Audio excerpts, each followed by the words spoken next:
Excited na ako! Meta, may itatagos kaya? Good morning, teacher! Hello, class! So, matanong ko lang, sa Scream, sino yung madalas nagsastruggle? Ako po, ma'am. Nahihirapan po kasi ako sa shot call kasi isa lang po yung gusto ko tumatawag sa akin. Oh, shit! Teka, class! Tama! Importante ang comms, mapa in-game o relationship, di ba? Relate ka, ma'am? Secret! Anyway, next question tayo, guys. Tingnan nyo itong draft. Sino dito yung nag-overcommit sa top lane? Uy, naku! Parang support ata yun, ma'am. Ay nako, bagsak ka sa counterplay. Huwag ka kasi clash ng clash kapag hindi ka pa crush. Ay, este para iwas crash! Oh, Plus 5 points ka sa hugot, ma'am. Okay. That's all, class. See you tomorrow!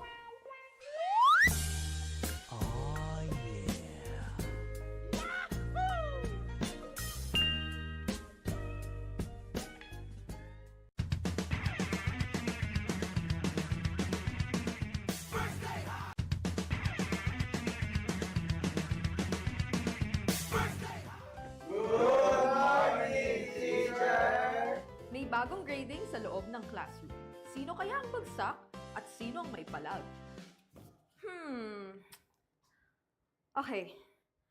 May grado na ang lahat base sa inyong naging pinakamainit na katapat sa lane. Now, class, ano sa tingin nyo ang palag ni Demon Kite kay Carl T? Ako! Si Cartesi Goat, si Demon Kite, celebrity! Okay, makinig. So, pag-usapan naman na natin yung iba't ibang uri ng rivalry, class. So, unang rivalry, yung team na palaging next season na lang versus yung team na palaging nag-champion. Ma'am! Masakit naman yan! Ma'am, parang may pinapatamaan ah. Grade 91%. May angas, may storyline, pero minsan pag finals, bigla na lang nawawala. Parang signal sa probinsya. Ma'am, di naman na kami yan, no? Okay,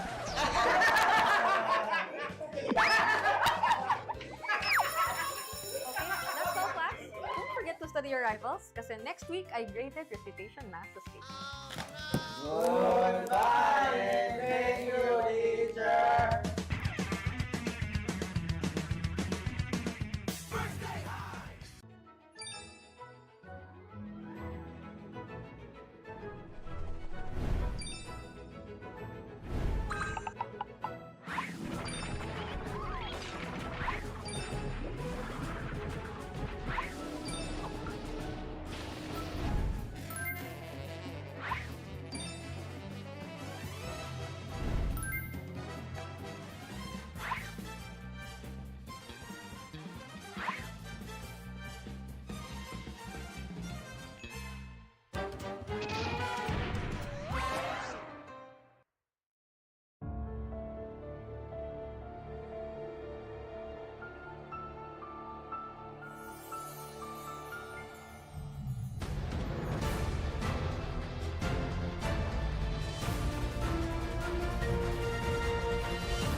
Di abutan dito!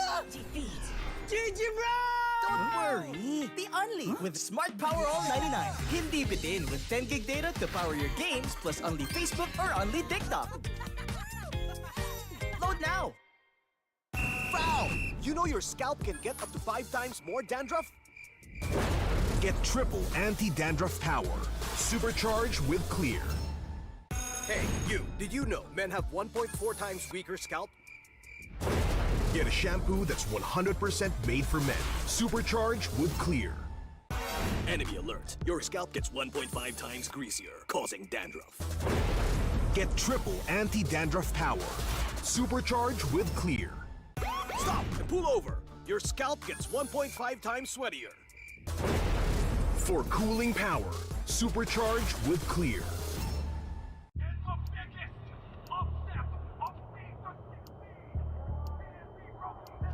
Paano ko kaya sila masusuportahan ngayon ng mas maayos? Kailangan ko ba magpalit ng strategist?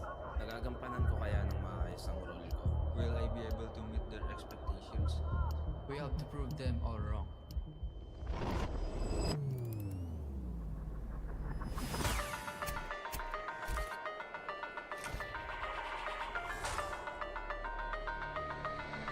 It's time to win.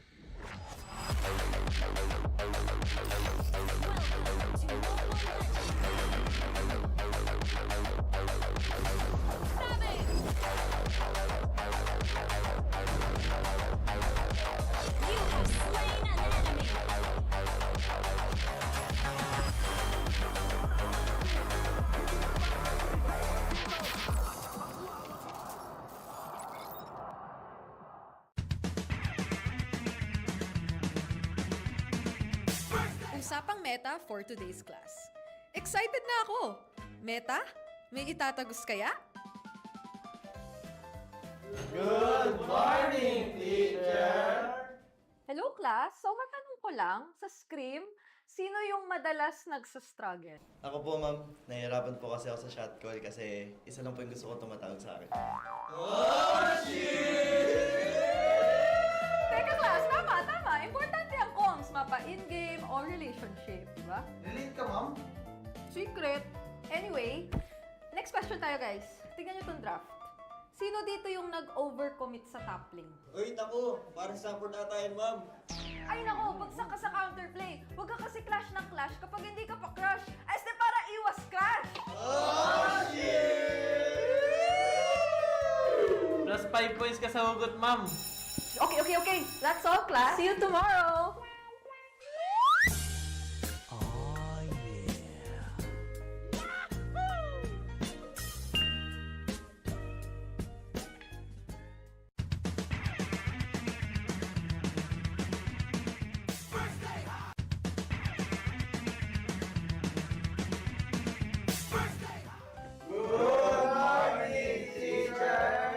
May bagong grading sa loob ng classroom. Sino kaya ang bagsak at sino ang may palag? Okay. May grado na ang lahat base sa inyong naging pinakamainit na katapat sa lane. Now, class, ano sa tingin nyo ang palag ni Demon Kite kay Carty? Ako! Si Cartesi Goat! Si Demon Kite, celebrity! Okay. Makinig. So, pag-usapan naman na natin yung iba't ibang uri ng rivalry, class. So, unang rivalry, yung team na palaging next season na lang versus yung team na palaging nag-champion. Ma'am! Masakit naman yan! Ma'am, parang may pinapatamaan ah. Grade 91%. May angas, may storyline, pero minsan pag finals, bigla na lang nawawala. Parang signal sa probinsya. Ma'am, di naman na kami yan, no?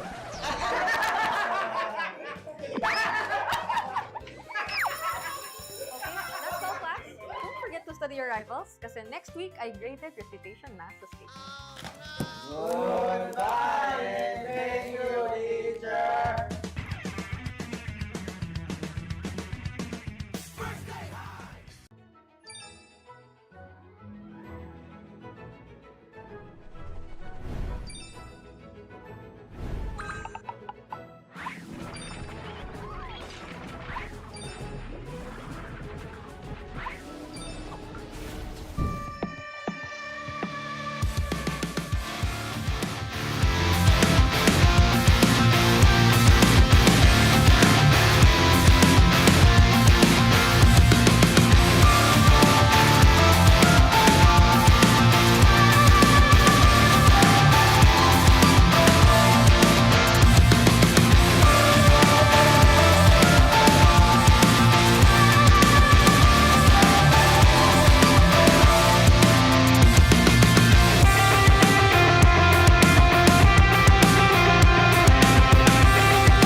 17th season of MPL Philippines is brought to you by the following sponsors. Infinix, the official gaming phone partner, the power behind every Madlang gamer. Smart, the simply reliable connectivity partner of the MPL. Our partner in esports, Clear Men.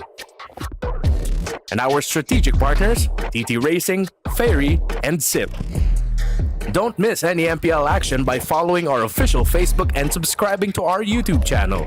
Follow MPL PH on TikTok for more content. Experience the lakas ng Pinas of MPL PH Season 17 live at Victoria Sports Tower.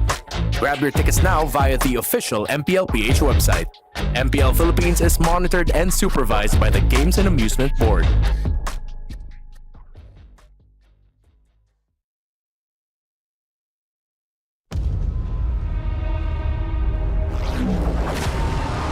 And welcome to the MPL talaga para kay Daiki with that wonderful performance. May improve pa ako kasi yun nga, galing kaming one-day practice. So, feeling ko pag nagtuloy-tuloy yung practice ko kasama sila, mas mag-improve yung sarili ko. At nakita natin kung gaano kabilis inubos ng Falcons ang mga miyembro ng Onyx. Wala naman akong kailangang patunayan, kung bakit tinanggal ko yung TC, para magkaroon na rin ako ng sariling pangalan. Yung kay Carl, talagang idol ko pa rin naman siya hanggang ngayon kasi simula nung nag-ML siya, parang consistent siya hanggang ngayon. So yun yung talaga yung hinahangaan ko sa kanya. They might lose the TZ, but they're getting the W here sa kanilang unang laban. Nag-TZ lang ako kasi ginaya ko lang talaga siya. Para sa akin walang meaning yung TZ na yun. Ang pangarap ko kasi makapaglaro sa MPL. Siguro yun, bibigay ko yung best ko, syempre, 100%. Kasi yun, mahirap din kalaban yung Falcons. Na sinasabi nila na ikaw na rin daw ang missing piece ng Falcons. Ang tingin ko, sobrang deserving ng title na Clash of Titans kasi talagang bugbugan pag kami naglalaban. Good luck sa atin, tayo na naman magkalaban.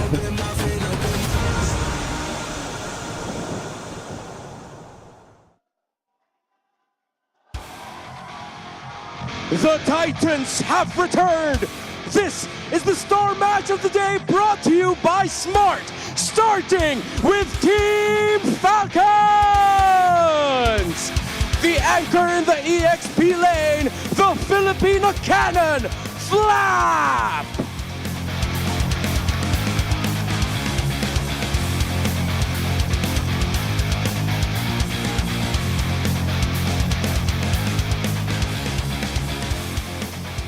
A virtuoso in the jungle, this is Kyle!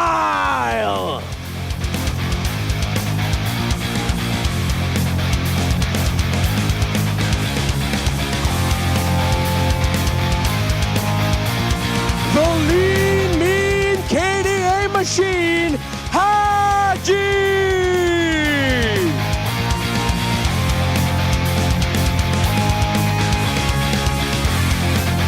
Yesterday is history, tomorrow is a mystery, and today is a gift from Master Ogwen!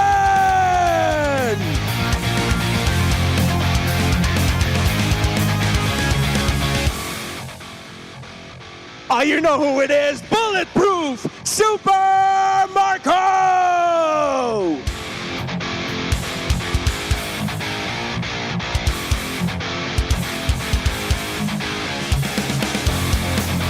This is Team Falcons! But the Cavalry returns to continue their stampede. They are the reigning, defending champions of the Philippines, Team Liquid! The Apex Predator, Sanford!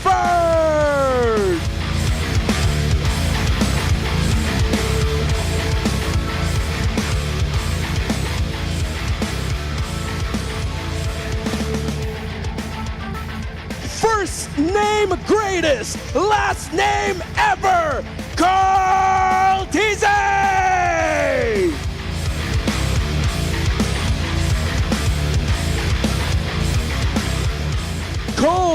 and calculated, the lone stallion, Sanji!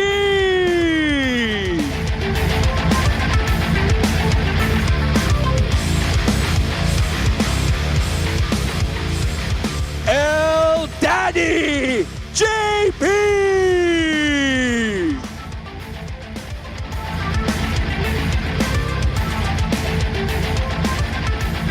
Making his debut for the Cavalry, he's ready, he's deadly, steady, Teddy!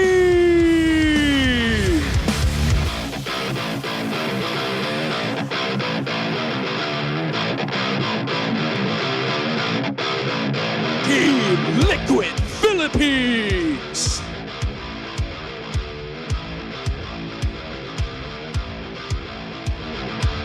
To ensure the integrity of the game, our marshals are Chico, Miko, Joshua G, and JD. And our head referee, the Chop Master, Sent. Our head coaches, for Team Falcons Philippines, Coach Ducky. For Team Liquid Philippines, Coach Snap. MPL Superfans, this is Superfan Saturday. Ito ang Clash of Titans!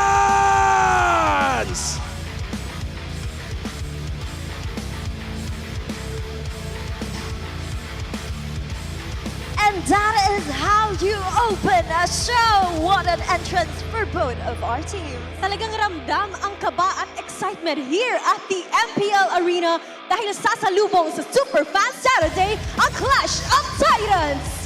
This is your very own Odin. At ako naman si Thea at hindi na natin papatagalin pa. This is Team Falcons versus Team Liquid Philippines. Palag na to!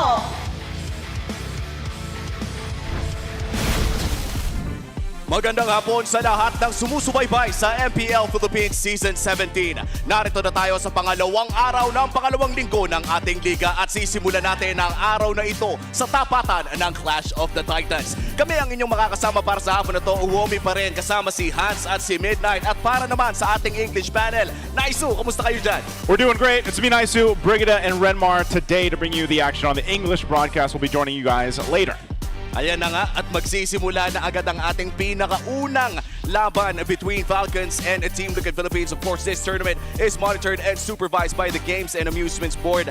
Men, itong laban na ito ay punong-puno ng mga top quality world-class players. Right, you saw it from the start, yung mga pangalan, yung mga personalidad na nakita natin. Though there's always a feeling na pag itong dalawa yung naglalaban, iba eh. There's something different about it. Iba talaga kasi sa history ng dalawang teams na to, even outside of MPL Philippines, lagi sila nagtatapat sa mga grand finals. Even yung recent C-Ball qualifiers natin, there's a lot of accolades and achievements amongst these two teams. There's something about the history here between the Clash of Titans and these two teams, but also I think you can say too, the impression that we saw from Teddy, now Teddy, yes. He made quite the impact, and I think he fits perfectly well in this Titan lineup from TLPH. Yep, kasi even when, let's say, siya yung naging bagong addition, nag-live up pa rin sila dun sa expectations natin na whenever these two teams go head-to-head against each other, mapa-grand finals pa yan, ay talagang umaabot siya sa dulo ng series. Napili ko kahit New Year, New Me, at akala ko hindi na ako masyadong magmamak series. Hindi siya tatalab pagka sila ang naglalaban. Yeah, and I'm still catching my breath from the team introduction, man. Great job by the way. It's a big fight feel every time it's Liquid and Falcons. Yep. Recent history, though, has been a little bit more Liquid leaning. Of course, in the last playoffs, they met in the first round. It was Liquid taking down Falcons. But the only reason why Falcons was able to qualify for last season's playoffs in the first place is because they beat Liquid in the regular season. Wow. That's on top of all of the history that they've built for themselves, and the names on your screen are familiar to everyone. And now empowered with Haji in the mid lane. Naging maganda ang nakita natin sa kanila in week 1. And now for Team Falcons, it's the same roster na makikita natin against the defending champions. Yeah, I mean, it's bound to happen. You know, Haji, yung tanong ay kung gagana ba ganitong klaseng lineup against a team that has already proven themselves countless of times. Well, you know what? refresh din ang kailangan ng Team Liquid Philippines. Now with Teddy being on the playing field. Even last week nakita natin, no, yung reset for Team Liquid, ang daming doubts, ang daming tanong kung kaya ba nilang perform. Pero sabi nga nila, wala silang pakialam sa pressure. They will just play their game. They will stampede through anybody, and that's the mission for today. Do it again against Team Falcons. This is a chance for everybody to see that regardless of who's playing in the gold lane there, I think it's still that strong Titan team that we're used to seeing, the Liquid Stampede from Team Liquid, because you still have, as you know, Renmar's put before here on the English broadcast, you still got the 4 horsemen there. They're a cornerstone of also just making this work.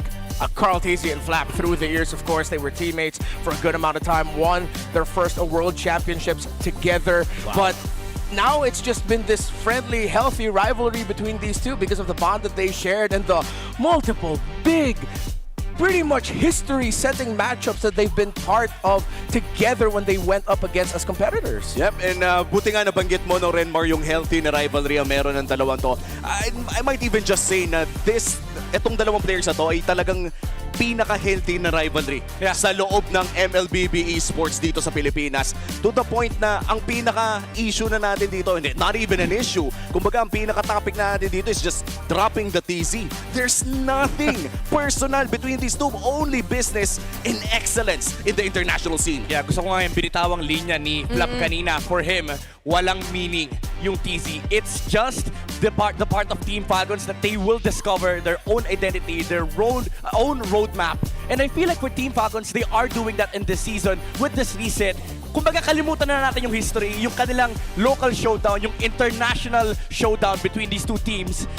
Everything that matters is who wins this match. That's true. And for the former TZ Bros na ngayon naman ay magtatapat na naman sa ating Clash of Titans para sa Week 2, Day 2, kailangan na rin natin malaman kung ano nga ba yung mga kailangan gawin ng dalawang teams na to. Bisitahin natin ang ating Infinix Keys to Victory, ang The Howl. Ating analyst, please take it away. Well, for Team Falcons, kailangan nilang i-match ang jungler playstyle ng Team Liquid Philippines and also emphasis sa kanilang XP laners. Huwag nilang kakayaan na makuha ng Team Liquid Philippines ang turtle control dahil sobrang importante na mapigilan nila dito yung Stampede. Renmar mentioned it yesterday na parte na ng river control ngayon yung pagsama ng mga XP laner, and I feel like that is gonna be very true for Team Falcons. How about Team Liquid, Renmar? Yeah, that's why for Team Liquid it's simple. You gotta stop Flap's early game connections with the rest of the Falcon. Make sure that he wouldn't be able to get to the comfortable spots in the river, in the bushes, and in the jungle. That sets up tempo for Falcons. While it's easier said than done in MPL Philippines, but it holds true. The team with a better draft will win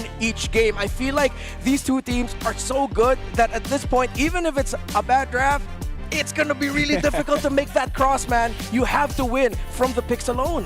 Yeah, and it's really hard for both of the coaches here considering na sobrang experience na rin ang mga coaches na mapapanood natin sa araw na to. And of course, to supply all of the stats at yung mga binabasa din natin dito, nandito na yan sa ating XPad 30E. Ready to level up your game and your grades? The best students don't just study hard, they study smart. Actually, that's right, because you can meet the Infinix XPad 30E, the first true education tablet in the Philippines. It features an 11-inch FHD Plus big screen, an AI tutor on tap, and over 120,000 free courses. Yeah, oras na to make learning easier and a whole lot more fun. Get your Infinix XPad 30E, your easy learning and smart buddy. Solid, no? Nagagamit natin sa stats dito at for sure magagamit din ng ating mga estudyante.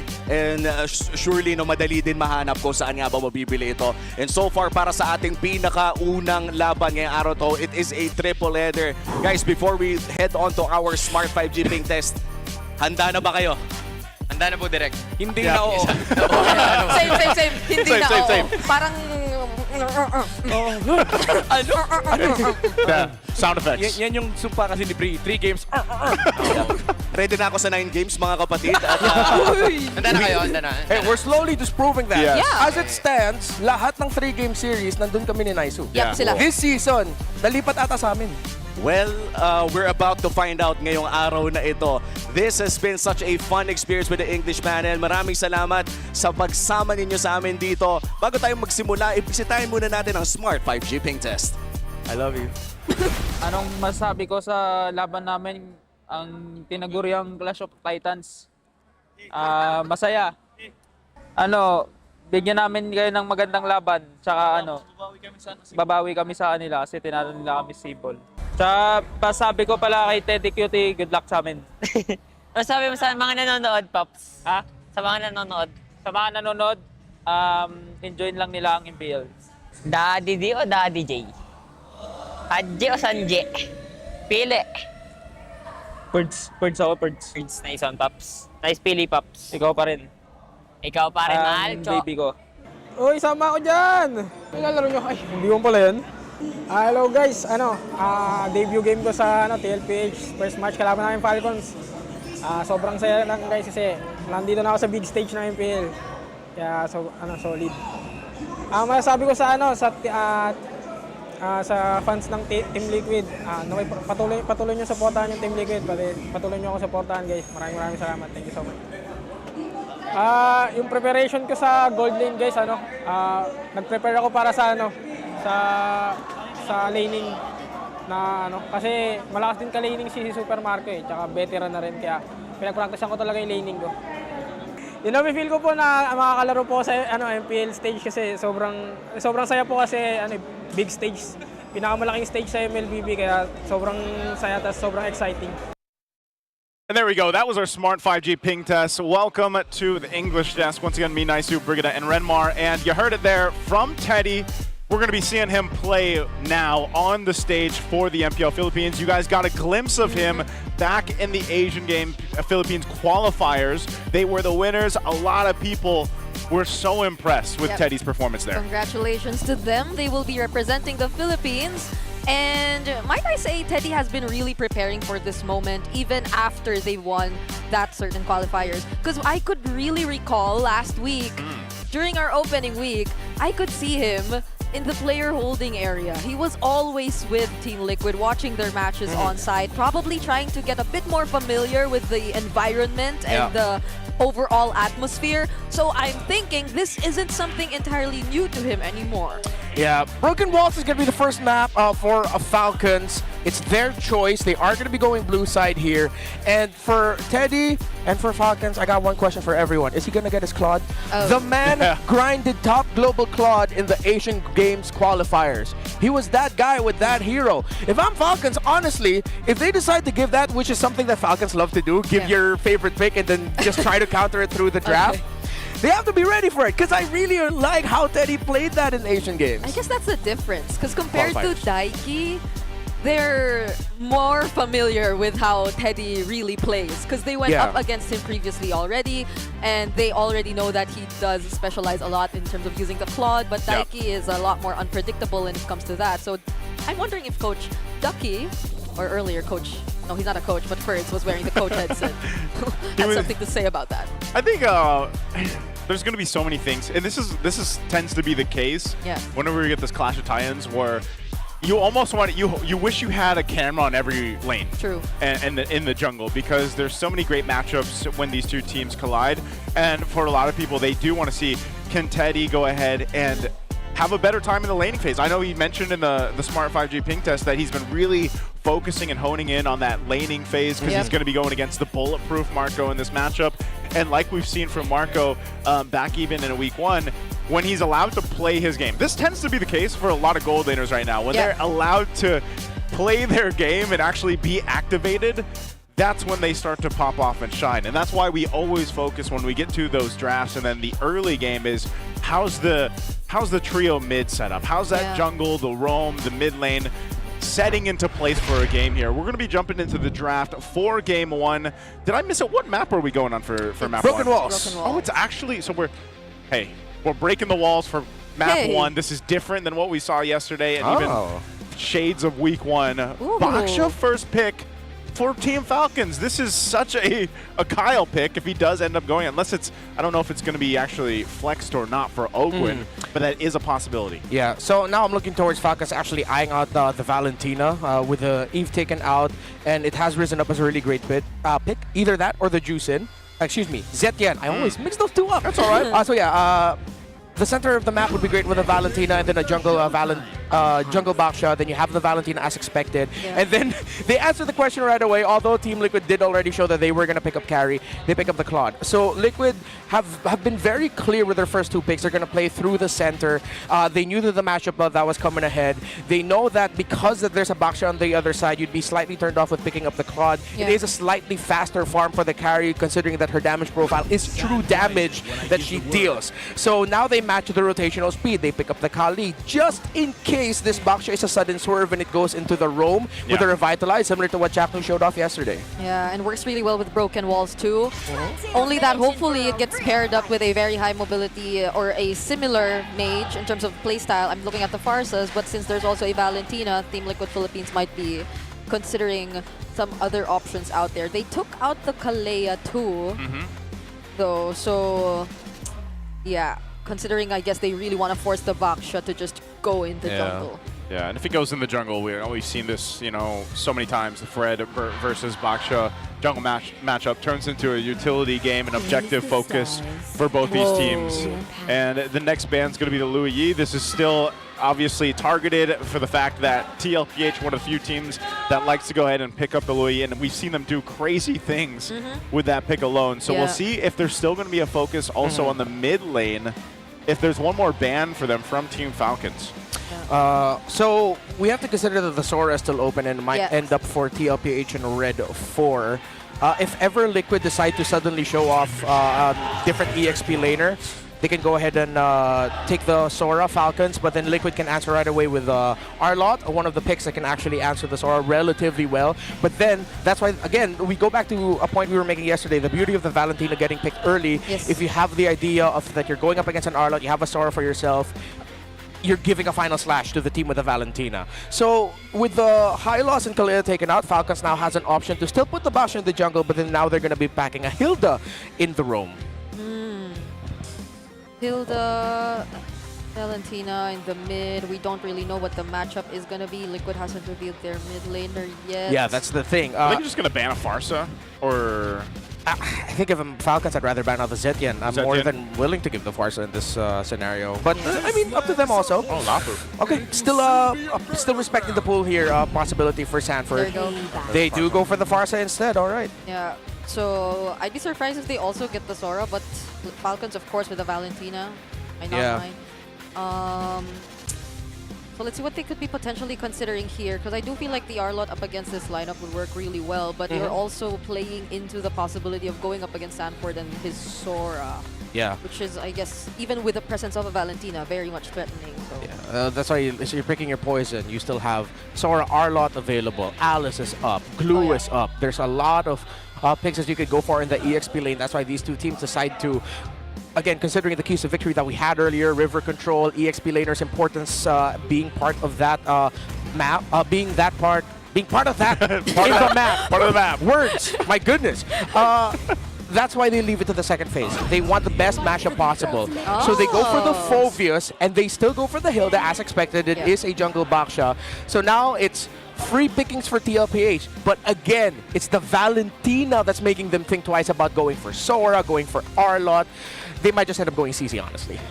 Oh, if you do pick up the Sora, we know that can work really great with this lineup, but then you're ultimately also giving two great options in terms of, actually no, there's like three great options for the Valentina to get an ultimate. Not only that, but also we've seen the Fredrin also be taken by Valentina with a great timing on using the energy eruption for, of course. So there's a whole lot here that can take.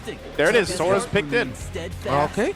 So they go ahead and still play the Sora into the Valentina. Again, not impossible, but then now that also makes Team Liquid Philippines be a little bit more careful with their engagements. Hey, do you want 1,000 MLBB diamonds? You can get a chance to do that right now, Superfans. You can scan that QR right there. Let us know. Predict the match winner correctly, and then you get a chance to get 1,000 diamonds. You'll have plenty of chances today, as, again, this is a triple header. Super Fam Saturday. It's Saturday. Super Family Saturday. I get it. You know what I mean? I also want to feel like it's a Super Fan Saturday, but the way we just started off with the Clash of Titans makes it feel very grand finals-ish. What a way to start the day, you know, for this one. Take a look at the lineups here. This is what we've got for our game one, this best of three. Team Falcons versus TLPH.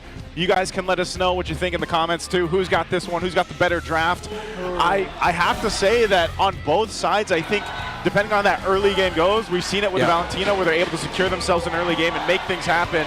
We'll see if that happens for Team Falcons here or TLPH takes this one quickly. Yeah, we're looking at the Rome mid-trio trades early on. If anyone's going to be forced to use a flicker, a battle spell, very early, forced to go back, losing minion waves and levels for themselves. Or, add to that also, again, who gets to flank EXP lane first? Okay, there you go. This is what I'm talking about, man. And it's funny because they're the typical combo, the Valentina Khalid, are across from each other, but they do poke each other quite down. But at least for the Khalid for JP, you can go ahead and just kind of heal yourself back up. He's going to go ahead and secure this side of the jungle too for Carl TZ as Ogwen's trying to get that information over here. Yeah, good man marking onto Carl. So Falcons have the laning red right now. Teddy going up against his signature pick and handling the laning well so far against Super Marco. Yeah, that was the Purify. Yeah. Already forced out. By the way, Kyle didn't go straight for his orange. What he did was a purple route, I believe, if I'm not mistaken. They were the ones that got Litho. Then he went into the jungle of TLPH, got a green camp, did not get the gold crab, and now is going to get a late orange buff. And that's just because he had the information he needed from that Ogwen provided on this hill right here. So decides to go that route, sets himself up to go ahead and get a good early rotation. We'll see if they actually try to make a play before the turtle comes up, but with these kind of lineups, I'm not sure if that's going to be something they want to do here. Takes a visit in the mid lane, but they just ultimately want to set up for the objective. Yeah. Okay, there's just so much mobility for both of these mid duos going up against each other. But they're both setting up for this first turtle. Yeah, Flap now level 4. Sanford not yet. He just needs to get that EXP grab, and TLPH are helping him get that. Yeah, Sanji, gotta be careful. There's multiple members waiting for him there. Yeah, Haji took his feathered airstrike too, so the fight for the first turtle. Okay, JP, they're trying to take him down already. That's the Sanford. energy eruption already committed. JP falls first. Sanford trying to look for Haji. The flicker's forced out, but Sanford uses his flicker just the same. The feathered airstrike gets cancelled, but the turtle goes over to Falcons, and Flap is still chasing after Sanji! Oh, even with the... I mean, they secured the turtle. They're still going to be fighting it out in the jungle, though. Yep, JP going back. Carl TZ, though, gets caught. It's a double Flap. Takes him down, and JP's next. That's a hot start for the Falcons. They get the turtle. They're going to get the orange buff. Despite the great impact of Sanford on that Sora, canceling out the feathered airstrike really quickly. Sanji with his own FAS. Okay, that's another cancel. Fortunately, got the orange buff, though. Okay, he got it. At least Sanji got it. At least Sanji got it. I gotta say too, going back to that fight, great job by Sanford to stick on Haji to kind of lock him down, but they lost that fight, man. Even with that, Team Falcons just showcasing that, you know, they've been around these turtle dances, these lord dances so many times, especially with this kind of lineup, that they know that target acquisition they have to go for and ultimately get the upper hand. Now with this, it's a 1,000+ lead for them, but they're going to continue to press on the wound. Okay, JP. it's a back shield unit. JP couldn't even use the quick sand guard. They're just pushing forward every single time. Yeah, let's see who's going to get this purple buff. Both junglers have their retributions. Okay. How easy puts it in the bush. Oh, Ogwen doing such a great job here. Still, Carl gets to secure his purple buff. So we saw from the earlier trade the difference of the impacts between the Sora and the Phoveus. Because of the damage profile, let's look at Team Liquid Philippines. They don't necessarily have something that will mess up this Phoveus early on, because we know how Phoveus excels with longer team fights, how long he can drag a team fight out, jump in on you, the spell vamp that he'll be able to get as well, the damage that he's constantly dealing, that you're not really going to feel damage onto Flap's Phoveus up until Teddy Cutie joins in the fight. So Liquid is going to be now looking to slow things down a little bit, try to stop Falcons from getting into a massive 5k, 6k gold lead, and then once Teddy Cutie starts joining in, they can be a little bit more comfortable trying to take the EXP laner down. Yeah, just look at Flap. He's starting things up all by himself. Raging Sandstorm though, and there goes the ultimate coming in from Sanford as well. They finally find the kill on Ogwen, but can they still last? That's Haji, Flap, and Kyle already working with Carl. Somehow still gets to survive, but not for long. Sanji now joining in. There's another Infernal Pursuit. JP might just get away from this, but Flap says no. 5-0-1 for Flap right now, and he just goes and slams down on TLPH. That's what I'm talking about. And he first built the Dreadnought armor as his item, meaning that even the damage being dealt to him by the Sora has decreased, the damage being dealt to him by JP and Carl TZ has decreased. So yeah, this is the unfortunate reality of the Team Liquid Philippines lineup early on. Again, you're just waiting, you're looking at Team Liquid for Steady Teddy to come online. Yeah, this is why we put so much emphasis on the EXP lane matchup in the keys to victory yet again, or probably almost every single time these two teams go up against each other. Well, let's see how this goes. The turtle already below half HP. JP using the quick sand guard. Ogun also from behind. Sanji using the feathered airstrike from far away. Flap, there's just no one able to deal with this guy. This is just a fun time for Ophovius at this point. Turtle secured now for Team Falcons, and there is not an answer for Flap currently, as he just has free reign on whoever he decides to go on. First pick Baksha too, working really well for Falcons. Kyle has not gone down yet. The value of the Tortoise's Puissance, very good. No build on any dominance ice, but they did get glowing wand priority for Haji, so you still get the stacking of the healing reduction. Okay, a little 1v1 here. Heaven's Wrath used by Sanford. Oh, Three-man rotation down bottom though. Teddy, at least he gets to keep himself safe, but they lose that turret. Yeah, well-timed rotation by Falcons to finally get Super Marco out of lane at the same time. Well-timed defense by Liquid to make sure that Teddy will not get taken out by a surprise gank by Falcons. So again, still very even. Both teams clearly understand their own conditions. They're just playing for it. Still a very close game. There's a chance Liquid can turn this around, but you do really need Teddy involved. But the question is, how will it go when Super Marco is involved? Will you actually have enough to deal with both the Claude and the Phobius on the side of Falcons? Take a look right now, both gold laners are basically having the time in their life farming up. You know, they haven't had to be in too much of this just because the rest of the members on both sides are doing everything they need to do. So that is a great question to see just exactly how it's going to change once you lead into that first big objective. Once this either turtle is taken again by Team Falcons, then we get to the Lord, because by that time, definitely both gold laners will have that trinity of items they're looking for and be a big part of winning the team fight for the team here. Yeah, speaking of trinity, Super Marco decided to go for the Claude path of building the Swift Crossbow, not full building that into Corrosion Scythe, but then going DHS right after that, because now that he's out of the lane and he has DHS and a Swift Crossbow, it's a soft, almost there trinity that he also actually has the lifesteal to be able to sustain himself during the fights. That's why they get Falcons, they get Marco out of lane, make him join up so that he'll be more difficult to take down. Okay, so this third turtle of the game is up.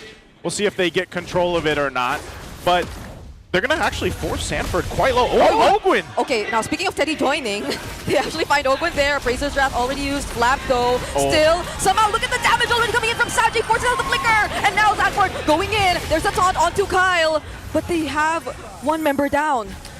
Ogwin's taken out, but you still have two very strong frontliners for Falcons. They overloaded their front line to set things up now for Super Marco. And it's also a tanky front line that can win the early to mid. But as we see, TLPH have got Teddy involved. They're trading out towers and the sides. Teddy was able to get a kill on the board. It's very even, very Titans. It's just going to blow up into one big fight. Yeah, and that's going to happen around this Lord here. So as they fight for control, we'll see exactly how they manage Super Marco at the same time, because he's just sitting down on this bottom side. Sanford will push him off. But still, it's TLPH knowing that it's kind of great if they can get a pick off. If not, they go full on fight Team Falcons, but so far it's maintaining distance from Flap. Now, Flap doesn't have his flicker, which they might even wait for and just try to delay the Lord take till all this is available for them. But that's one thing to take note of too. Even that small lead that Team Falcons has right now, if Flap goes down and he gets shut down and let's say it goes to Teddy, that's a whole lot of gold. Oh, that's massive! Wings by Wings canceled by Kyle and his entry. Now that's a crucial pickoff, but it's Falcons this time. Because even Sanji used the flicker there, so that's a big win for Falcons. Team Liquid are trying to contest. Okay, they might want to try, but Kyle has his back to shield unity once again. Ulti already committed by Teddy here, but Carl TZ gets isolated all alone, gets picked off by Super Marco. JP looking like the next target, so Sanford and Teddy have no choice but to run away. That was such a good decision from Team Falcons. They knew they had a numbers advantage, but then Kyle's like, well, I'm a Baksha.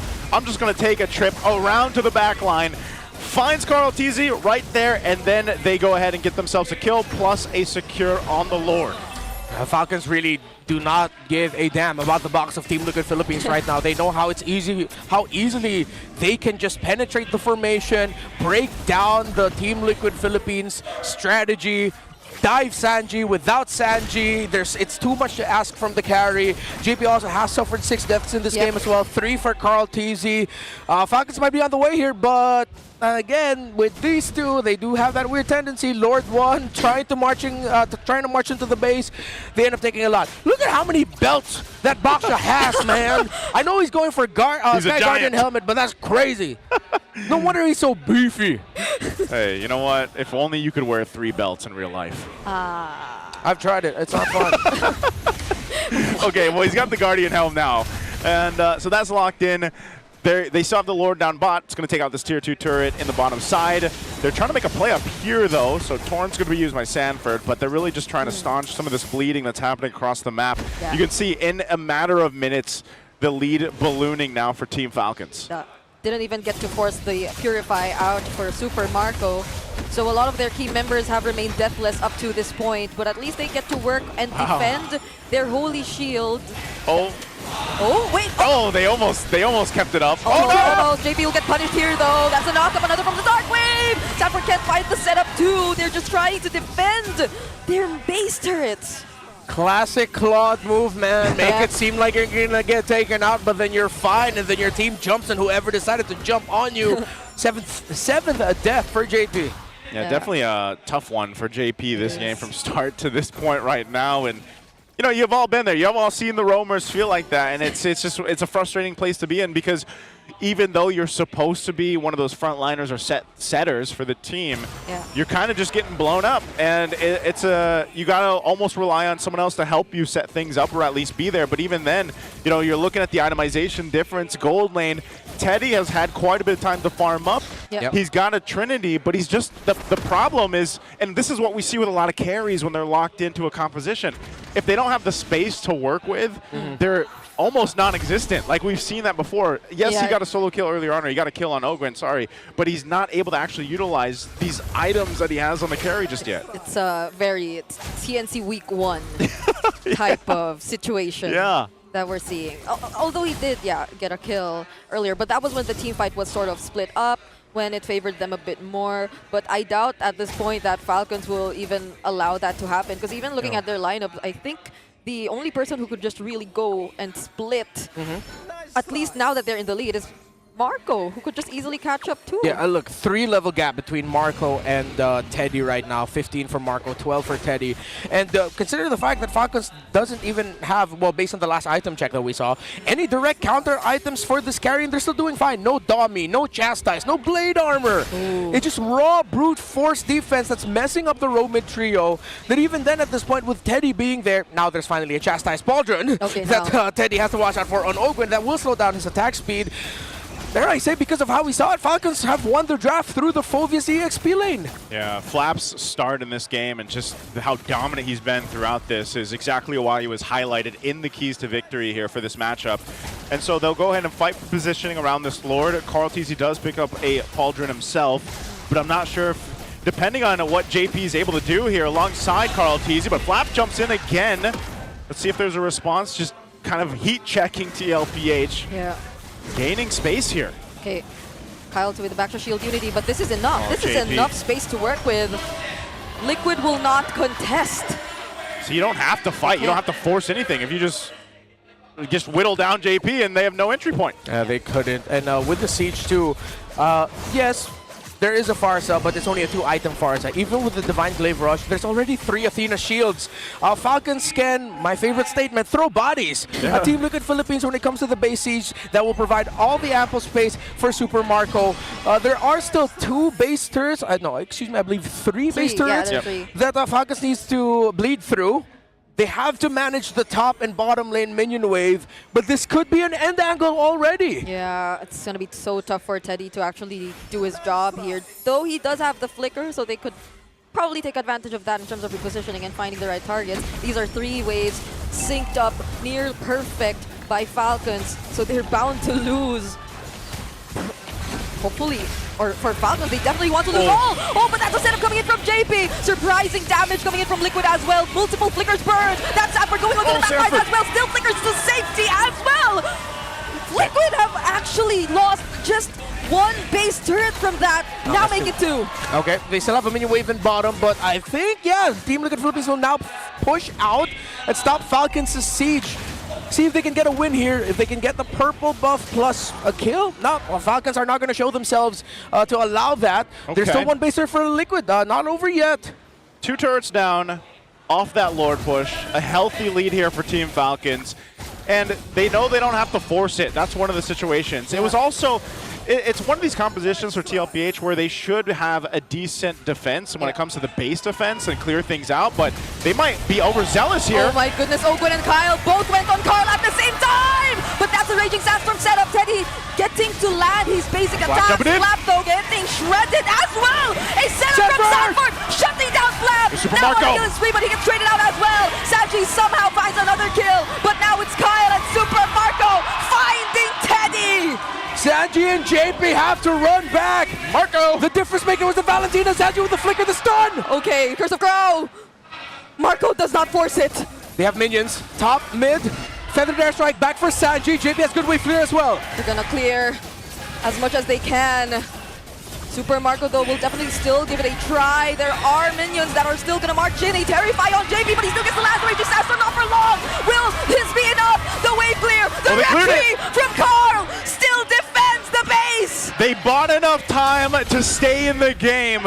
They have to continue to defend, let themselves get back into the game. But man, TLPH somehow didn't lose there. Team Falcons, they went for a fight in the mid lane. Super Marco was able to join. It was a shutdown though on Flap, so we do have some of that gold going over to TLPH, but nonetheless, Team Falcons still in full control. They do have control around this Lord here. And now it's going to be interesting. Does TLPH take what just happened and try to do something about this? But without JP, there's nothing they can do. It's a blitz for Falcons, and Liquid will need to pull off another miracle with this defense. The minions are going to look great for Falcons with the siege. 8,000 gold lead. That was the best looking fight for Liquid since the early portions of this game, yet it still took way too much to get what looked like a measly win. Falcons, it's endable, but will Liquid pull off another miracle? I think with this, Team Falcons has this win in sight, depending on how they approach the space, because now you only have that one base turret down on bot that TLPH can play against. And at the same time, this is going to be crucial in how they decide to defend using that Feathered Airstrike. Look, 3 Chastised Pauldrons for the side of Falcons, Winter Crowns there. Steady Teddy just waiting for the last item. I believe it's a Malefic Gun, but he already has a Wind of Nature. Ogun with a Conceal, they're pushing back Liquid. Yeah, they get to reveal the conceal play though. Kyle showing up. Back to Shield Unity. They have to defend the Lord first, but it's already inside the base. And now Falcons will literally just keep throwing bodies. And they're working on the base as much as Liquid wants to defend. Falcons will take game number 1. I mean, they've been spending a lot of time in the gym together as a team. They just bodied Liquid from the very beginning. Phobius, Baksha, Hilda, Valentina, setting up Super Marco in the late game. And as we said with that Lord push, there was only so much that TLPH was hoping to be able to accomplish, but that Lord was beefy himself alongside this lineup. These boys from Team Falcons, man. And these boys. With that pose. With that pose, that's the Phobius you're going against right there, by the way. That flap pose you just saw. No, I can't imagine Phobius doing that. I can't, no. Well, if it's a Flap's hands, he's probably doing that. Okay. As he's got airtime. Okay. Because, I mean, look at this. This is where it all started. Yeah. Right? It started with Flap just decimating whoever he wanted to with TLPH. And every single time, early game especially, a Phobius, it's so hard to deal with because it's almost tough to deal with the sustainability that he has, the fact that he can keep Infernal pursuing, especially with all these movements that TLPH has. And when he finally did get shut down, it was almost just a little bit too late at that point for TLPH. There was a very small window where it looked like, all right, maybe something can happen here. But even then, we talked about how Super Marco eventually would be able to go ahead and pop off. Well, he dies here in the last push, but they already had the win in the bag there. It was Super Marco coming into the fight before that where he was able to capitalize off of Flap dying and able to keep a fight in their favor. But our MVP for game 1 is none other than Kyle on the box shot. Yeah, man, kept rolling and rolling, and there was nothing really stop his flow. If I'm not mistaken, the man suffered no deaths here. It was a, just one. A 2, 1, and 14, 100% kill participation. They were rolling. continuous with it, and they hate him. They hate it. I forgot the next part of the song. Anyways, so again, we'll revisit his first rotation because of the man marking Ogren was doing onto Carl TZ, Kyle, with how he went purple, delayed orange, long delay on the orange. He got litho, went and got a green cap, I believe it was the lizard. Thought he was gonna get the gold crab, didn't. Continued his rotation from beetle to orange, and then once turtle was up, they just continued on from there. And it's also a good read by Falcons, knowing that they can be aggressive. If they were a little bit too hesitant, a little bit too cautious early on, then Flap wouldn't have had the game that he had. And Kyle, the angles that he was coming from was messing up the formation of Liquid. It forced Sanji to reposition, delay his feathered airstrikes at moments when Liquid needed them the most. Sanji knew that he couldn't because he was waiting around and seeing where Kyle will be coming from. Yeah, this is probably one of the biggest reasons why they were really okay with just letting the Farsa through. That moment wherein Flap bought his level 4 first also I think spelled a lot in terms of how this game really turned out. Because it's not just like him getting a better head start compared to Stanford, it's also that moment showing how they handled the mid-river Angel rotations much better than Liquid. And I'm thinking how different could have, like how JP could have handled that or differently as well, but what can you do when there are just multiple bodies constantly jumping onto you because you're the only guy who has the capacity to show up. Yeah, and it's a lot of crowd control also for Falcons, even if JP was just doing a job in this game, but every time they see him, his quicksand guard could barely heal him. In the end, it was him getting a kill off the Super Marco that we thought that, okay, maybe without the gold laner, Liquid has a chance to completely turn this around, but Falcons already just had, again, they were just throwing bodies. Too much resources already. They had the Lord with them. Too many minions crashed into the base. One thing that could have gone differently for Liquid is if ever Flap misstepped in the laning phase, they could have gotten a dive for him. Remember, it was both Flap and Sanford who hit level 4 at the same time. Falcons just controlled the river, meaning that Liquid really couldn't find any angle to maybe try to get on Flap before the turtle came up. That's why, again, we put a lot of importance into the EXP lane matchup. Who gets what here? Not to bash on the Sora pick. It was a great pick. They know that there is still a lot of value of the Sora despite the presence of the Valentina. At that point, you're willing to take it, but you see just how much it changes with a Sora cosplay on the other side as well. Yeah, there was multiple times that we saw Haji utilizing the IMU ultimate of the Valentina in different scenarios, and there was a lot of good options for him to go ahead and take, and we saw him cycle through that. But not only that, it was just, and it was one of those things where it's like JP almost just didn't have much of a choice, like because he had to deal with so much of that frontal damage, especially early on. He got behind basically as the roamer here in a sense, where then like Brigitte mentioned, he just wasn't able to really capitalize on the way that he picked the Khalid, and he needed someone else to kind of supplement that for him. And eventually it just kind of falls apart from there. So we'll see how they adjust. I think Team Falcons has just played this kind of lineup so much that it's almost perfection, if not perfect, in this game right here. Because they take the first swing in this Clash of Titans, they down TLPH in game 1, and if anything's told us anything about these teams, there's probably a really good chance that we see TLPH adjust from there for Game 2. But before we talk more about Game 2, we got to talk about our Infinix GT30 featuring the GT triggers right here for the lightning fast reactions and MLBB certified 120 FPS for ultra smooth control. Dominate the game with Infinix GT30, the power behind every Madlang gamer. Boom, right there. Infinix. Madlang gamer. I wish we had one of these, but at least we got one of the tabs, right? Yes. To dominate the land of Dawn, you need a connection that never lets you guys down. From scouting rotations to tracking the pros, stay online and in the zone. Power up with Smart Power All 99. Get 10 gigabytes of data for MLBB and your favorite apps, plus unlimited FB, calls, and texts. Share every GG moment with Smart, the simply reliable partner of the MPL. Connections are important. no matter the distance, Smart has you covered. That's right. Connections, that's what we're all about here. The clock is ticking though, and the seats are filling up. Don't miss your chance, guys, to come out and witness Smart Omega versus TNC Pro Team right after this, or later, actually later today. Grab your tickets while you can. Also keep an eye out because we have a lot of, if you guys want to, you know, and you guys follow the different casters here. I know we have some codes too you guys can check out. I see all your guys' beautiful posters, and definitely if you want a discount to buy your tickets, you can use one of the codes out there and come and join us in the MPL Arena. Yeah, that's 50 pesos. Yeah, 50 pesos off. So do you also have a code? We all have? I think we all have a code. The code is simple. It's MPL PH S17 X the caster name. The caster name. So all of that, X Naisu, X Brig, X Redmar, just put in any of our codes so you get 50 off if ever you're gonna be coming here. Yeah, it's all uppercase. Is Or it? does that Is it matter? actually case sensitive? Wait, I don't know. That's a great question. But before that, we gotta go ahead and throw it over for a little bit of a break to our host to have an interview. They're gonna yap. Truly a clash of titans. Mainit ang bawat kubanan after ng dikdikan na labanan on that day 1-0 din. Talaga namang, Thea, ramdam na ramdam ko ang init dito sa MPL Arena. Superfans, mag-ingay!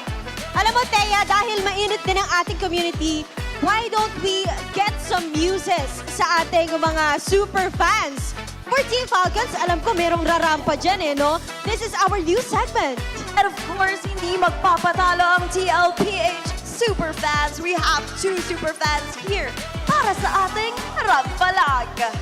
Starting, of course, with our Superfan number 1 from Falcon,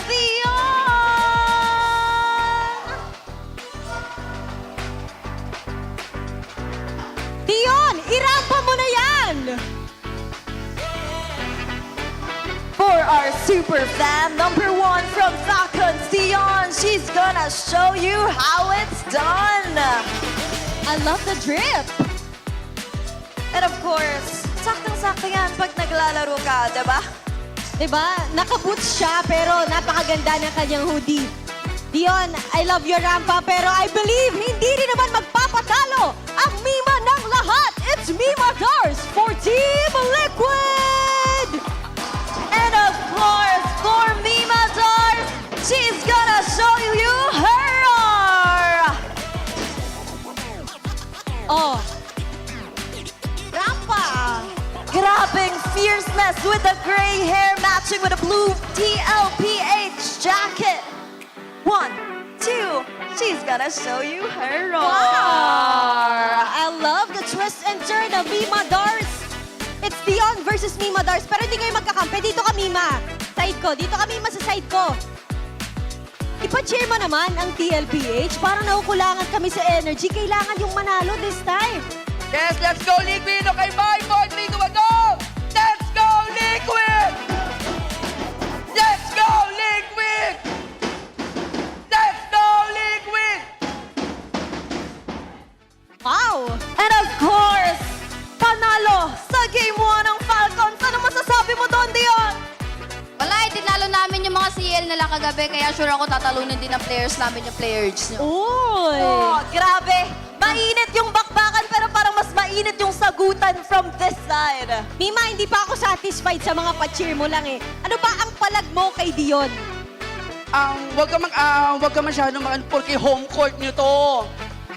Antayin mo ang totoong sipa ng kabayo! Dion! Grabe! Sipa talaga! Ano yung sagot mo sa sipa ng kabayo? Di nyo kami masasipa, may pakpak kami. Okay, okay! To wrap this up, Mima, paano ba yung tunog ng kabayo ng TL? Ay, payag ka doon? Ano yung tunog ng pakpak? Okay! It's TLPH versus Team Falcons. Ituloy natin ang Clash of Titans! Oh, yo, bro! Yo! Yo, I'm not gonna lie. That bird noise! That was pretty on point. I thought he had the best like Howl. Animal or sounds. animal impersonation sound. So you think my sound effects aren't good enough? No. I meant.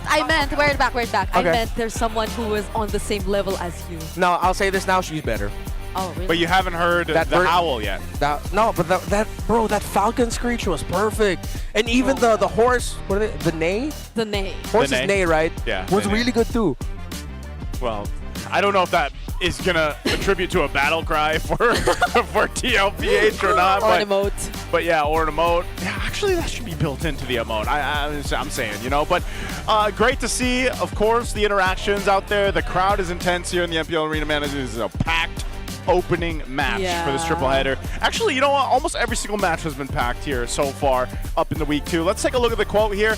Bring it on. I'm going to let you go ahead and read this out. I'm not going to take that one from you. I was looking at you. Yes, you're but taking it. I think the direct translation is he just really wants to make a name for himself. He made it a motivation because his grandmom passed away, unfortunately, last month. So he's dedicating this new IGN to his grandmom because she's the one who gave this IGN. Or his name. Like, this is his name, right? Yeah. Like, Kyle is his name.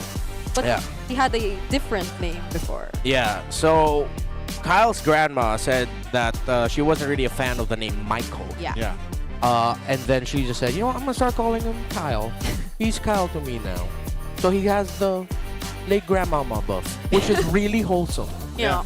You know, that's great to have that because, again, it's his own identity now. You know, it's something that he's continuing to build on here. And, you know, they all have their own reasons. And I like to see that from Team Falcons because, you know, I've always been a fan of the TZ ever since we've been seeing the inception of that. But, yeah, it's great to have your own story. Now, for TLPH for Game 2, they're going to the Flying Clouds. Yeah, and Blue Side as well, which I think really worked for them in week 1. Not sure, because I think we only had week 1. But what am I saying? We're only in week 2. We're only in week 2. We're only in week 2. The season goes by fast enough. I don't want it to go by faster, you know? I mean, we are going to have... Next week is our Holy Week break, right? Yes. Yeah, so it will extend just a little bit longer because we will have the week off next week. By the way, as we head into the draft, there's something I have to watch out for here. Yeah, what's that? The Valentina trade, man. Okay. Valentina is so impactful in drafts. Midnight and I were just talking about this behind the scenes. We both were thinking that really should not have been a Sora because of the presence of the Valentina. What did he say? We were both posting the same suggestions, Glue and Alice instead. Yeah. Even Arlott would have been okay, but then at the same time, you also are cautious about that.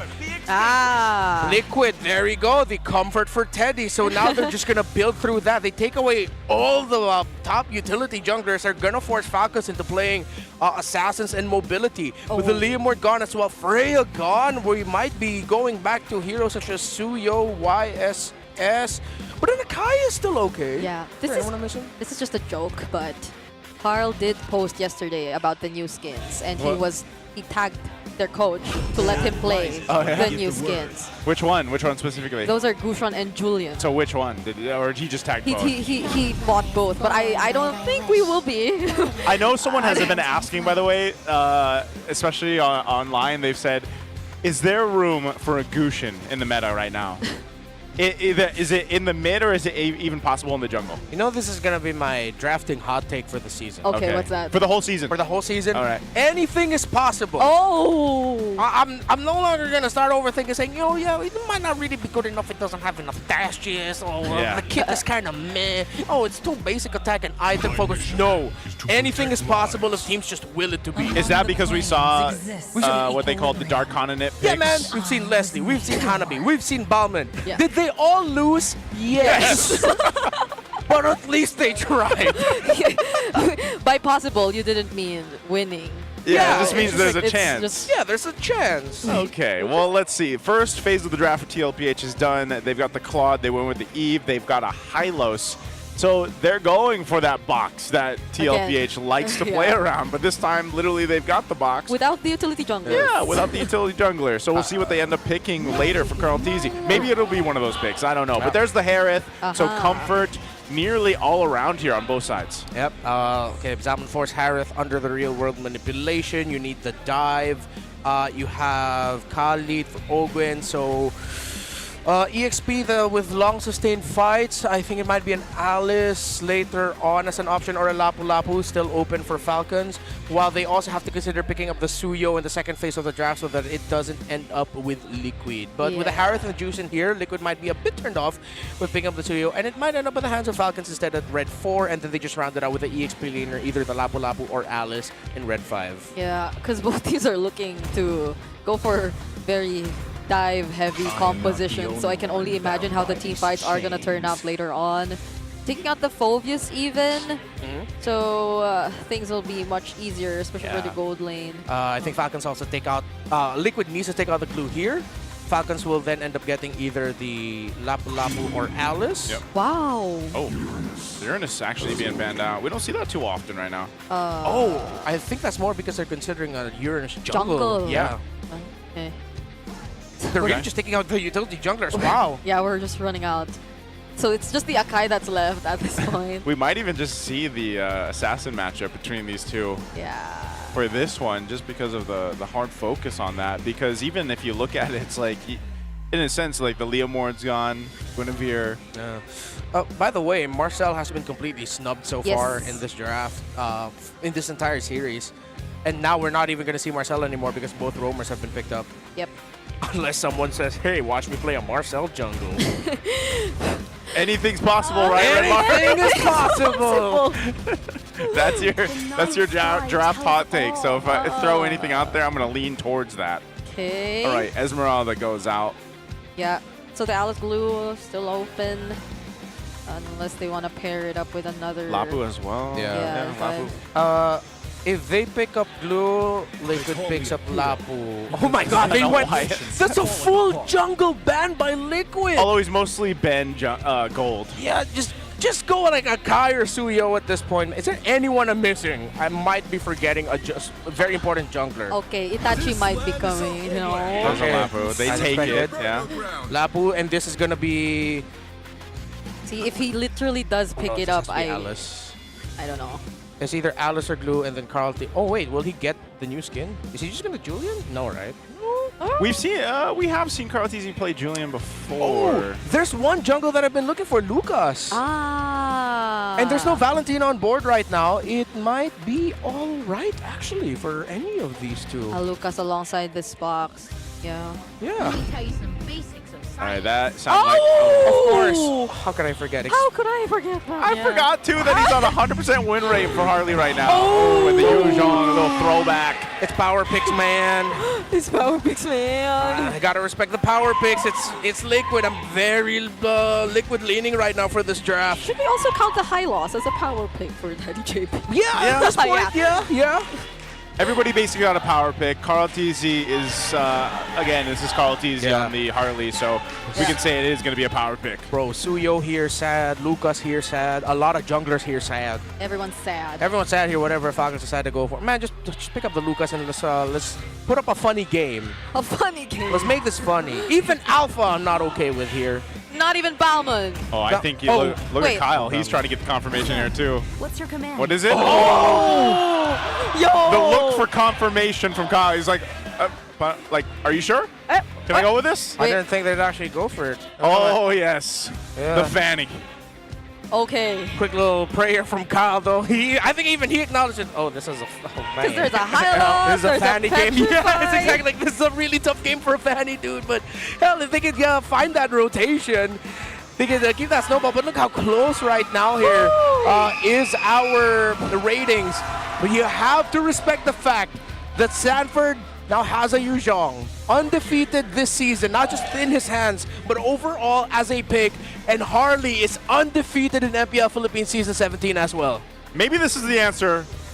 Team Falcons will have an answer for this Harley that has just been terrorizing everyone with his magic tricks and deadly magic. Let's find out here. Again, you guys can let us know. You had the QR from earlier on. You can predict this match right now. There's potential sweep for Team Falcons if they can make it happen here, or can TLPH find the adjustment they needed as we jump into the game? Looking at the trade, I think it might be a little bit more Ogun Haji prioritized. Yeah, okay. Maybe already using the Revitalize. Yeah. part of the early game trade. Want to maximize the time that Sanji will be able to dish out the Void Blast. Fighter Emblem, Rupture, Mage Emblem, Fighter for the Claude, Fighter for the Fanny. Okay, yep, pretty standard emblems that we have here. Okay. Standard, but the compositions aren't exactly standard, at least from what we've seen. Maybe for TLPH in a sense. Well, Sanford actually getting poked down quite a bit. Man, Flap is handling Seems like he wanted to take that. Oh! Bye-bye, purple buff. I had no idea! So Kyle started orange. No, because Ogwin was... Yep. Yeah. No one protected the purple buff. Oh, that's not the start that Falcons wants with their Fanny. Nah. Good read by Liquid to just take it away. Oh, Kyle, no! That was so close. Unless they can actually continue to pressure Carl Teasy, but no, I think they just call it off. What was that? Oh, no. Something's breaking midnight in the Filipino disc. I gotta say, he is one of the... He is a Fanny player, so maybe it's that. Maybe the purple buff isn't available. He knows how much that hurts. Oh, Falcons. I think they have to give Turtle one. See if they could just get a flank elsewhere, but with how safely Teddy is playing, how safely now Sanford is playing, they'll have the advantage for Turtle. That's Turtle 1 for Liquid. Okay. Already level 4 too. It's not like Falcons are trying to approach this objective though. So there might not be any major team fight just yet. Yeah. Feels bad for Kyle. Dude was already praying. It's like, oh man, this is going to be a really tough Fanny game. He did not expect that. That's because he loses his buff. Oh, Marco. Oh! Dashing out right in time. Yeah. He survives. He's going to grab that gold card too. So he gets to level 4. He'll survive. Reset. Had to burn the flicker though. So with that being down, that's clear signals for TLPH to go ahead and try to make a play there. Especially having a Harley. Oh. Okay. There was an intent to find that pickoff. I think it was why did it suddenly not? Why did the Petrify not connect? No, but it's a really quick one, and then he just Bravest Spidered out. Oh yeah, timings of the Bravest Spider. Yeah. So a quick little jump out there by Flap. No, and I think they were just slightly hesitant because they saw Kyle, even without the purple buff, just fly through. Let's see if we'll finally get it this time. Ooh. Teddy getting forced back by Marco. Experiences this exact trade. The Harith versus the Claude when he went up against Severo and Onyx Philippines last week, and Marco won that. Very comfortable with that trading. Okay, Kyle has a purple buff now. That's going to be a pick-off on Sanji unless... Flicker burned. Flicker burned, yeah. Stays alive, but now Kyle can actually play, try to make some moves here with the purple buff. Yeah. Poking back and forth in the mid, though, and that's one of the things, too, is just building into the rotation next to the next turtle. Carl Teasy taking a trip, throws out his deadly magic. Okay. No, yeah, they're not going to be able to catch Carl Teasy here. Yeah. Going to be able to get the Lizard. Good defense by Falcons. It's a slight 400 gold lead for Carl Teasy's Harley, and they need to make sure that Kyle gets all the farm that he can get. Gonna go to this orange buff, but here comes Sanford with a signature peek into the jungle of the opposing team. Not gonna go for a full dive, doesn't want to risk it into the wall, but Liquid are now eyeing the bottom lane as the turtle has spawned. Okay. Ogwin 2 trying to help Super Marco. Now it'll take Teddy a bit more time to come here, but it's Liquid for pulling this objective. That's the Glorious Pathway already committed. 3 members showing up. Kyle joining in, but it's Carl who secures the turtle. Kyle Teasy gets knocked in by the Petrify, and Carl Teasy picks up first blood. Petrify in the air, but here's Flap in the back. Okay, Sanji will not get out of this, but there's the Blazing Duet coming in from Teddy. Flap gets taken out. Super Marco though looking for the trade, but Sanford still survives, and now it's JP locking them in. Whoa. He might just actually find the kill, and he does! JP gets his revenge from the last game. They do get punished under the turret, and Kyle's back. Okay, Teddy will get taken down too. Haji, can he survive the deadly magic? The damage is not enough, but the space escape saves him. He didn't have the energy. Sanford spots Kyle, and the sequence has finally ended. What a fight! And crazy trading by these two was stunned by Flap under 40. Okay, that's the Sansan duo you're up against, but Flap will most likely get out of this anyway. Ogwin though. Oh, can he actually finish the kill on Sanford? He does, but Flap, he might get punished here too. Leads one last hit, and JP once again gets the job done. Oh, I don't know if that was worth it. Kyle a little bit too late, but man, they lose 2 off of that play. Potentially Haji. Whoa! It's actually a double kill. Kyle, can he finally end it here? No! They revitalized too! Clutch save from Daddy JP! Back and forth, but Liquid clearly wins the trades. And the last time we saw Carl play this hero was in Season 7. Whoa. Woo! The card trick from the GOAT. That, I mean, he last played Harley in MPL PH Season 7. That is insanity that we saw Harley in his hands. 10 seasons ago. That's why I'm like, I was gonna say a decade ago, but yeah, It's not. that's 5 years ago. Bro, the Clippers are so happy right now. They have so many clips to get from this game number 2. Post all of them. Liquid has advantage. They have Turtle Sanford in the mid. Oh, they're trying to take down Haji, forcing out the Good Crimson Beacon already. Sanji too doesn't get stunned by the Latch Shaker, and Carl secures the objective for Team Liquid. Now that's a flicker once again. That's the real world manipulation too. Flap doesn't actually get away. I mean, think about it. You're trying to escape. You're trying to get away. There's a real-world manipulation and a glorious pathway keeping you from getting away. That is almost impossible to get away from. JP, we posed this question earlier. Oh wait, Dragon! Oh, Black Dragon form coming in from 40. Doesn't have to petrify though. But that's gonna be the purple buff stolen away yet again and a kill!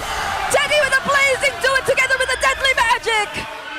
Steady Teddy coming in at the perfect time to take down Kyle.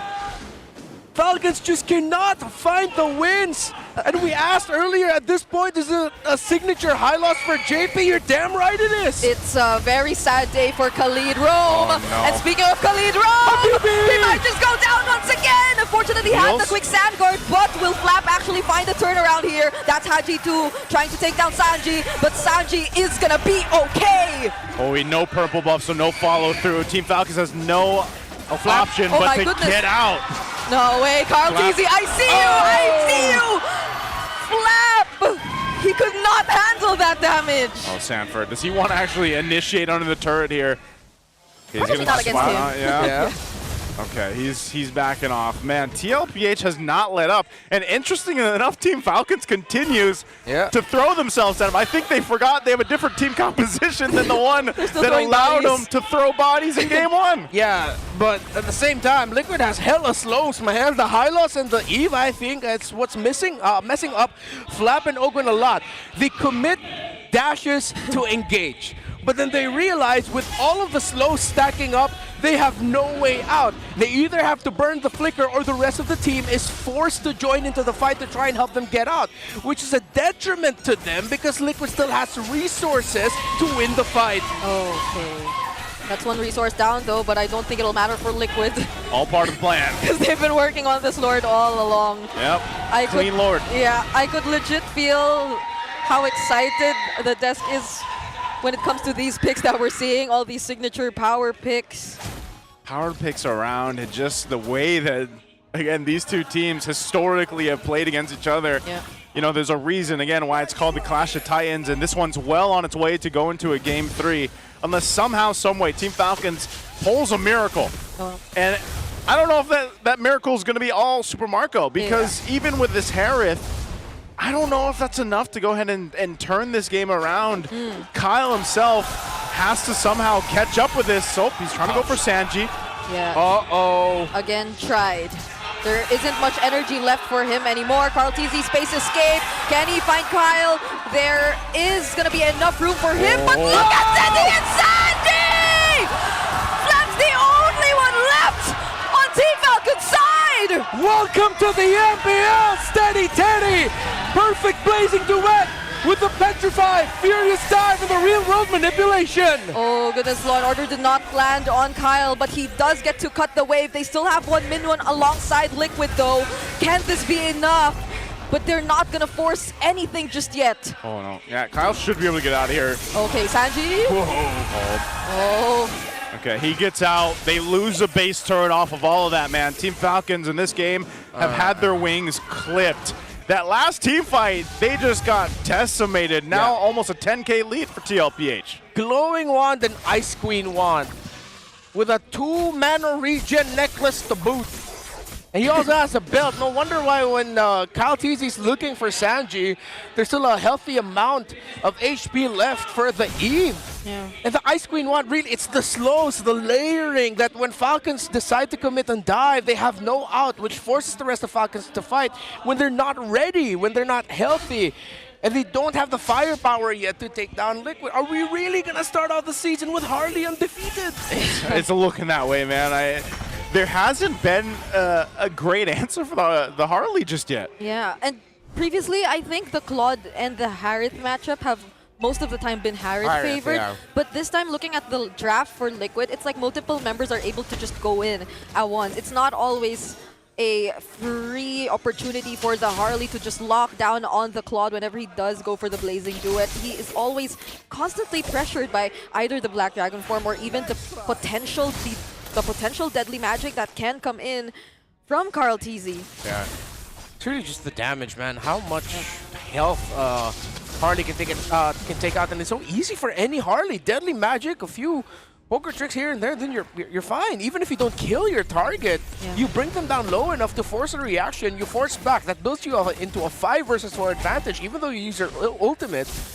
But it's such a big win for you because you get to recontrol the map. And Liquid and Carl have just been doing that over and over again. Yeah, it was so interesting when we saw that pick pop up for the first time back in M7, and there was a whole lot of discussion about it, how it worked really well. I believe it was TNT that first debuted it during the tournament, and you know, ever since then, you've seen this kind of evolution build in with the Harley, and you know, surprisingly so, it's been picked up so many times, hasn't lost just yet. And like you said, one of the biggest factors is just how threatening of a pick it is. And even the itemization that he goes through, you know, he's so elusive as a hero that you think, okay, we can kill him, we can blow him up, but he gets out of most situations so easily. Yeah, and Kyle, by the way, still can't get his hands on his purple buff. Kyle, I feel like just hasn't been able to play much this game. Nope. It's how Team Liquid handled their initial rotation. How Falcons completely failed in communicating to protect the purple. Oh, hell no! Oh, actually, Fortis. Whoa, Fortis! He will get traded out though. Flap 2 with 3-man setup with the Lat Shaker and the Raging Sandstorm as well. But the damage is just lacking. Teddy going for Marco, but he finally actually escapes. But they cannot escape a Game 3 handed over by Liquid. Stay steady, you've got Teddy. Liquid now and Falcons have traded one-sided dominating wins. And we will get a game number 3 for Clash of the Titans. So what a bounce back by the Cavalry. And there we go. We're going to a game 3 for the Clash of Titans. That's what we expected here. And there's the red carpet walk from. Is this now? No, that was earlier. That was earlier. Okay, so they got the buff. The Nay. They got the Nay buff. The Nay buff. Dude, this was a non-stop action game for game 2 right here. I don't think anybody got to breathe. No, because it was fun. It was a Harley, Fanny jungle match. Back and forth. You have a juice in 2, but I think there's one play I'm looking for. It was the interplay between Flap and Ogren that actually led to Liquid just winning over and over again. I think it was right after this. Flap would come back, and then you see him trying to chase and take down someone, and then you see the hesitation a little bit from Ogre. It's like, can we? Do we try this? They do get the trade, but then it ended up becoming unfavorable for them. So we won't see we'll see the Teddy highlights now. Too many slows, too many dashes. They messed up the initial purple buff take for Kyle. Ever since then, Kyle was just uncomfortable. They completely lost their flow, and Liquid just rode with it and coasted to victory. I was surprised the Black Dragon form actually went back at that moment, but it was probably a sacrifice that they were able to calculate nonetheless. Still, Falcons look like they were trying to go for the defense, but okay. That's the goal right there. Ban all junglers, I'm gonna be okay. There's just way too much things that Harley forces out of every composition. I have been saying this since yesterday because after seeing the drafts and the games, there's two heroes now that every team has to watch out for in the meta. I know everyone has to respect the Leomord and Freya, but with those getting taken away, it now falls to Valentina and Harley, to determine the flow of drafts and determine the early trades. And it's funny because Harley usually does pop up later towards the second phase of the draft because it's one of those options that's kind of like always there and teams kind of wait on because there are quality picks to pick up in those first phases, Valentina being definitely one of them. But even this, it was interesting because TLPH decided to go with a very comfort pick starting off the bat with Teddy's Claude, and you saw how well he was able to play the Claude based off the setup potential. I mean, even JP on the Hylos, one of the few players to play it like the way that JP does. And again, imagine how game one went for JP. He did not get to play. Well, this time he was setting things up with Sanji around that death box. The Glorious Pathway was such a nuisance for Team Falcons to get away from. It's like they couldn't get any disengage if they wanted to, because look at that. What that is so hard to play against and get away from even when you're behind. And again, Kyle struggling from the get-go to even get his buff, get control, and make this Fanny work. And you know, it makes you wonder too on the comms when they were in the draft and you saw him look up a couple times for the confirmation, like, I wonder what the conversation was, like, should we pick this or should we pick something else? Because even the way that the draft went and all those targeted bans towards Kyle, it was like, what left could they go with that would match against a Harley? They should have picked up the Lucas, man. No, I'm kidding. I understand why they picked up the Fanny. It's just really how Falcons messed up the handling of the first rotation. Yeah, it's that. Yeah, so revisiting the early portions of the game, what happened was Carl Teasy was already starting off his Golem and he was on the way to going to the orange buff. But then JP confirmed that literally no one was in the purple buff. They already saw Ogun up top. They had an idea, I think through Sanford. No, actually, no, they didn't even. They just saw that the Khalid wasn't there. And I think at the same time, Sanji checked the bush with a Void Blast.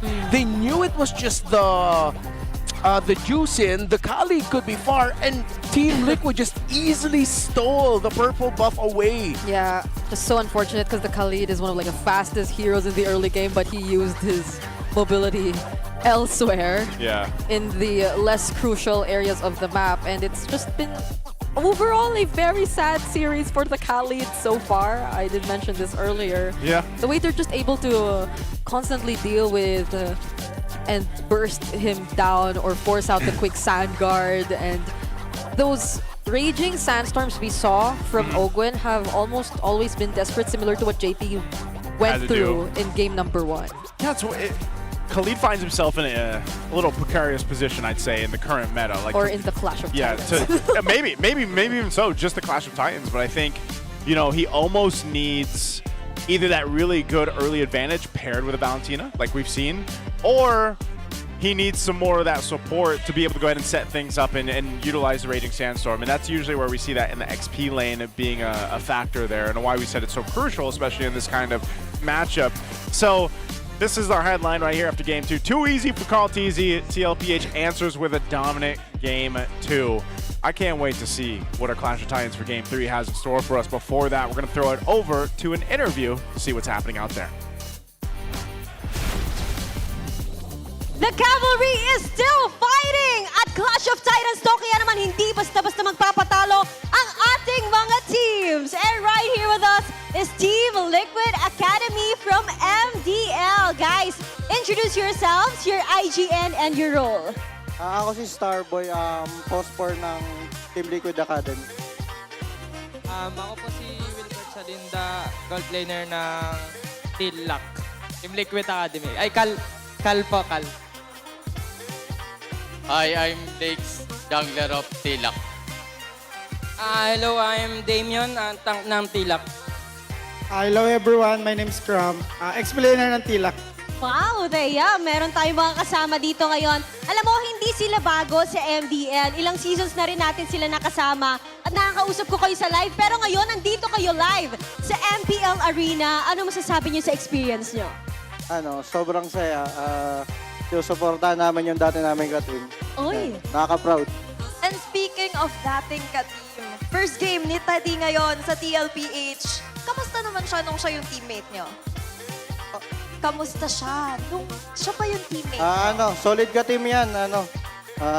Maboses and solid ka-banding din. masaya. So, ano naman ngayon yung message nyo sa kanya habang naglalaro na siya? Good luck sa'yo, Teddy. Proud kami sa'yo. Galingan mo lang palagi. We love you.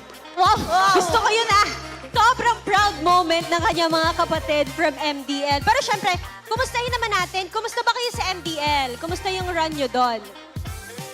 Ikaw, Kram. Okay lang po. Okay lang. Sakto lang. Babawi pa. Opo, siyempre. May ipapalag pa.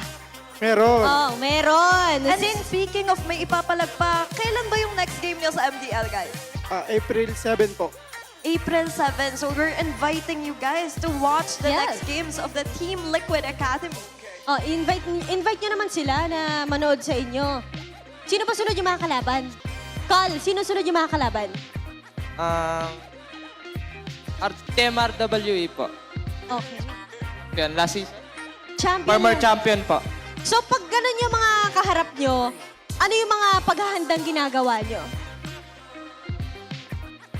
Ano po, sinasolid po namin yung bonding namin tapos yung pinaghandaan din po namin sila na sobra. Speaking of bonding, nakaka-bonding nyo ba itong MPL team nyo? Opo. So paano ba yung bonding nyo sa bootcamp? Kumakain ba? Kumakain po sa paresan. Ay, gusto ko yan. I love that. And you know what? We're going to continue this clash of the Titans later here habang nanonood ang MDL teams natin. Meanwhile, we're gonna throw it back to the casters. Thank you so much, Odin and Thea, and of course, TL Academy there, the MDL team. And they're here to support not just TLPH, but also Teddy, their former teammate there. Lots of encouraging words for him and about his time as their teammate. And now I'm sure for a lot of them, eventually they would love to go ahead and get to this point where Steady Teddy. Is that where we're? Steady Teddy. Is that what we're going with? Steady Who Teddy. started Steady Teddy? It was Wolf during and the Burrito. Yeah, Wolf and Wolf and Burrito. Burrito? Yeah. Steady Teddy. I like it. And it's funny because they just like it's one of those very natural monikers that like comes up. Stay steady. And it's really his Claude, man.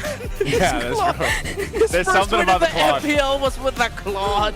Wasn't that his most impressive hero too in the qualifiers? Yeah, Again, the joke that they dished out was he was climbing top global ladder with that Claude. With how many times he won and played that hero. Which is surprising that it was just like never banned out or never. Oh, not I shouldn't say They never, but it wasn't. Yeah, it's a first pick, first quality pick. Let's take a look at the stats here. Highest GPM in a game. This was after week 1.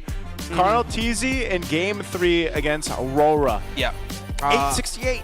Yeah, that was the Leslie game when Aurora overcommitted into protecting the gold side of the map, which left eventual game MVP Sanji on the juice in and Carl Teasy to take complete control. Because JP was happy to just help match the rotation of light at that time, and that just left, well, crazy gold for Carl Teasy.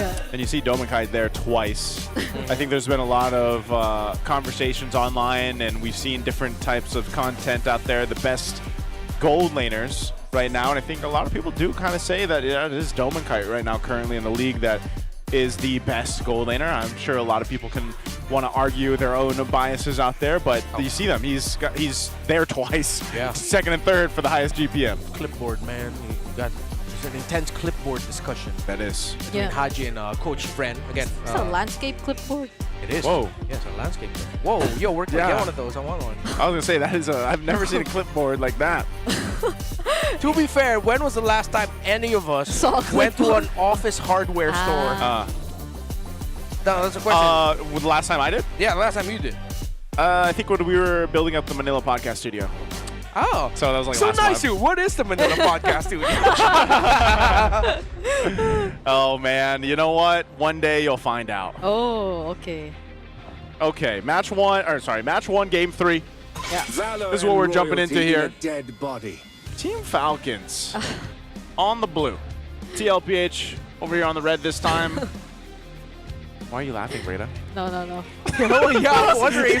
What's so funny? What are you seeing that's making you giggle over here? No. I thought you were gonna say Team What? Falcons on the blue and Team Liquid on the red. Is that what I said? Yeah, it's just my brain, you know. Sometimes my brain just goes. I don't get it. I'm so lost right now, dude. I think Brigida's lost right now too, man. Okay, we gotta reset. It's like another game 3. It's a Clash of Titans. Now she's talking to Let's herself, go. ladies and gentlemen. That's inner dialogue right there, a la Brigida. Yeah. Okay. Okay. All right, why don't you take us through the bans here, Brigida? Okay. So we're not gonna see another all jungler ban from the blue side just yet. Yeah. Good respect on the Juicin. I think Falcons can go for a Valentina again. Valentina rush. Even if the Sora's open, just go for the Valen rush. Did I see that right? Is Team Falcons 100% on the blue? Were they 100% winning? I don't know if I saw that on the monitor correctly, Okay, but Just double check. I was Yeah, pretty let's double confident there. All right. Whoa, got a Contra ban. Oh. That's wait. Was that wait? Am I thinking the wrong thing? Did I see? Oh no. Okay. They're taking. Okay, no, it's got to be something with the. Yeah. All right. Let's double check, because no way in hell you. Yeah, I was gonna say there's no way. That was definitely Gatotkacha though. Yeah, that was his voice. Muscles of iron. Bones of steel. There's no other muscles of iron in the Land of Dawn. Yeah, they're all blue side wins. Oh. They're all blue side wins, right? Oh no, they have one loss. All right. Did I mess up? Let's see. Oh no, yeah, perfect. They are perfect. Get it up. Okay, so it was. Oh, it was. It starts with a G. It was a Gatotkacha on the wait, Team Falcons from banned it Falcons. out. Yeah, and then a Guinevere and then a Eve. Why? What are they What prepping? are they planning here? Oh, are they gonna make sure that the Joy is open for later? Because that's only one of the reasons why he banned it. Besides, It's not the Valen pick. Okay. They take it away from Teddy. They take it away from Steady Teddy. That's nuts. Oh. I mean, you might as well. It's a Super Marco pick too. At the same time, like it's Yeah. a bulletproof Marco pick. Gets in that comfort zone here with the Claude.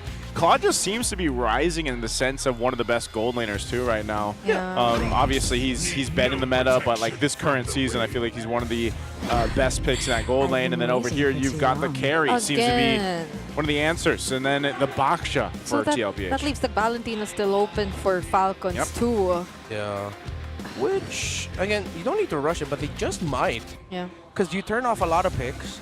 I think the adjustment later now for Liquid for the EXP lane is instead of picking up Sora, they'll pick up something like a Clue or an Alice as their change. Or if he's really feeling it, he goes back to the Yuzhong if the trade looks good. But I really think Falcons just lean towards the Valentina. If they want fast rotation and to match it, I don't think they should really go Farsa. Because we only saw how much that could do in the last game. Eve's gone, Juicin's gone.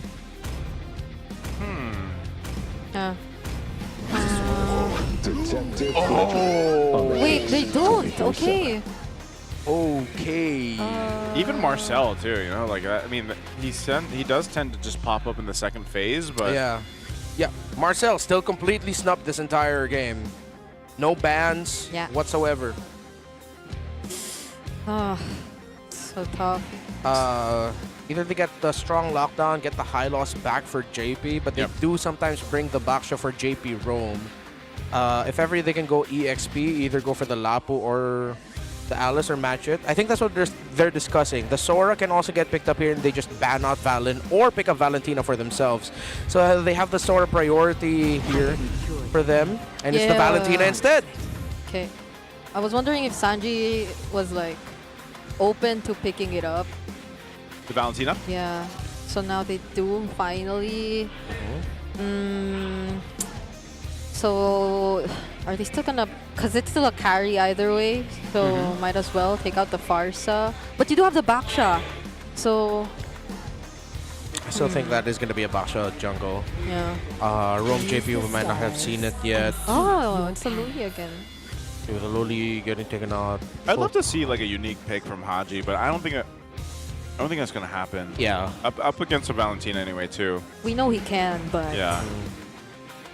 I still think, even though I know for the teams they really don't like picking up Zetian against the Valentina, the Zetian would be really good for them. Because of the Valentina pickup on Red 3, this actually forces a ban. There's an instant forced ban on the Sora, because if you gave that just would have been too much to give, way too much value. I think I'm gonna take out another mid laner. Because the thing is, if you show your roamer red 4 and it's still open, you can Valir for Haji. Valir. Yeah, and Valir, Fredrin, Glue. It's gonna be tough for Carl Tizzy and whatever roam pick JP ends up with, if ever. Or the Lilia too, I think. Oh yes, of course, the Lilia. Yeah, if we're after that same idea.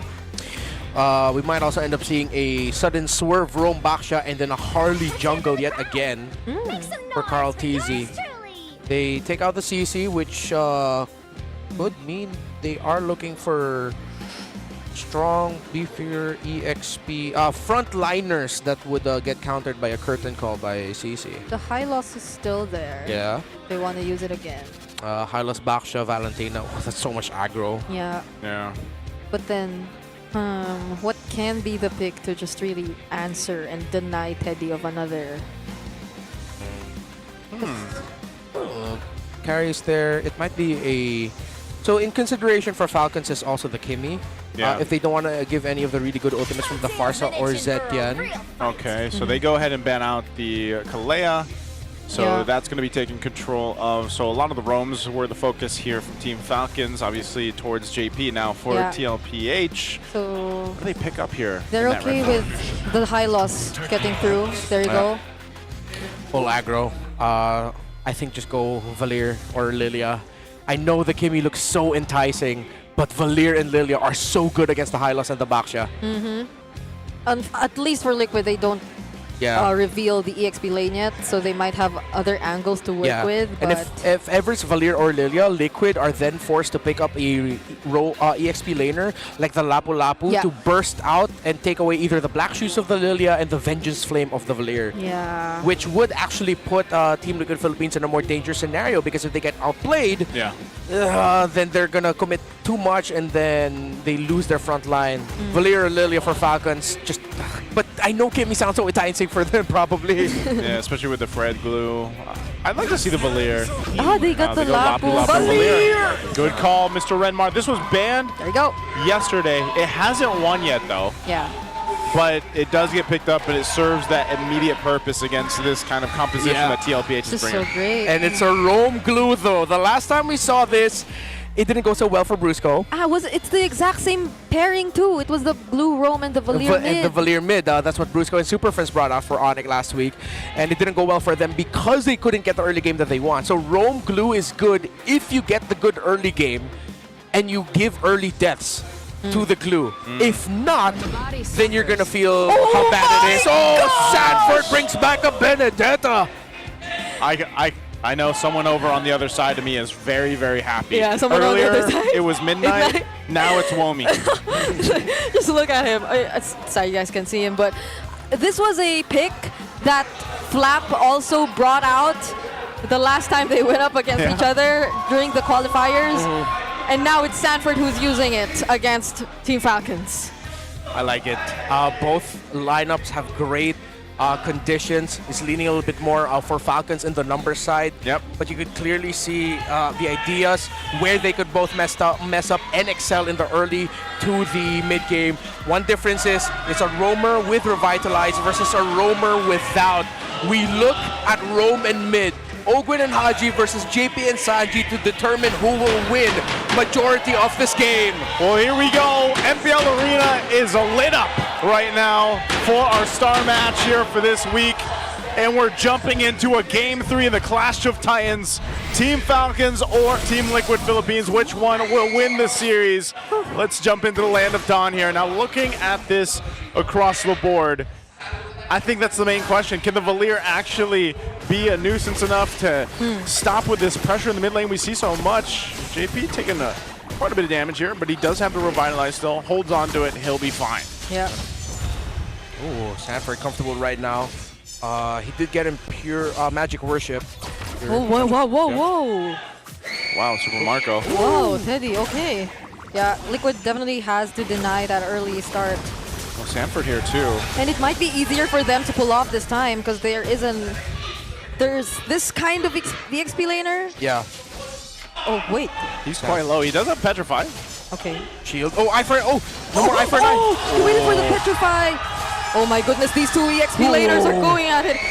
that was actually really smart by Sanford. Instead of going back to where the rest of his minion was, if ever he went there, Flap would have regained so much health through Spell Vamp with the Blade Toss. Wow. But instead, Sanford went to the other side, meaning Flap couldn't make the most out of the Spell Vamp that he could have gotten, and he also didn't deal damage onto Sanford. Great trading by the two EXP laners. That's what I'm saying, man. Sometimes with certain games, I wish we had cameras on every lane. Yeah. Because you get to see them go ahead and duke it out like that. But now, since no one went down in the early portion of this game, you have the turtle coming up in just a second here. A trip from Carl Teasy. Kyle is here as well, so he's going to be fine. But they will ultimately want to set up for this turtle. Okay. No clear advantages. Oh, they're both playing it so well. But Sanford will be hitting level 4 first. Flap has gotten frozen out. And instead of, they tried to find an angle to help Flap, but JP is also here to mess them up. Okay, an eye for an eye! Oh, Flap still survives with the flicker, but there goes Ogwin though. Can they actually find a target here? Still doesn't have the ultimate, but both Sanford and JP are already pretty low, but they're just gonna go and burst the turtle. Oh, okay. Fight still going on. Okay, that's Ogwin all alone. Flap goes down first though. Bravest Fighter already committed. JP gets traded out, but Sanford fights Kyle. And now Sanji with the stolen Bravest Fighter gets to take down Haji as well. The read by Sanji to steal the ultimate of the Lapu Lapu to be able to deal more damage in that fight was the turning point. 2 kills right away for the Lone Stallion. Ooh, and Sanford's going to get a whole lot of that extra gold right now, too, off of that fight. Yeah. A very decisive early turtle already for TLPH to go ahead and give them this bit of a lead. Yeah, I guess this is one of the things I was really looking out for. Like, how does Sanford utilize the eye for an eye to take advantage of the crowd controls that are coming in from Falcons? But Teddy, he will be taken down by Ogwin there. No way out for him, unfortunately. Oh, the Landshaker still lands! Flop! Can he actually find the kill on Sanford? The Regen 2 makes it! These 2 XP laners, oh my goodness. Flop and 40, what a show! Carl Teasy gets spotted by Ogwin, grab! Okay, grab brings him closer to Super Marco, but they don't have enough damage to work with Carl just yet. Yeah, there's even with a Valir, it's not like you have a bunch of bursts yet just to be able to use. It's more of a bit of a dot damage, and then the stun, of course, that comes with it. So even if you get a good grab, it's a little difficult to capitalize on a kill, at least for now. We'll see what itemization Haji decides to go with here. First utility item for the board for anyone is a Dreadnought armor for Kyle. Thinking about Sanford and, not even Sanji, because he'll still be dealing magic and a little bit of physical when he steals the Bravest Fighter away. It's Flap with the War Axe first. Ogwin, I think, is forced to build. Trying to see what's he goes for the Molten Essence. Oh, is he going to turn that into a full-on Cursed Helmet? That might be too much if he does. Sanji picks up the Lightning Truncheon already too. Has no idea there are actually 2 members there. At least he got the check though. Okay, can Teddy follow up? No. Good check. Super Marco's going to be fine. So they'll rotate for this turtle. Carl Teasy was holding it there to see if they can make a play, but he'll wait for the team to kind of rotate for the turtle. Flap jumps in. That was the Blade of the Heptases in for Sanford. Glory's Pathway already committed as well. 4 members being zoned out. 2 Messon from the Landshaker, but Teddy is here to join the fight. He's actually throwing out all those shurikens and a flicker from Sanji yet again with another stolen Bravest Fighter. Kyle and Ogwin have to run away, but Sanji's going for the chase, and he finds another double.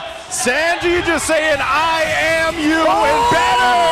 And he's looking for another, but JP will secure the kill on Marco. Can Ogwin trade here? Grab, brings him closer to JP. He's committing it. Get him, Ogwin. Okay.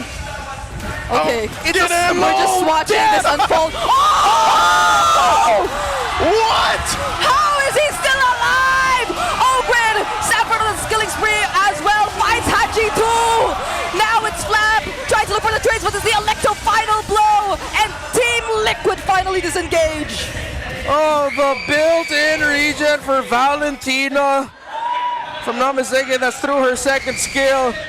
Maneuvers. That was a maneuver. Pure rage. Oh no, yeah, she has mana, so she doesn't regain health.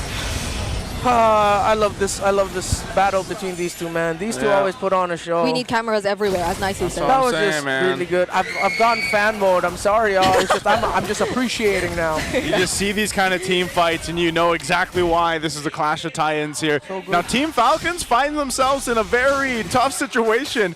You're talking about 6 minutes in, taking a look at the Infinix hand cam here, specifically for Sanford on this Benedetta, who's been doing work, man. 4-0. Sansan has been doing work. They're both 4-0 and 3, mirrored KDA. This is the Sansan game. This is the Sand game for sure. Yeah, if Liquid does win this game, can we like have 2 MVPs? But it's just Sansan. Sansan, and you count them as one. They are one. Or you do some weird amalgamation of their faces melded together. Wait, I think I saw something similar to that. Like a couple seasons ago. I think there's tools out there in the world that can actually do that pretty quickly. But going back to this one. Let's get a human to do it. No, Redmar, there's not enough time. Okay. Last turtle of the game is up. It's started up by Carl Teasy. Team Falcons might be looking to scrape something up if they can, but they have so much room to cover here. They can't even get space into the objective, and I think even the First Lord might look like that. Yeah, now they have to find a way to get a bit more farm for Super Marco, because river control and object. Oh, he's gone! Bang! Unstoppable for Sanford. There's a clash happening here in the purple buff. Glorious pathway already used, but Ogwen pushes him out. JP is the trade for Team Falcons. Oh, JP goes down, but a trade, and Super Marco falls further behind in the gold lane right now. He might have been able to farm up the best he can, but every death sets him back further. Sanford still knowing that he's confident enough on this Benedetta to get out of these sticky situations. No, no way! Oh my goodness, it's a monster kill for 40! Kyle tried to chase him. There goes the retribution. But will he still try and go for another outplay? A Razor's Wrap already lands, but it's not enough! Carl Teasy joining in. Blackstar Shield Unity. Oh, the taunt actually catches him in time. But then, can they do this? Under the turret! Kyle under the turret! Finds an outplay on Carl Teasy! Okay, Falcons are finding turnarounds. So the reason why Kyle could not get help for the longest time is because the members of Liquid decided to commit into the mid lane to delay the help for Kyle. But now Carl and Sanji got a little bit too greedy. Sanji died in the mid lane with the diversion that Liquid was doing, while Carl Teasy just took too much damage from the turrets. Still, is Liquid in the lead? This Sanford Benedetta is dealing way too much damage. It's full damage item that he's going for. Heptasis and then the Sea Halberd second. That's why he hurt so much. Oh, the Petrify once more. Electro Final Blow cancelled, but he still gets to use it to get to safety. Somebody stop this guy. I mean, Sanford is just out of control. 7-0-3, locked in. And even earlier, that play under the turret, Carl Teasy smiled after he died because I think they were just going for a style point at that point. And now they continue to put the pressure on the turret. Oh, Liquid are all over the place. Haji falling down first is not looking good for Falcons. Oh, no. All 5 members approaching mid. The Stampede has been on, and Falcons with their wings continue to get trampled. Through Sansan, through the IMU of the Valentina, through the individual play of Sanford. I don't know how many eyes he's collecting, man. I know it's called eye for an eye, but Sanford's got nearly the whole team and the wings from Team Falcons right now as Lord is secured. I'm wondering, I'm curious how Team Falcons defends this push. Their wave clear, it's not the best. You know, they might have to utilize their ultimates, especially the Claude, and then you have the Valir. I mean, he's just now getting the golden staff. Super Marco doesn't even have the Trinity. He's still working on the Crystal Scythe. Yes, he's got the bow there, but man, they have so much ground to cover at this point. Yeah. And they got control. TLPH looking to punch it into the base here. When things are way too even in the draft, it takes individual greatness to make it go in favor of the opposing team, and Sanford is feeling it. He knows. He knows that Liquid are on the way to completing the reverse sweep of Falcons. We should get the Infinix hand cam for that. Yeah, we should have used it here. Yeah, here we go. Base being pressured. Glorious Pathway drop down as they wait for the Lord to go ahead and charge in. Okay, that's a flicker used by Ogwen. I think in an attempt to find someone or at least deny Liquid from pushing forward. Yeah, sucks here for Falcons as now Blade Armor is also up for Carl Teasy. Chastised there for Kyle, but at this point it's really the Sanford Benedetta that's your biggest problem. That's the majority of the damage coming out of him. Oh, okay, the grab finally lands. Bring him back. Yep, they bring JP back, but JP is just so free to walk back towards his teammates, and now even the ultimates are getting used. Haji no longer has his. Team Liquid are going at Falcons.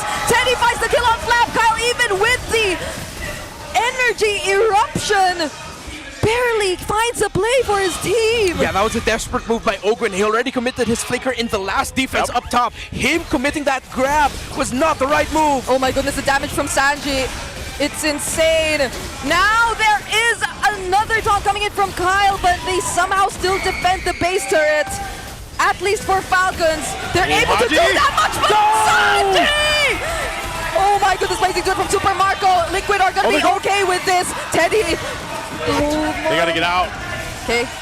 They had to disengage. That was getting a little bit too messy and chaotic, but TLPH just kind of seeing just how much they can get away with. Bro, the Sansan game. Sansan game. This is the Sansan game. Can we somehow get both of them as MVPs? Yeah, I'd like that.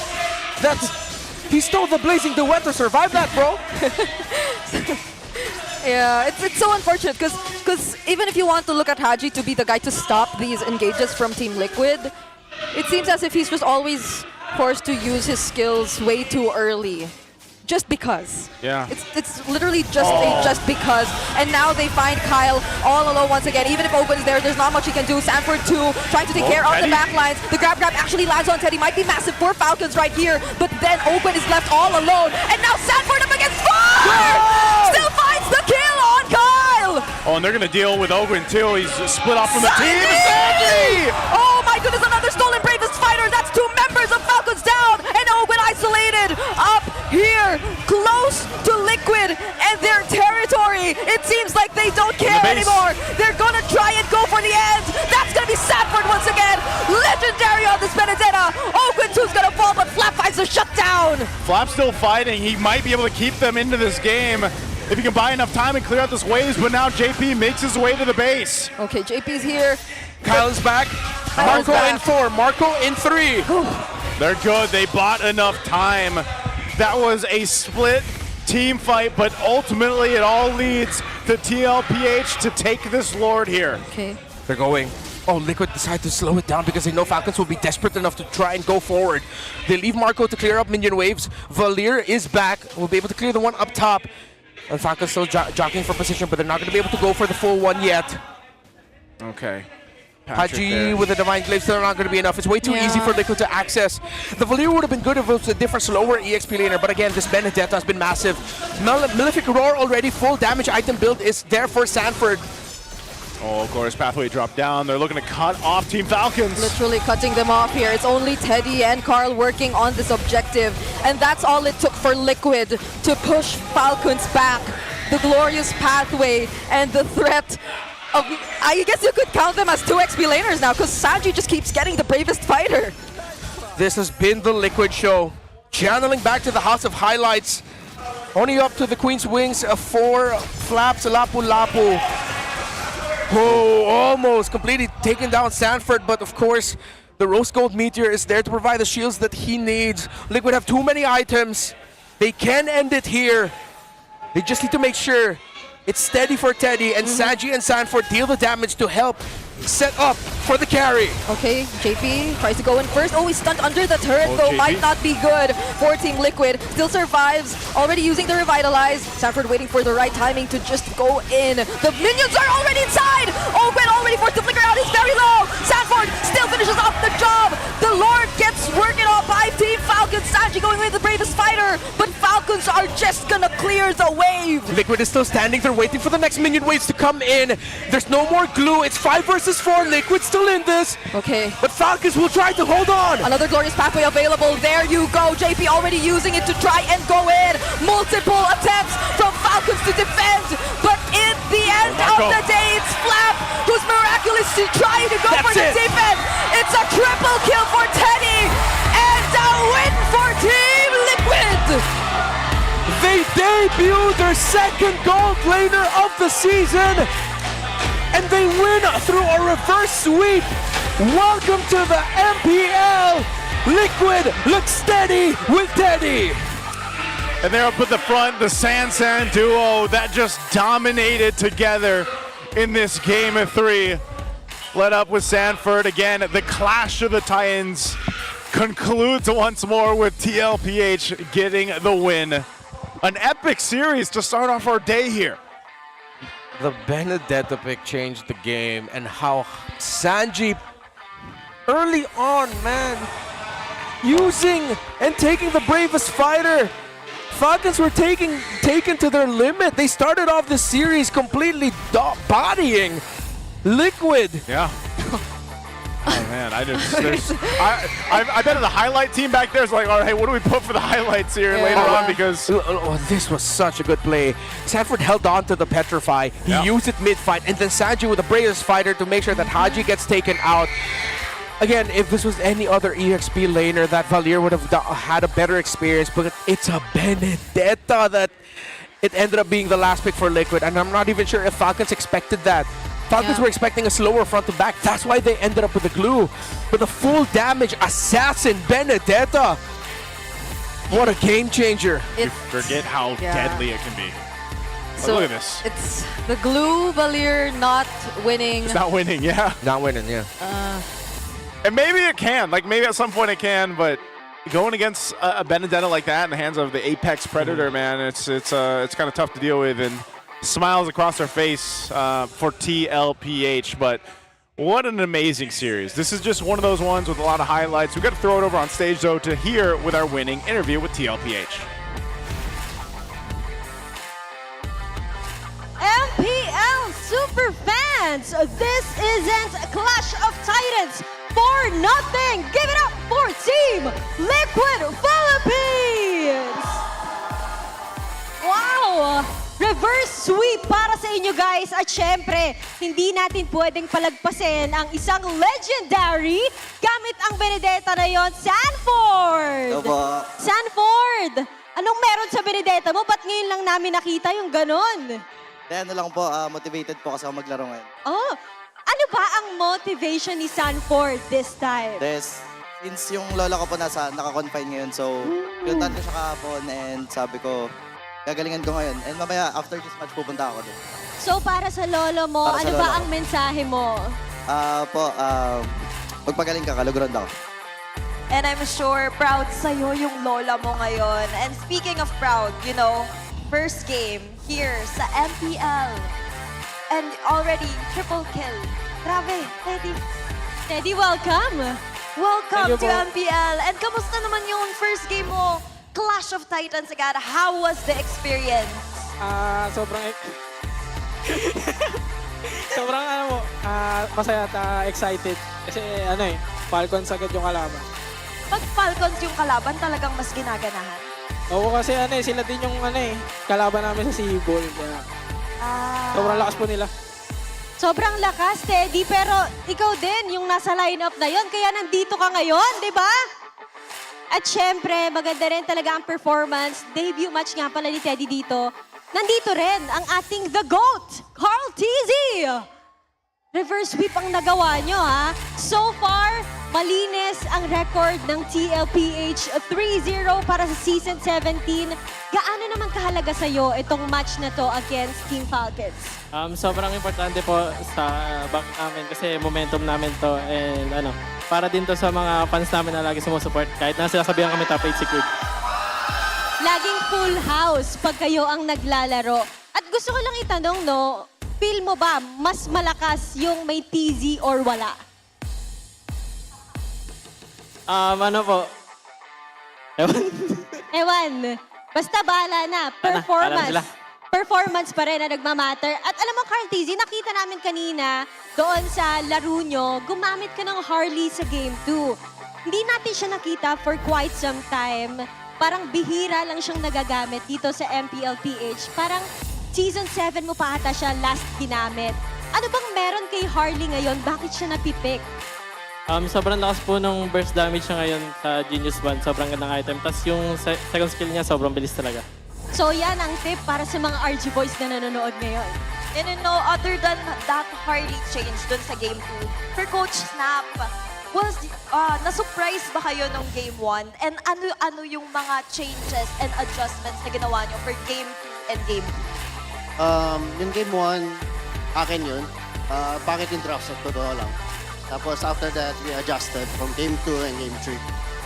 And ano-ano po yung mga naging adjustment? Yung mga hero picks lang, yung priority picks and all. So, aside from the adjustments na ginawa doon sa inyong draft, ano ba yung mensahe mo sa players pag gano'n na nauunahan na sila nung kabilang team? Def lang. Def lang, di ba? Def lang. Tiwala lang, Oo. pusuan lang eh, Oo. no? And of course, I wanna ask, JP, ayun. Next game nyo, ang makakatapat mo is si TLPH. And you know, magkasama kayo noon sa Sun Sparks back-to-back championship. Ano ang message mo sa kanya para bukas? Ayun, good luck. Tapos kasi Sanford kasi makakatapat niya so tingnan natin. Sanford, ikaw pala makakatapat. Anong message mo kay KLBJ? Good luck lang po. Have fun. Good luck and have fun. Ibang have fun ata yun, Thea. Parang with giggle na have fun. And you know guys, we wanna ask, sino sa tingin nyo ang match MVP natin? Sino nga ba yan? Let's see who our MVP is. Sanford! And of course, Sanford, ano naman ang message mo sa napaka-lively, napaka-sasaya ng TLPH fans? Sa TLPH fans sa Cavalry, thank you so much sa support. Mahal namin kayo. And once again, congratulations to Team Liquid Philippines! You may now take a bow and take your victory walk. And grabe, truly a clash of Titans. Worth it ba yung tickets nyo? Of course! Talaga namang full house sa ating Clash of Titans. A reverse sweep para sa TLPH. And for the record, again, wala pa silang talo sa tournament na ito. At maganda rin ang performance ng ating mga players doon sa Game 3. Kaya naman i-breakdown sa atin yan ng mga casters. Casters, palag na to. Thank you so much, Odin, Thea, and again, congratulations there to Team at Liquid Philippines. I love the interview at the end because you kind of get a little bit of insight there, and props to Coach Snap, man. Props to Coach Snap. Yeah, talking about how, you know what, Game 1, that was on me. And then they adjusted the draft from Game 2 and Game 3, and here's our MVP also for Game 3, 12-1-8 on this Benedetta pick. Yeah, they're becoming really a thing. EXP leader wins games. You saw, though, that Flap, it was just a mismatch for him. This Benedetta was nuts. It calls back to his own debut.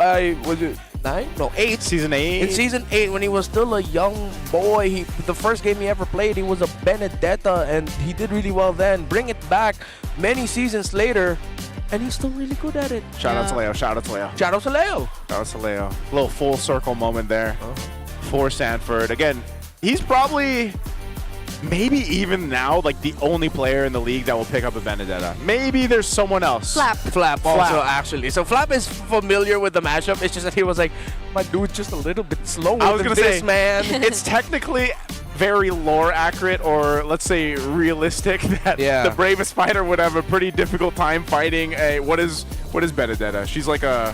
She is a prolific swordswoman. She's not even like a ninja. She's just fast. She's just fast. Yeah. And, I mean, seeing the way that Benedetta moves across the map, especially in the hands of Sanford here, you can just see the smile on his face. He knew that he was dominating, and that's why I think even when they made that, they tried to make this attempt under the Tier 2 turret when Carl TZ joins him. It's just one of those things, well, let's just see what we can do. But look at this. How do you deal with this even in between your turrets? I can't. So hard. And it's really that last pick that shows up from Liquid even in game number 2. Yeah. Be it the Harley and now the Benedetta. So it's nice to really see Coach Snap and the amount of impact he has towards the team. And him even being very honest about, yeah, that first game draft was probably on me. Nah, he wasn't. He didn't even say probably. He literally said, That's that was on me. that's on me. Yeah. my draft was not good. We lost that draft. Yeah. So I just made sure to recalibrate that. And 2 games in a row now. Like, again, this one was very close. It was just that one pick really put the favor a little bit more for Liquid, because it wasn't a question of if Sanford will do well, it's when he will do well. When is he going to pop off? When is he going to start doing the things you expect him to do? He ended up dealing the most damage here alongside Sanji. And Sancho. Yeah. And apparently it was once he hit level 4. Once he Yeah. was locked in, him and Valentina. So far, since yesterday and since last week, it's really Valentina and Harley messing up a lot of drafts. And the importance of a very... making the most out of your last pick from whichever side that you're coming from. Which is interesting, the way that that's kind of unfolding, you know, here for the current meta and everything. Because, yeah, I know we highlighted Sanford there since he got the MVP, especially the match MVP. But, yeah, Sanji, just amazing things on that Valentina. We can talk more about that here in a bit. We got to hear exactly how the Infinix mic check sounded for TLPH.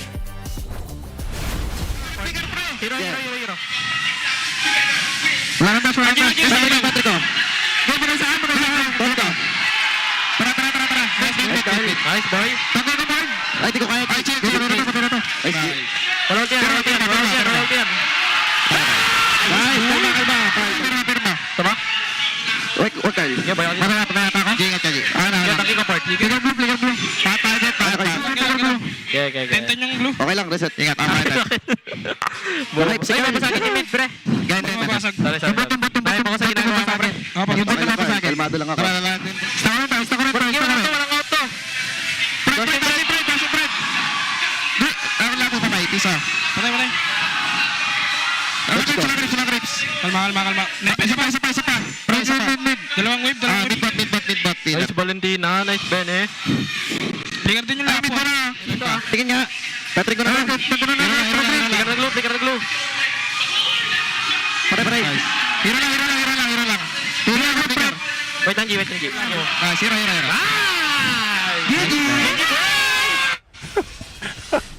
I always love how animated they are, especially Carl Teasy, to see him shout like that. Yeah. And did you see that too? Steady Teddy, man. He was just like He man was locked in. He was really going the rest of Liquid. Hey, yeah, we're vibing right now. He was just and even Carl said it's like nice Valentina, nice Benedetta. He was really shouting out the impact that Sansan had in this game.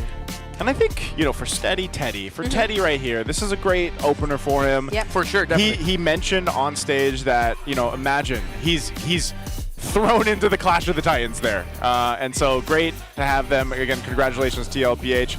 It's us, me, Brigida, Renmar. We'll be back after the break for the second match.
GG, bro! Don't worry. Be only with Smart Power All 99. Hindi bitin with 10 gig data to power your games plus only Facebook or only TikTok. Load now. Foul! You know your scalp can get up to 5 times more dandruff? Get triple anti-dandruff power. Supercharge with Clear. Hey, you. Did you know men have 1.4 times weaker scalp? Get a shampoo that's 100% made for men. Supercharge with Clear. Enemy alert. Your scalp gets 1.5 times greasier, causing dandruff. Get triple anti-dandruff power. Supercharge with Clear. Stop and pull over. your scalp gets 1.5 times sweatier. For cooling power, supercharge with Clear.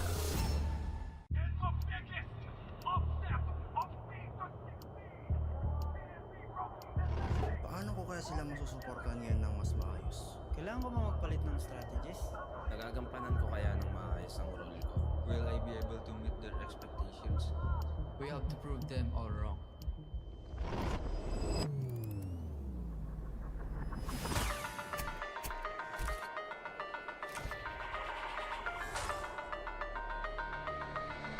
It's time to win.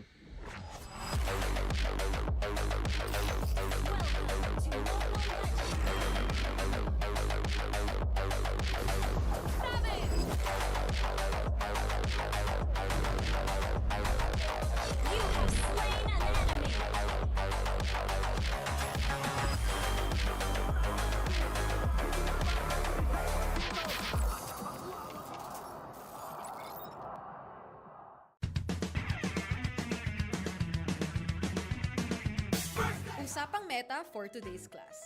Excited na ako! Meta? May itatagos kaya? Good morning, teacher!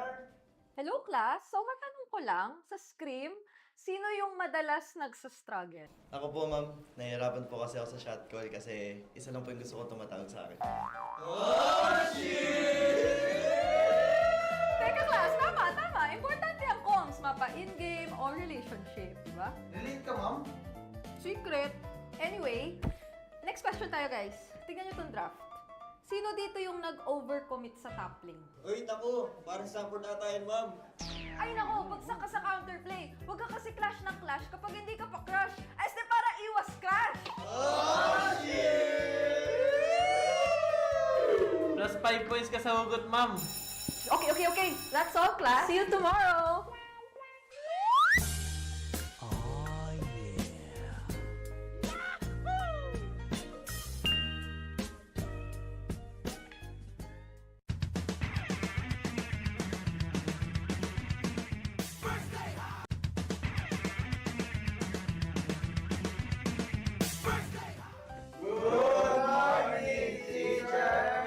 May bagong grading sa loob ng classroom. Sino kaya ang bagsak at sino ang may palag? Okay. May grado na ang lahat base sa inyong naging pinakamainit na katapat sa lane. Now, class, ano sa tingin nyo ang palag ni Demon Kite kay Carl T? Ako! Si Carl TC Goat! Si Demon Kite, celebrity! Okay. Pakinig. So, pag-usapan naman na natin yung iba't ibang uri ng rivalry, class. So, unang rivalry, yung team na palaging next season na lang versus yung team na palaging nag-champion. Ma'am! Masakit naman yan! Ma'am, parang may pinapatamaan na. Grade 91%. May angas, may storyline, pero minsan pag finals, bigla na lang nawawala. Parang signal sa probinsya. Ma'am, di naman na kami yan, no?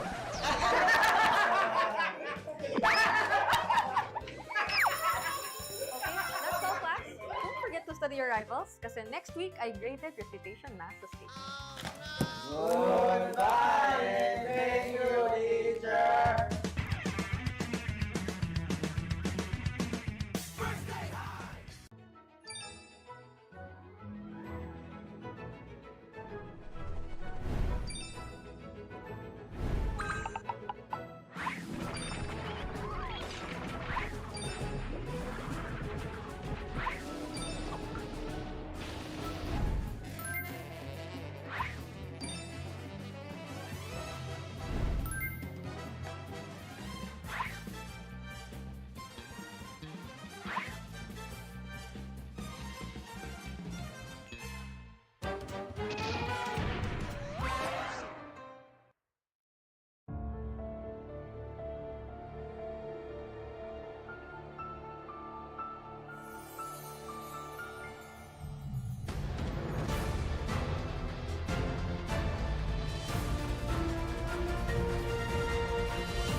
Anong masabi ko sa laban namin, ang tinaguriang Clash of Titans? Masaya. Bigyan namin kayo ng magandang laban. Tsaka babawi kami sa kanila kasi tinalo nila kami simple. Tsaka pasabi ko pala kay Teddy Cutie, good luck sa amin. Ano sabi mo sa mga nanonood, Pops? Ha? Sa mga nanonood? Sa mga nanonood, enjoy lang nila ang MPL. Daddy D o Daddy J? Hadje o Sanje? Pili. Birds ako, birds. Nice one, Pops. Nice pili, Pops. Ikaw pa rin. Ikaw pa rin, mahal, Cho. Baby ko. Uy, sama ako dyan! Nilalaro nyo. Ay, hindi mo pala yun. Hello guys, debut game ko sa TLPH. First match kalaban namin Falcons. Sobrang saya lang guys kasi nandito na ako sa big stage ng MPL. Kaya solid. Masasabi ko sa sa fans ng Team Liquid, patuloy niyo suportahan yung Team Liquid, patuloy niyo ako suportahan guys. Maraming salamat. Thank you so much. Yung preparation ko sa gold lane guys, nag-prepare ako para sa sa laning na kasi malakas din ka-laning si Super Marco tsaka veteran na rin kaya pinag-practicean ko talaga yung laning ko. Feel ko po na makakalaro po sa MPL stage kasi sobrang saya po kasi big stage. Pinakamalaking stage sa MLBB kaya sobrang saya at sobrang exciting.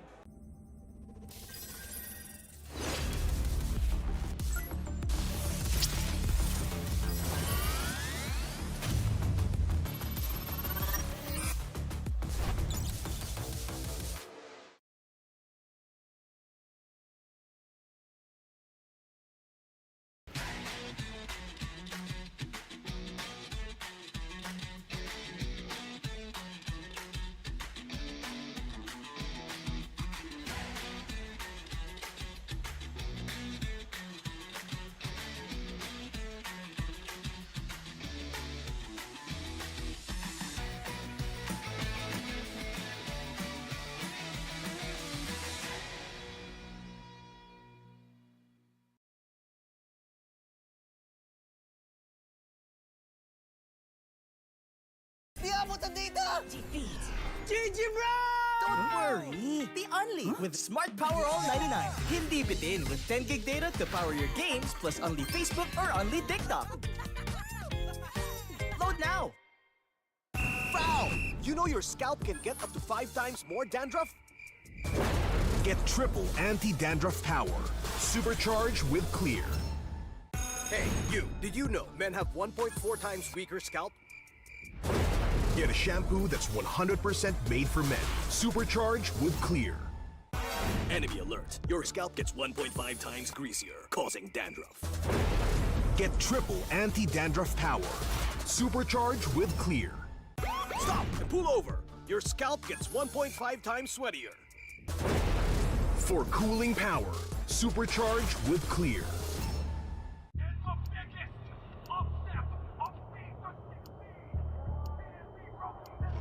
Paano ko kaya sila masusuportahan ngayon ng mas maayos? Kailangan ko ba magpalit ng strategies? Nagagampanan ko kaya ng maayos ang role ko? Will I be able to meet their expectations? We have to prove them all wrong.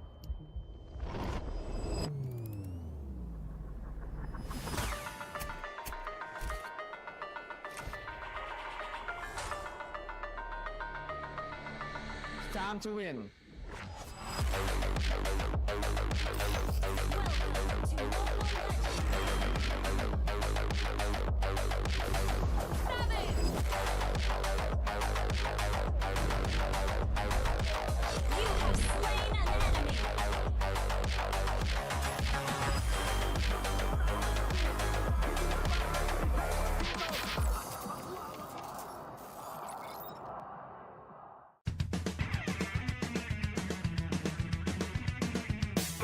Usapang Meta for today's class. Excited na ako! Meta? May itatagos kaya? Good morning, teacher! Hello class! So matanong ko lang, sa Scream, sino yung madalas nagsastruggle? Ako po, ma'am. Nahihirapan po kasi ako sa shot call kasi isa lang po yung gusto ko tumatawag sa akin. Oh, shit! Teka class, tama! Importante ang comms, mapa in-game o relationship, di ba? Relate ka, ma'am? Secret. Anyway, next question tayo guys. Tingnan nyo tong draft. Sino dito yung nag-overcommit sa top lane? Uy, naku, parang support ata yan, ma'am. Ay nako, bagsak ka sa counterplay. Huwag ka kasi clash ng clash kapag hindi ka pa crush. Ay, para iwas crash! Oh, shit! Plus 5 points ka sa hugot, ma'am. Okay. That's all, class. See you tomorrow!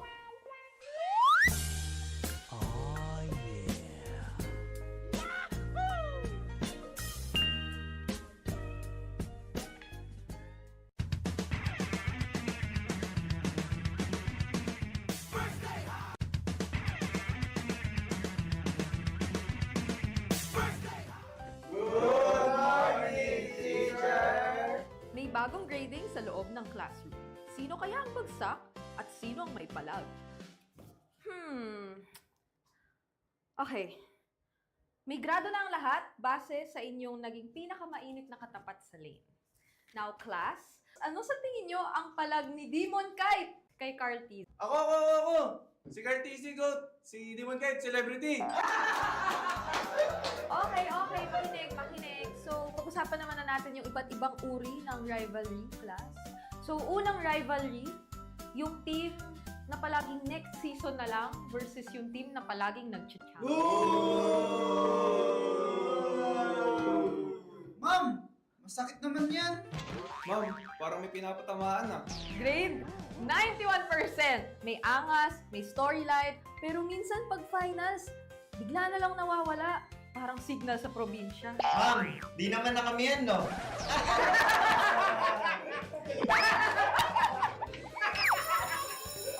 that's all, class. Don't forget to study your rivals kasi next week ay graded recitation na sa stage. Goodbye and thank you, teacher!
Anong masabi ko sa laban namin, ang tinaguriang Clash of Titans? Masaya. Bigyan namin kayo ng magandang laban. Tsaka babawi kami sa kanila kasi tinalo nila kami simple. Tsaka pasabi ko pala kay Teddy Cutie, good luck sa amin. Masabi mo sa mga nanonood, Pops? Ha? Sa mga nanonood? Sa mga nanonood, enjoy lang nila ang MPL. Daddy D o Daddy J? Adje o Sanje? Pili. Birds ako, birds. Birds, nice one, Pops. Nice pili, Pops. Ikaw pa rin. Ikaw pa rin, mahal, Cho. Baby ko. Uy, sama ako dyan! Nilalaro nyo. Ay, hindi mo pala yan. Hello guys, debut game ko sa TLPH. First match, kalaban namin Falcons. Sobrang saya lang guys kasi nandito na ako sa big stage ng MPL. Kaya, solid. Masasabi ko sa sa fans ng Team Liquid, patuloy nyo supportahan yung Team Liquid, patuloy nyo ako supportahan guys. Maraming salamat. Thank you so much. Yung preparation ko sa gold lane guys, nag-prepare ako para sa laning na kasi malakas din ka-laning si Super Marco tsaka veteran na rin kaya pinag-practicean ko talaga yung laning ko. Yun na, feel ko po na makakalaro po sa MPL stage kasi sobrang saya po kasi big stage. pinakamalaking stage sa MLBB kaya sobrang saya at sobrang exciting.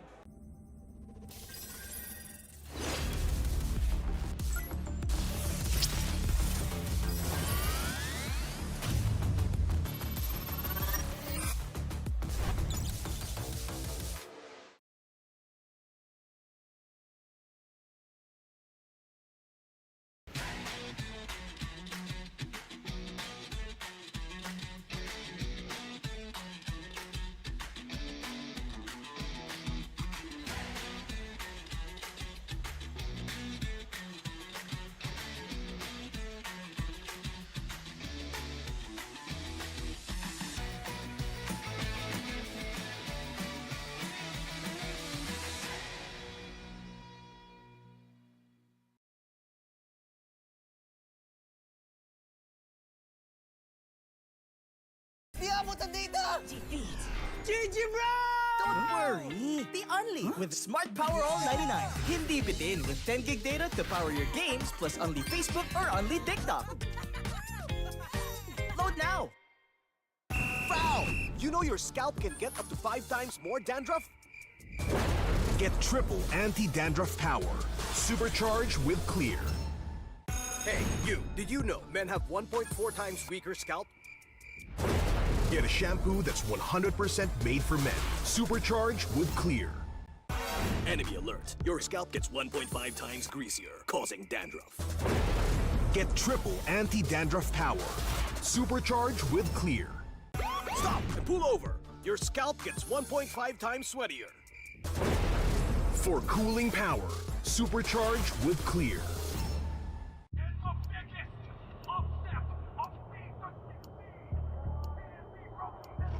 Paano ko kaya sila masusuportahan ngayon ng mas maayos?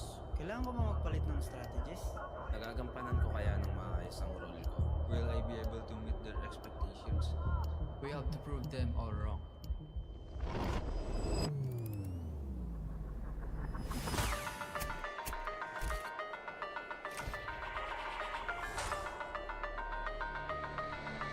Time to win.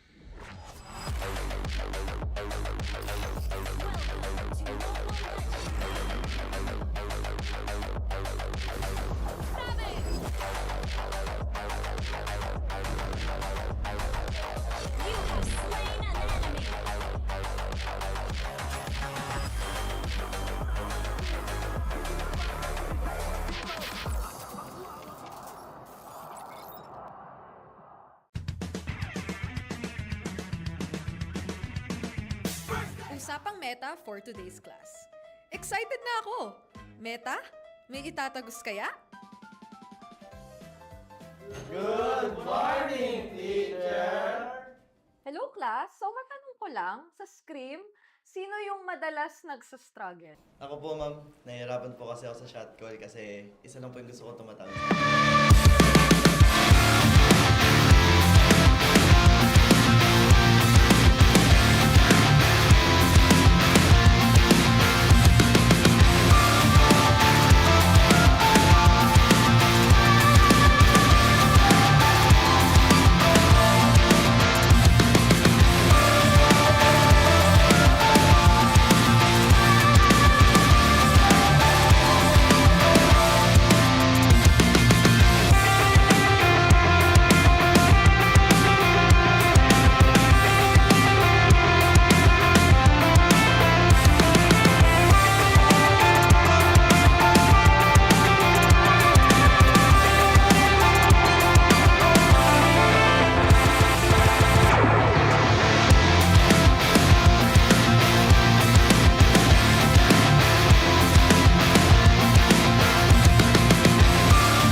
Magandang hapon sa lahat ng sumusubaybay sa MPL Philippines Season 17. Narito na tayo sa pangalawang laban sa ating Superfan Saturday para sa hapon na ito at kami ang inyong makakasama. Uwami pa rin kasama dito si Hans Galeria at pati na rin si Midnight. At para naman sa ating English Desk, Naisu, kumusta kayo dyan? And over here, it's still us. It's me, Naisu, Brigida, and Redmar. We'll be joining you for the English broadcast in just a bit. At itong second matchup natin ay laban ng TNC kontra Omega. Pero ang pinakaunang laban natin kanina na Clash of the Titans ay umabot ng 3 games. Tuloy ang curse ni Brigida. And iba ka iba ka talaga. Akala ko naman na ay hindi yun ang sasabihin niya. Pero gusto ko lang sabihin na nag-disclaimer ako na it does not apply to the Clash of Titans. Abot mo nga dun. Abot mo dun. Alam mo, sa Yung totoo lang. yung New Year, New Me ha. So malakas talaga yung kanilang ayan, Okay lang naman mag-game 3. Okay lang naman. Basta Clash of Titans, okay lang. Ang ganda kasi ng laban natin kanina at maganda din ang laban natin ngayon sa Omega kontra TNC dahil magna-number 2 na ang signal ng ating bagyo sa laban na ito. The signal number 2 intensifies Storm and Benny QD. And I have to say, Storm's arrival dito sa TNC felt like it was just right. You know, parang tamang-tama yung pieces na pagkaalagay kay Storm. We saw it in the mic check yesterday, yung shot calls niya, full sentence pare. You don't see that very often, pero to think na makikinig yung 4 na members na nandun says a lot about this team. Oh, usually yung mga parang bagong salang, I think even earlier sa mic check ng Team Liquid, nakita natin si Teddy na hindi naman siya masyadong kumikibo. Pero that time, si Storm ay very vocal siya. And even in interviews, nakakatuwa na hindi niya talaga pinaparamdam or pinapakita na he feels even the smallest lang na amount ng kaba. Diba? Yeah, and think about it. Storm hasn't played with Jackson for how many years? Not seasons. It's been years since they last played together. But their connection was instant. Jacknu and Storm have this free flow that we haven't seen from TNC just yet. That we haven't seen since the playoffs when it was them popping up last season. So it has to be a good sign for TNC heading into this, and a little bit of a warning for Omega that now there's a team on the other side that just when you thought it would take a long time for them to find their footing, they found their footing and they're running away with it. Oo, at nararamdaman talaga natin yung improvement ng TNC Pro Team with Storm coming in. Of course, kasama na rin si Benny Cutie dito. Our signal number 2 na mukhang masaya na magkasama ngayon sa ating camera ngayon. Yung una na balita, low pressure area lang eh. Ngayon yung barangay kailangan mag-ready para sa paparating na bagyo. And I feel like this is a big challenge, honestly, for Smart Omega kasi even these two, they know each other. They've been performing really well on the past game na nakita natin. May connection din talaga. And ngayon, mukhang maganda rin yung bonding. And this is what I really like. It's not just about the stats. It's not just about yung capacity ng ating mga players. But for TNC, it's all about synergy. Kasi because of this change, I do feel like it has changed the way that TNC plays the game.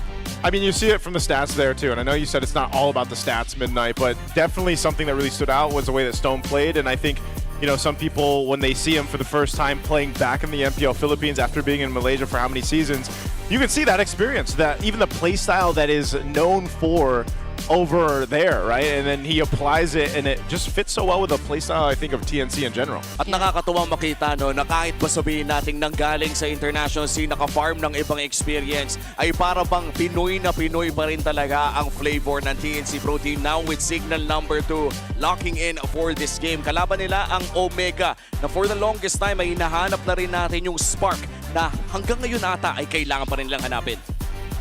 From the looks of it, I feel like yung nabanggit mo sa Omega is exactly what is missing from them. These are players that have had ton of experience from the start. Overseas, probably dito rin sa Pilipinas. Pero yung pagsasama-sama nila, that's what we're looking for. Well, aalamin natin, insider mismo kasama ang ating mga players doon. Pumunta muna tayo sa interview na to kasama si Ryzen.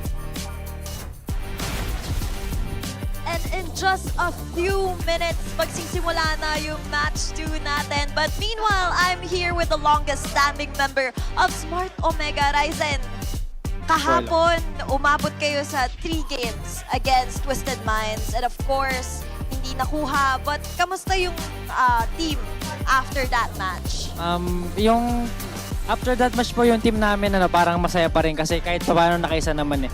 Parang yung ginagol po kasi talaga namin parang kahit parang yung tingin namin na parang marathon to. Hindi naman parang kahit slow start okay lang kahit. And speaking of slow start, Ryzen, merong nabubuong idea na ang Smart Omega para sila yung mga bida sa pelikula. Una, mabubugbog, tapos biglang lalakas. Tama ba yung idea nila na ganun yung Smart Omega na slow adjustments but with a bang at the end? Siguro hindi lang talaga nagbabago every season kasi every season parang ganun pa rin nangyari sa Smart Omega eh. Siguro parang di naman namin sinasadya na mabugbog talaga sa simula. Talagang natututo lang kami sa mga mga laban namin. Kumbaga bawat bugbog may lesson na baon. Tama. And of course, later, kalaban nyo ang TNC. Ano sa tingin mo yung mga issues na dapat i-address? Anong mga adjustments yung ine-expect na makita ng audience from you? Expect ng audience parang hindi na kami yung kahapon na Omega. Mas magaling kami ngayon. Mas magaling. Buo pa yung confidence. Buo pa yung puso at syempre yung tiwala. And of course, we will throw it back to the casters to proceed with our match. Maraming salamat, Thea and Ryzen. And I'm loving the confidence from Ryzen. Hindi ko in-expect na may ganong kapangyarihang sumagot si Ryzen early on in this series. Well, you don't expect it from someone that has been at the bottom. Pero sabi nga nila, nowhere to go but up, right? Yeah. I think it's one of those things that their fans, the barangay are out there, are waiting to see happen. Well, ito na nga rin, inabangan na natin kung ano nga ba ang kailangan gawin ng parehas na kupunan. Ito ang The How ng ating Infinix Keys to Victory analyst. Kayo na muna. Maraming salamat, Renmar, para sa napakagandang Sunkyu and Naomi para sa aking pag-present ng kailangan nilang gawin for this match. Now, let's start with Omega. Kailangan nila maging ready sa early and fast 5-man setups. Nakita natin yung signal number 2 na bagyo ay napakabilis gumalaw mula dito sa TNC. So, kailangan nilang abangan yung mga early rotations and movements coming up from the trio mid of TNC. And also, when it comes to objective, you have to stand firm na para bang puno na hindi papahangin at papatumba sa mga bagyo. They have to play for the setups for TNC not to be able to take these big objectives in the early game. Now, for TNC, what about Renmar? Well, it links up with the very first key to victory for Omega. Break down Omega's flaky early game. We saw the TNC, they've greatly improved their early to mid game with how smarter, sharper the rotations are between Stone and Jackdo. As long as they keep that up, honestly, they're going to be fine. But they have to deny as much meta heroes from Omega in the draft. Now, this is a bit of a double-edged sword because we've already seen from Omega, Perkziva can suddenly show up with a chip. Funnily enough, a lot of the meta heroes that we have right now can mess up the strategy that the chip wants to bring. So, well, if you can deny a lot of the meta heroes from Omega, if you can plant yourself with unique picks, maybe steal the chip away, bring out something that will make Omega really get tested so that there isn't a lot of comfort through the specific positions, looking at EXP lane again. Wow, yung mga ganitong klaseng drafting decisions ay pwede din nating makita talaga maya-maya lamang. And of course, yung mga early game moves na mapapansin na rin natin mula sa ating roamers. So far, sa laban na ito, ay para bang ito yung magiging pahinga natin sa nakita natin kanina? Sure. Dapat, pero parang sa mga sagutan ni Ryzen at pati na rin yung signal number 2, para bang gusto nilang damangan yung palabas kanina. Alam mo, parang ito yung pwede kang alam mo, shutdown mo yung utak mo and then enjoy the show. Kasi hindi natin alam kung ano yung mga i-expect. Maybe Ryzen becomes explosive in this match. Maybe we see a resurgence of like different fighters. Kasi nakita na natin, sinimulan na ni Sanford kanina, nilabas niya yung Benedetta. We have James on the side of Smart Omega na kung ano-ano rin yung fighters na nilalaro on the EXP. Well, parang ang sarap pagbida ng mga XP laners ngayon, no? Actually. James and Trimar kasi to yung magiging matchup pala natin. So I think in line dun sa mga kinds of EXP laners na na-bring up natin kanina, parang sila yung medyo nakasabayan din kasi. Yeah. Diba? I see where you guys are going at, but I think I'm gonna look at one guy here. Where's the... come on. Best gold laner in the world? Netsky? Hello? Yeah. Top lane Netsky? Sorry, I forgot. Yeah, come on, man. Acknowledge Netsky. Netsky is the one who says, I'm the best here. I'm number one. I want to see Omega draft for Netsky. Allow Nets to shine. Allow him to play the superstar that he is. I have to agree. I have to agree there because I'm waiting for more. Let me pose a question though. All right, what's the question? How do you deal with signal number 2 with flying clouds? Oy! Oy! Huwag Cloud yung Prince. kakalimutan. Cloud Prince. Si Netsky ang Cloud Prince. Isa sa mga naging, I would say, one of the funnier monikers na nakita natin dati.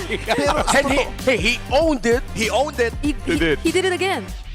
Yesterday. He did it again. Tol, na-excite tuloy ako. Paano kaya kung yung first map na naman, Flying Clouds na naman? Kasi laging ganun yung nangyayari pag kalaban yung Omega, Flying Clouds. Tapos ngayon, Yeah, again, if we're going to be looking at the side lanes, I know we put a lot of pressure on the EXP lane here in MPL Philippines, rightfully so. But I'm going to look at it a little bit differently, man. I want to see the gold lane. I want to see both teams see what they can do to really allow and empower their gold lane to be more of an impact. The gold lane has turned into...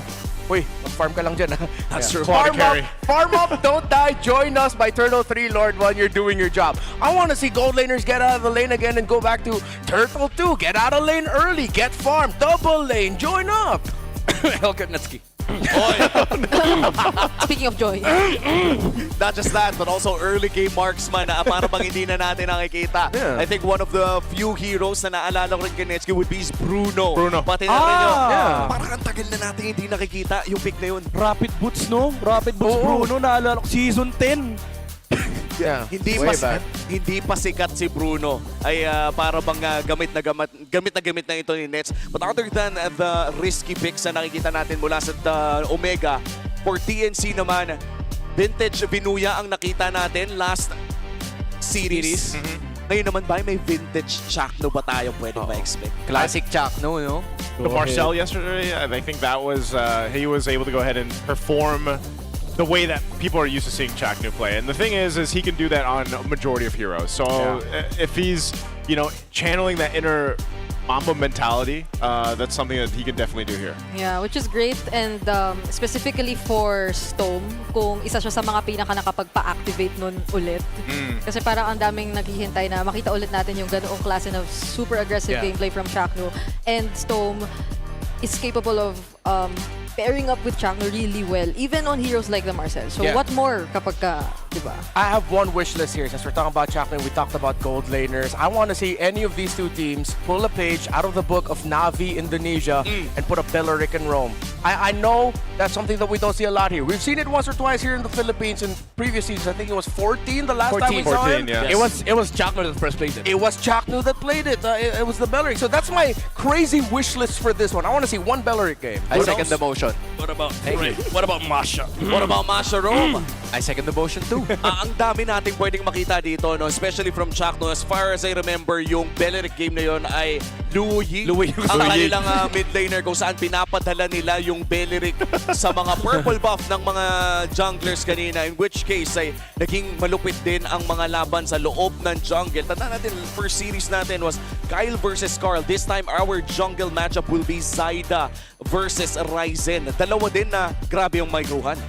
I wonder, since yun yung nakita natin in the first match, kasi meron tayong bits of utility, meron din tayong nakita bits of assassin, where the two teams gonna go? Are they gonna share a piece of both those books, or will they stick to just one specific role, which is the assassin? Na kilala natin si Ryzen for most of the time being one of the best Fanny users for quite some moment, and si Zyda na nag-showcase ng kanyang skills during Season 16. That's true. At kung naaalala natin, si Zyda at si Ryzen ay sikat na Fanny players sa mga oras na yon. Napakaganda ng kanilang performance. At napakaganda din ang mga diskusyon natin dito. Maraming salamat sa ating English panel. At ngayon magsisimula na ang ating laban. I-welcome na natin ang ating players. To ensure the integrity of the game, please welcome our marshals, Luis, Miko, Dojin, and JD. They have felt the sting, but the heart of the barangay never stops beating. Let's hear it for Smart Omega!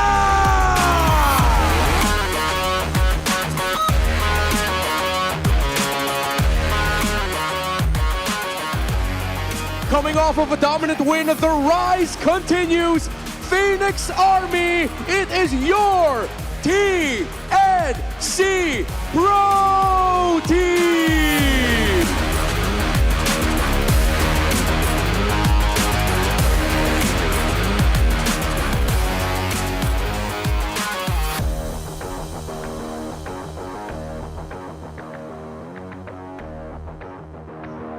head referee, the Chop Master Sent.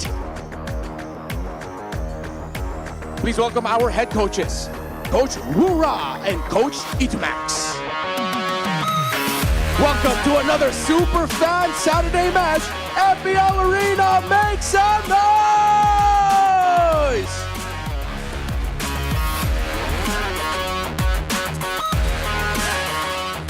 All right, ready to kick off our second match here for the day. Let's take us through Smart Omega. Okay, still sticking with their 5-man lineup.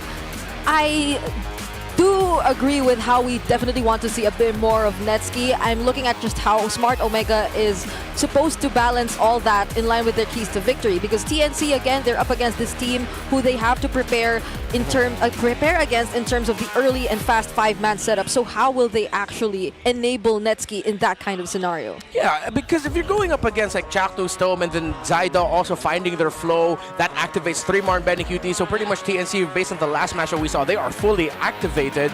If you want to help Netsky, ironically enough, you also got to help Mingwin if you're Omega. Because TNC, they are going to be eyeing the captain of Omega in every fight and looking to mess him up. Remember, that was our discussion when we were talking about Mingwin fitting into this lineup of Smart Omega, that he was the rookie coming in and being a captain, stepping into the position.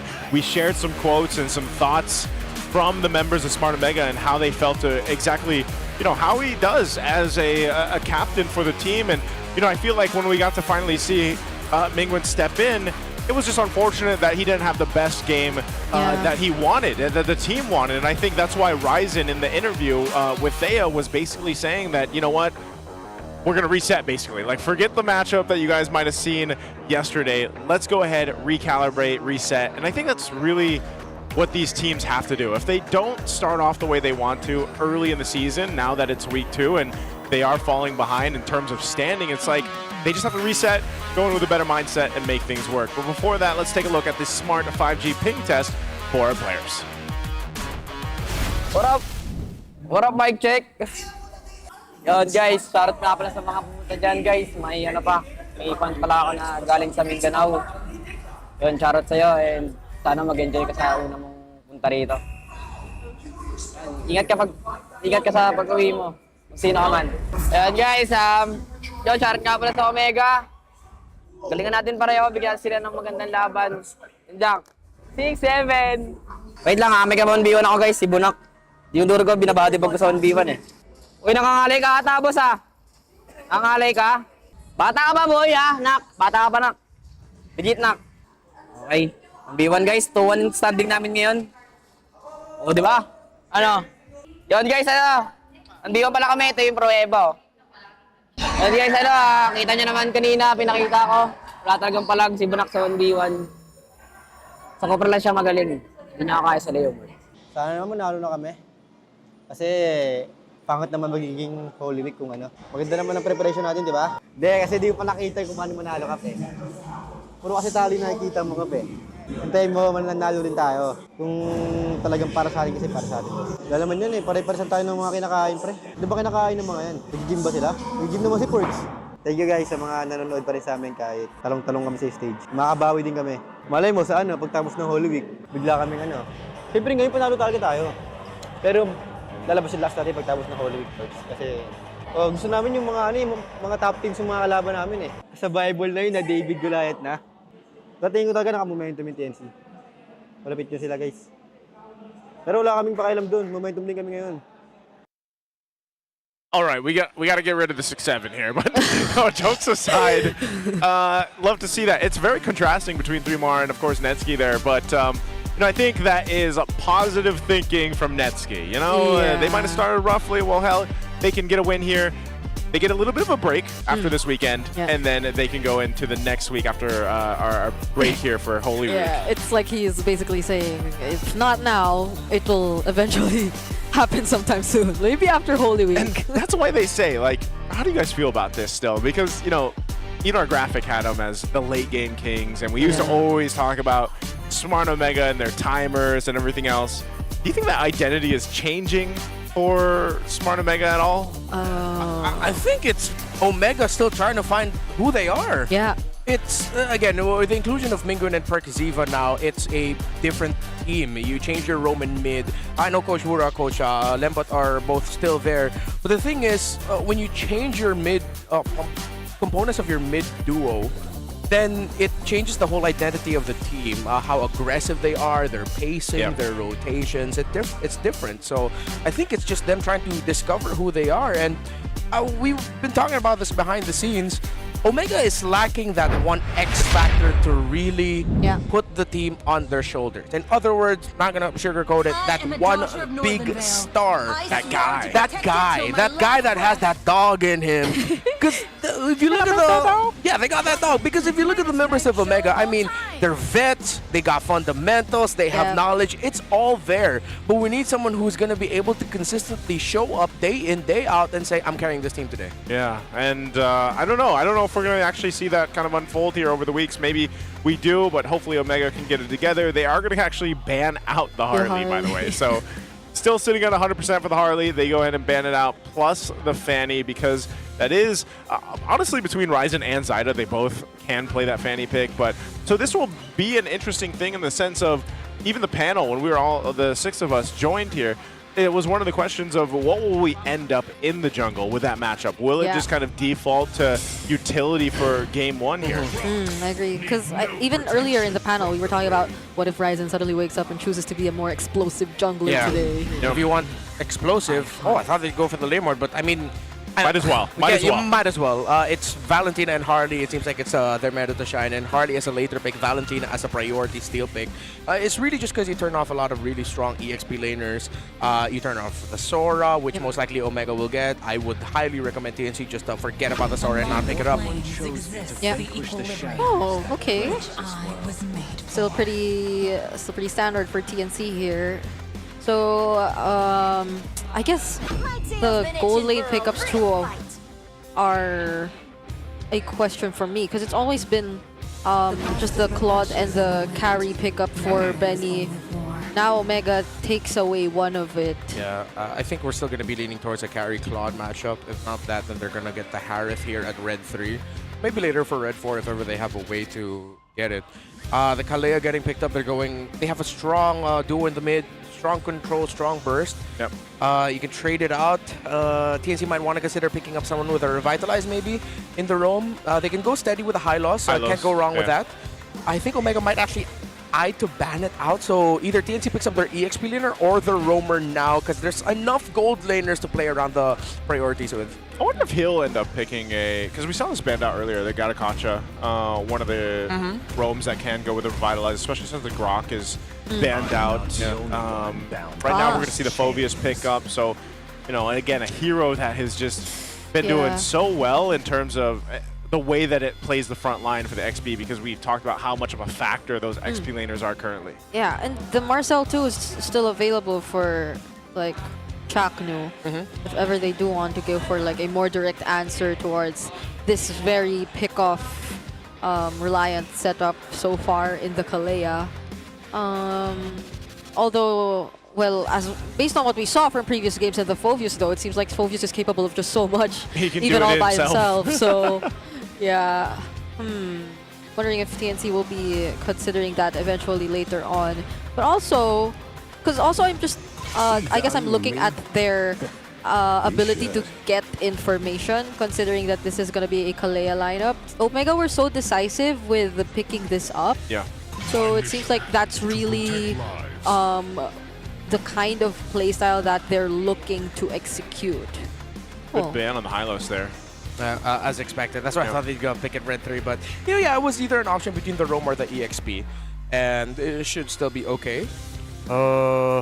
They're going to be looking for dive, so they'd be okay with either with an Alice or Lapu Lapu. They just want to match the explosive for James. Maybe they'll go for the Lapu Lapu. The Alice does really well, especially considering there's a Suyo, extra layers of magic damage, plus you're going to be easily able to penetrate the back line going after that Eve. You cannot build front to back too much. You need someone with a good, easy dive to make it to Stone in the back line. Chaktu's probably still going to be looking for someone who can just help peel for the back, as it is going to be 3-Mar most of the time getting information for the team. So this is actually a good read that they could have gone for a Guinevere jungle for Omega, one of those heroes that has also a very easy time of making it to the back. Plus, Suyo would not be happy going up against that in the jungle. No. So there's the Gatot you mentioned, yeah. So that's why I'm wondering, what is Chaknu gonna play?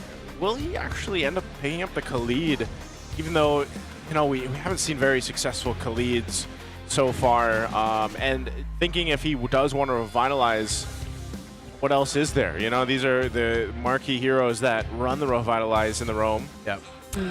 Oh, yeah, there might have been out of options. Because is Marcel's getting snubbed again really for this series 2? Oh, might be. right. Some teams might just not be able to play it right now, so there we go. They choose not to, they go with a Cho. So Cho's picked up. Yeah. All right, bit old school with the Kalea Cho.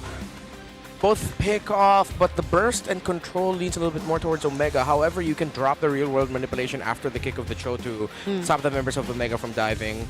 Now that it is the Cho, I think... Cho Kalea, okay. It's either still going to be the Labu Labu or Alice, most likely. Blue still would be okay, a little bit slower up against the Phobius, but provides that annoying presence. While for Benny, if it's not going to be the Harith, then they might actually go either Claude or Obsidia as the next alternative. Yeah, and what does Ryzen? Okay, there you go. So the glue Leomord will be. Hey, okay. You call on the glue, there it comes through. Yeah, and the Leomord was one of the picks that I thought they'd go for first. For first pick, but they still ended up picking up anyway. So yeah, either Harith, Obsidia. Or Claude, but they might settle for the Claude, but I feel like they're lacking damage if they go for that. They need something a little bit faster. Might just go with Harith, to be honest. Yeah, I might lean towards the Harith. If he goes with the Harith, then, you know, because you already have the Eve. You've got the Eve, yeah, you can play into that. Suyo is going to have a bit of space to go ahead and work around with, especially around the Zaman Force, and it also works pretty well with the Cho there if they can actually get the kicks they're looking for, but he's going with Moskov. I was wondering, like, why is there one gold in there I'm forgetting? My brain kept going through Granger, but hey, the Moskov has that knockback, which is much needed here. Yeah, well, if you guys would need 1,000 diamonds, you can get a chance right now. Scan that QR code. Superfans, we want to know. Predict who the match winner is going to be. Just scan that QR. Let us know. You can let us know in the chat as well. But if you want a chance at getting those diamonds, 1,000 diamonds, you have to scan the QR code. You can see the... wow, the prediction already heavily in favor of it at TNC. Which makes a lot of sense. They were impressive yesterday. Yes, sir. And after this draft, I will go back to one of my comfort analytical points, which is just look at the glue. How well will TNC be able to manage the presence of James? Because if you don't give it an early death, if you don't respect it by in Turtle 1 or Turtle 2, then this could easily shift towards Omega.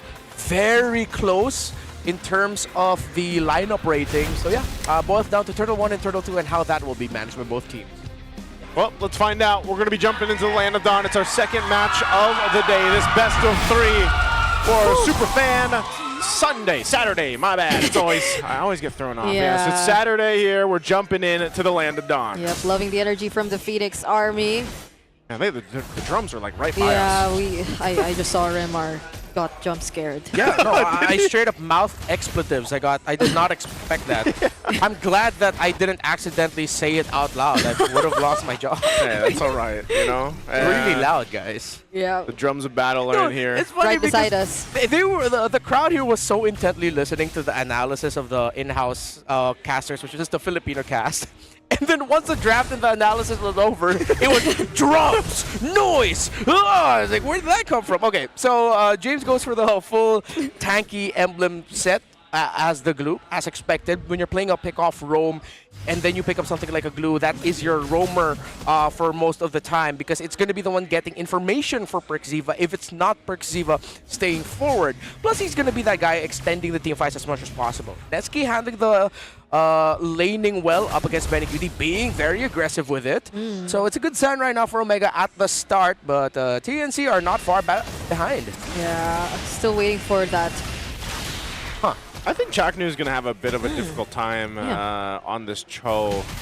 unless he's able to go ahead and match. Because my biggest thing, anytime you're against a Kalea, is are you able to somehow figure out a way to match or at least stay in touch with the balance between sustainability with the Kalea provides to the team. And that's why we were so straight on the point of you need to revitalize. You know, there's something that you need, but he might have just been in one of those situations where this was the best option. He is going to go ahead and poke down Ryzen, but he'll just regen that back up in the fight for the turtle. Flicker coming in from James as well as Perxiva trying to work on 3mar. That's the real world manipulation already committed 2 though, but they bring the fight outside the box. And now it's 3mar who gets picked off instead. Great play there by Omega. That's why we put a lot of idea on this glue with that tank. That's not going to be going down. Perxiva took a lot of damage, but still made his way out of there. TNC were just forced back. Great positioning by Mingwin. He decided to dash forward once their RWM went down, and then once James got to lash onto someone, that readjusted the fight to outside the box of Stome. Right before that, Mingwin picked up the RWM of the Eve, so that just helped cap off the kill. Great start and great fight for Omega. So they have their own box to play with if they want to. If he continues to go ahead and take the real manipulation, which is most likely what he's going to take. I'm also wondering if there will be at some point where we see Mingwin decide to take the way of the dragon, because we have seen Valentina's do that before.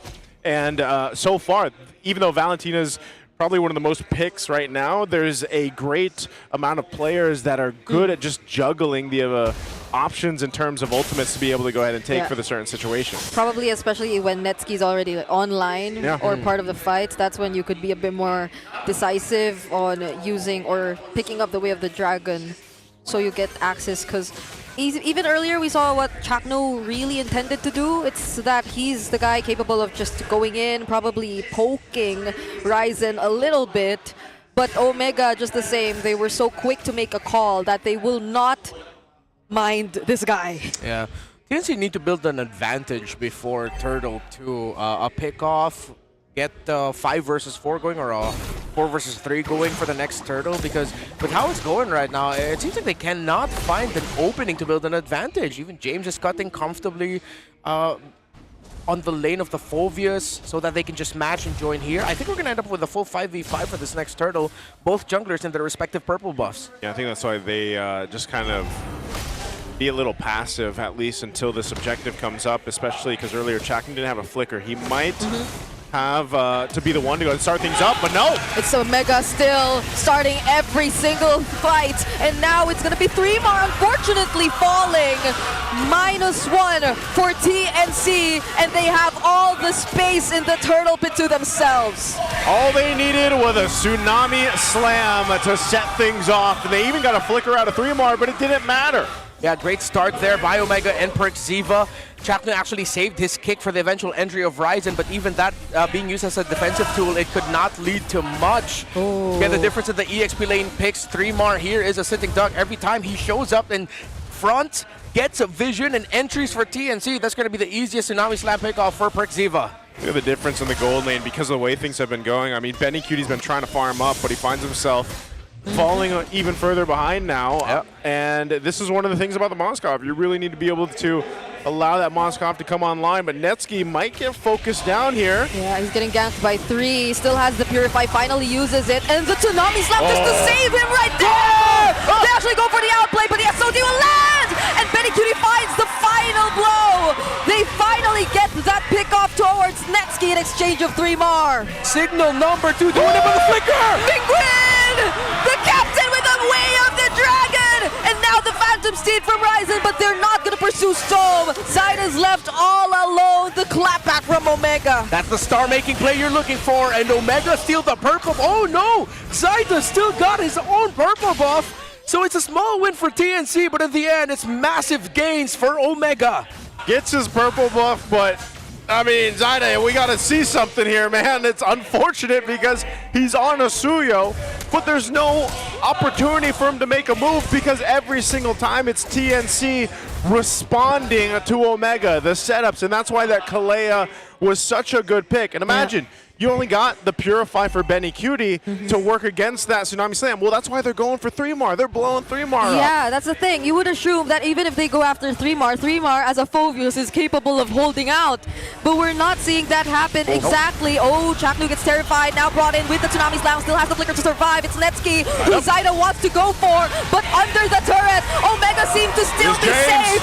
Now it's 3-Mar and Chaknu going down, Mingwin on a mega kill, and all this time, Ryzen just took the turtle, and Omega are still going for more! It is still on their time right now that TNC is trying to play to. Great layering and man marking by Omega, maximizing their crowd control and the sheer amount of damage that they have.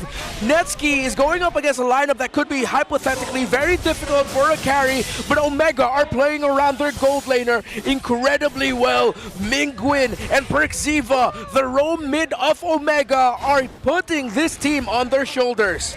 This is what we wanted to see from Mingwin, and this is what we wanted to see from Smart Omega yesterday. And I'll say it, Ryzen was right. This is a different Smart Omega today, and they are giving it to TNC right now in Game 1. Yeah, just as we thought TNC was slowly getting their momentum too. They're slowly figuring things out. Now the Storm, it's slowly getting denied by the Barangay. Just look at how Netsky's already that much ahead. I'm also specifically looking at Mingwin if it's in terms of being ahead, because he's already almost 2K ahead of Storm, who just made such a great debut yesterday. And look, when it comes to those little skirmishes and team fights, without the glue, TNC look like they have a chance. With the glue, it's complete recalibration of how they're going to be taking the fights. They're repositioning, they're waiting for key abilities, they're much more cautious. But without James around, that's where TNC are a little bit more gung-ho. All right, I think we can get a trade. Maybe then we back off after this. So still they do not have an answer for what is an earlier, it was a second phase pickup by Omega. TNC are still waiting for Benny Cutie to catch up on the farm. Looking at it, it's almost a 2,000 gap. He's only one item locked in so far in this game. Yeah, but it's this waiting that Omega just constantly takes advantage of. Even in the past few turtle fights, you want to look at Chaknu. You want to wait for whatever setup he is going to do, but it's always Omega who catches them by surprise. So now they're forced to play a more defensive and yeah, it looks very funny. But He's hustling, man. You can't, you know? He's just you got to full-on hustle. That's exactly what James is doing. This is definitely a game I would go with James. Okay, yeah, come back here first. Yeah, that's going to be an easy Lord. Picked up Smart Omega, massive lead. We're talking about 7,000 gold. All he did was run. Yeah, you know what's funny though? A glue is able to do that. He just kind of zones out the opposing team by just being there. Yeah. Oh, possible jump in. Nope. Doesn't pull the trigger on it. Perkziva will go ahead and wait. But they do have the Lord to go ahead and march towards with for TNC. This is going to be such a dire defense. Did he do that just to, go away? Just to force it back. It's a clear shot by Ryzen just to tell them, even if I use my ultimate way too early, you guys cannot fight. That's how far behind TNC is right now.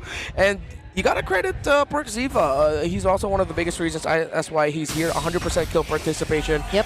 Very sure with every pickoff that he's getting, Omega are maximizing the Tsunami Slams that most of the time it's 3-Mar. If it's not 3-Mar, it's Chaknu. And they know without one of the main frontliners, TNC will crumble, especially with the lead that they got early. Here's Omega topside. Holy shields are already down. The Lord now jumping in. Another Tsunami Slam brings in Chaknu, but at least it's Chaknu for TNC. They can still deal with this Lord. Yeah, both Holy Shields will get popped though. An RWM spent by Stone just so that they can send Omega back. Yeah, that's okay. That's still a successful defense right now for TNC, because all they really have the option to do is buy enough time to be able to get back in this game. And, you know, across the board, just how much behind they are, they need plenty of time to do that. Now, their composition will allow them to go ahead and defend at a decent pace, but the same thing. Once Omega decides to go ahead and push it in like that, like we saw with the Tsunami Slam, it was just, they didn't get Chaknu down, so they couldn't continue to punch through, and also just getting rid of the shields and keeping it disciplined, taking those down, setting up. A Flask of the Oasis now for Perkziva on this Kalea. They'll continue to take down the tier 2 turrets and get ready to potentially force something, because that's what the Kale allows you to do. Just like the Cho would, supposedly, you can actually force an initiation before an objective fight comes up, but again, TNC is just left to trying to find scraps on the map. Yeah. So clean, so very Filipino is the performance of Omega right now. And I think TT might have forgotten something that you gotta do if you have something like a Cho pick-off style and you don't really have early answers for the glue. What's that? Something that hasn't happened in a while because of what happened in the meta in M7, which is giving up Turtle 1 and Turtle 2 to try and build a push on the opposite side of wherever the turtle spawns. Yeah. So that's the macro trade that you're looking for. You're at least going to get side lane towers, potentially even if the timing is right, a bit of jungle farm steal, while the other team is getting turtles. That way you're still catching up in the objectives. So what happened in Turtle 1, again, we have to revisit it. They couldn't build that advantage. It was Perxiva who initiated, TNC. Even if their counter, I think they couldn't have handled it any better. Still, it was too easy for Omega to win that fight. So I think with a little bit of an adjustment that we have right now with these old strategies returning, these old picks returning, you have to call back to the old trades. SOD, he just tried to steal it, but it was too early by Benny.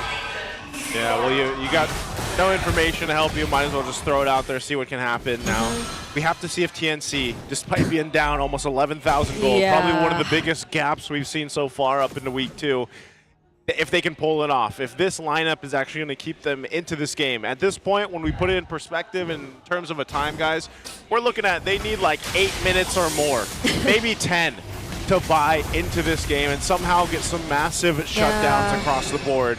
Benny finally has the Trinity. He's got it, but can he stay alive if Omega decides to go ahead and push it in? He's going to clear the waves the best he can while they go ahead and wait for that Lord to make its way up top. Yeah, no more Holy Shields as well. We're already past the 12-minute mark, and there are just so many players from Omega who could potentially try and force out that Purify that Benny has, because he seems to be the one of the most viable targets, or even if they don't consider him to be just yet, they can just go for it like that.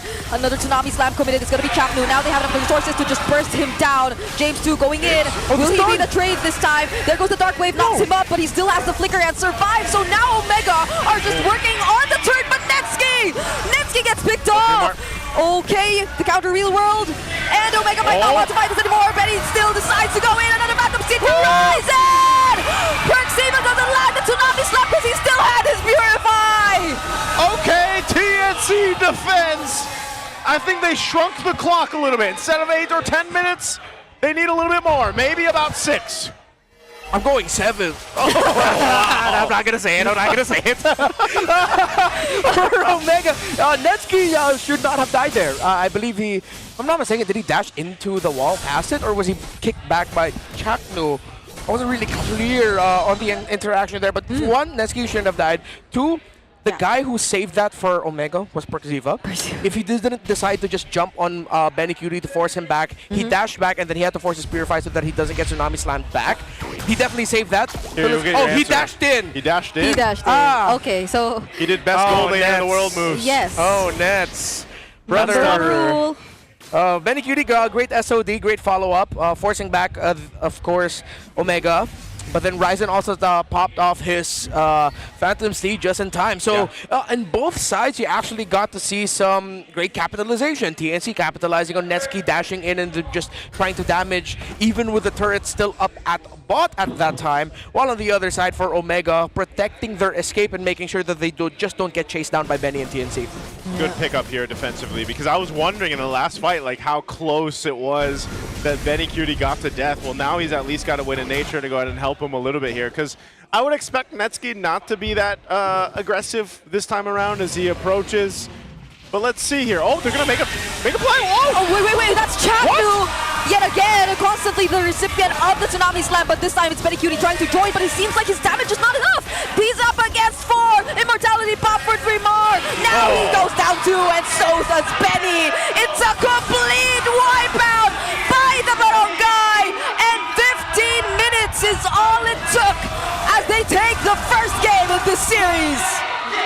Well, Ryzen definitely did not BS any of us. What a great way to start that series. One question for TNC. Why is Glowing Wand your only anti-heal item for all of that? Did the lead of Omega just get that bad that it was only Stone that could afford to build anti-heal? No one else had a dominance eyes or anything like that. I think they were so behind, man. I don't know. They decided itemization a little bit different here, but you know, the little glimmer, little tiny glimmer of hope in this game that TNC had, they unfortunately dropped the ball there because they get caught out, and it was the same thing. Kalea setting things up. You get caught out with a Tsunami Slam, you lose somebody, and you know, there pretty much goes any chance of you having to win a fight, because even nonetheless of that defense that they managed to get, they were still down almost 9,000 gold, like 8,000 gold difference there. And so the immediate economy between the two teams is still so behind for TNC, and you can see this was just a fight that just, I don't know what was going on with the plan here, but you know, they end up trying to make something happen. It doesn't. You got Mingwen holding on to his own Spear of Destruction. But that was a hard-fought victory for Omega, and they dominated TNC for basically the whole game. Yeah, they won everything. Mingwen, the MVP. There you go, Captain. MVP performance for him. Is Valentina big time, stealing, well, majority of the time, the real-world manipulation of the Eve. He goes 6-0 and 6, no deaths, playing around Mingwen, playing around Perks. This is a good start for Omega to get their momentum going on, but let's see if TNC can clap back immediately for game number 2. So one thing for Omega is that, as I mentioned, they won everything. Let's look again at the EXP lane. It was a pretty much tie for laning phase, but eventually 3mar lost against James because 3mar was the guy that kept getting taken. He was frequently falling down during the objective team fights. Credit Netsky, he beat Benecutie in lane. Netsky was rotating more often. Benecutie majority of the time was shoved into underneath his own tower, trying to play catch up to the farm that Netsky was getting. But also at the same time, Netsky was also recipient of the gold that the team was getting from securing the turtles. Netsky dragging this out and surviving was big for Omega. Of course, it was just a really good play individually by Benecutie to land that SOD. But overall, it was TNC just not finding any footing whatsoever. No good angles. And it isn't just as much as TNC not finding it. Omega weren't making it easy for TNC to turn the game around. Yeah, honestly, the idea of TNC struggling to just overall get information was something I was kind of worried about. Not because... No, you can't say that for Changno because, of course, he is very familiar with the Cho. He's definitely capable of doing that, just planting himself in certain areas. But I guess the difference maker would be also just how reliable the rotations were and who he constantly was with. Because Changno, I think, for the latter portions of the game, was mostly left alone. Unlike Omega, who started this game strong, it was always Mingwen and Perk Ziva together, applying the pressure. Whenever Perk Ziva does find a target, then you could rely on Mingwen to hold him down a little bit more longer, if not supply the necessary damage so they could eventually take him out. So Stome had to play from a distance. So Changno had to do so much. And when you're that much behind, again, dancing between just 8 to 12k in terms of gold lead, it's so difficult to just find an angle. You constantly rely on the counter plays, but what exactly can you do to set up a counter play? Because the specialty of the Phobius, let's say, is just holding out, staying alive, but not even that is something they're able to do anymore, considering the gold lead. He even had to pick up the Winter Crown, but we didn't even get to see that in action. Yeah, only one glowing wand. They look like their priorities, they could have built the dominance. I feel like they could have. Yeah. But then maybe really just the lead ended up getting that big. For 3mar, he had to go for the Shash size Pauldron because at that point, Netsky, they needed to reduce the attack speed there. But you see here the difference. It's like we're calling back again to a lot of old strategies. When Kaleo was a lot more prevalent in this meta, there was always a discussion between the 3 big roamers that you pick up that can provide healing. Kalea, of course, with her natural kit, and then Agata Kacha or High Loss with her Revitalize, sometimes even a Baksha with her Revitalize, to help match that healing because that's important for the early objective takes. You know, and I think that's why they did such a good job at going through the bans there. And before we move on to game 2, you know, there's a potential chance we might go the distance today. Well, why don't you have a sip, right? Sip purified water is filtered through volcanic rocks for a crisp, clean taste that quenches like no other. Quench that thirst. Take a sip. Why don't you actually take a sip? Yeah. I feel like, yeah, there you go. Good job, Brigida. That's not just a sip, though. That is, yes. Stay hydrated. You see the Max 5D over on stage, by the way, if you guys got a look at that. That's clever engineering, keeping these teams locked in. No distractions, just pure performance. Brought to you by TT Racing Philippines. We have your back. Yeah. Right here, we're also using some chairs. Aren't you an expert in this? Like, what do you mean, expert? Aren't you selling these? Oh, no. But I'm familiar with some of their models. So that's the Max. This one, I think, is the... So how many of these have TT Racing gave you? Brigida has 10. No. I think she gives them out to her most. Why are they turning around? Should we do that too? They're showing the 5Ds. Let's do that. Okay. I don't know if I can turn my chair. We have your back. We have your back. I can't. It's my mic cord. Okay, I'll mess something up here. Back. Sorry. Yeah. If we see them do it, we do it. Yeah. That's basically it. That's basically how that works. Yes. What the hell just happened? I don't know. Sometimes I wonder. Sometimes I wish I could hear them. It's like we slipped into a liminal space. Could have just like, whoa, okay. That's all right. I would like what's the one that Leo mentioned yesterday? Was it the Aeroflex. Ergoflex? It's an ergo chair. Ergo chair. But it's named Aeroflex. You guys like gaming chairs more or ergo chairs? I like ergo chairs. Anything that's good for my posture and my back, I appreciate. Basically ergo chairs. Well, right now, our super fans are sitting in their own chairs. Whoa, James has huge You guys biceps. can put your game face on and make a smart power pose. Why is everybody flexing? Is it because James is? Yes. Yeah, remember, the rule is you have to follow the pose exactly. So if you don't have biceps, you can't win. Please don't do a double bicep because he's only doing a solo bicep. Hey. Copy the Oh! I'll count that. That's counted. Okay. Oh, it's a bicep Sir, face off. I think you do it on the other side. Oh my God! No! Oh, congratulations to our winner. Did he just scream? Yeah, I could hear it. I could hear it from here. If that's not a power pose, a smart power pose, I don't know what is. Redmar, do you approve? He has biceps. He has biceps. You approve? Yep. All right. That was a good flex. You guys are lucky that Brigga doesn't bring her biceps out. Yeah. Because Wait for it. I think you'd win that, Brigida. Yeah, I'm surprised that no one has ever clipped the fact that Brigida is actually insanely shredded. Yeah. There was a time when Brigida was in her gym arc. Yeah. Went through Again. a gym arc, and then she went through a secret training arc. And then we were just surprised. She showed up. It was like, whoa, you got a six-pack? You actually got like pandesal for arms? Like, dude. For arms? Pandesal for arms? Pandesal for biceps, sorry. Brigida's crazy, guys. She has a crazy fit, dude. Yeah. All right. Well, she can carry Naisu. No, we don't say that because then they're gonna need proof, Renmar. We don't owe it to them. But yeah, ask Brigida to show off carrying Naisu. She can do it. Yeah. You know, before we see that, let's go ahead and throw it over to our host interview before we head into game 2. You're like 400 pounds, right? Stand up. Yeah. Oh, see, she's doing it! Grabing mga biceps naman yan. Pero dito rin.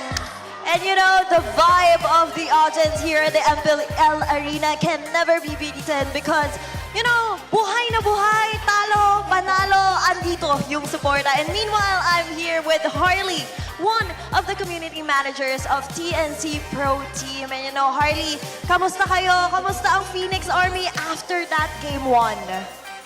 Siyempre, malungkot sa una, pero babawi kami, hindi pa tapos yung game. Andun yung puso at tiwala. And speaking of Phoenix Army, Harley, saan bang mga platforms makakakonect sa inyo yung mga future Phoenix Army? Ayun, punta lang kayo sa social media ng TNC Pro Team ML and join din kayo sa Phoenix Army FB Group. PNX Army FB Group. And of course, ano ba yung mga aasahan namin? Meron ba tayong mga aabangan na watch parties at activities para sa Phoenix Army? Regarding activities, you can visit the Phoenix Army FB Group. Meron kami dong jersey giveaway, mga skins, dayas, yan. And then regarding watch parties, you support nyo naman yung official streamer namin, which is yung VY's Watch Party, and si Bipolar and Sakura and Sasuke page. And of course, para sa mga nagtatanong, may mga merch tayo. Saan ba nila makukuha yung mga merch na yon? Ang TNC merch will be here in week 5. So, abangan niyo yung mga new merch na ilalabas ni TNC. At aabangan rin ang ating Game 2 of Match 2. And I'll throw it back to our casters. Thank you so much. Good to hear from you, Thea, and of course the TNC community manager there. I like that we're having more of those interactions, of course, with the community, because I think that's played a huge part in the MPL arena being full every single match so far.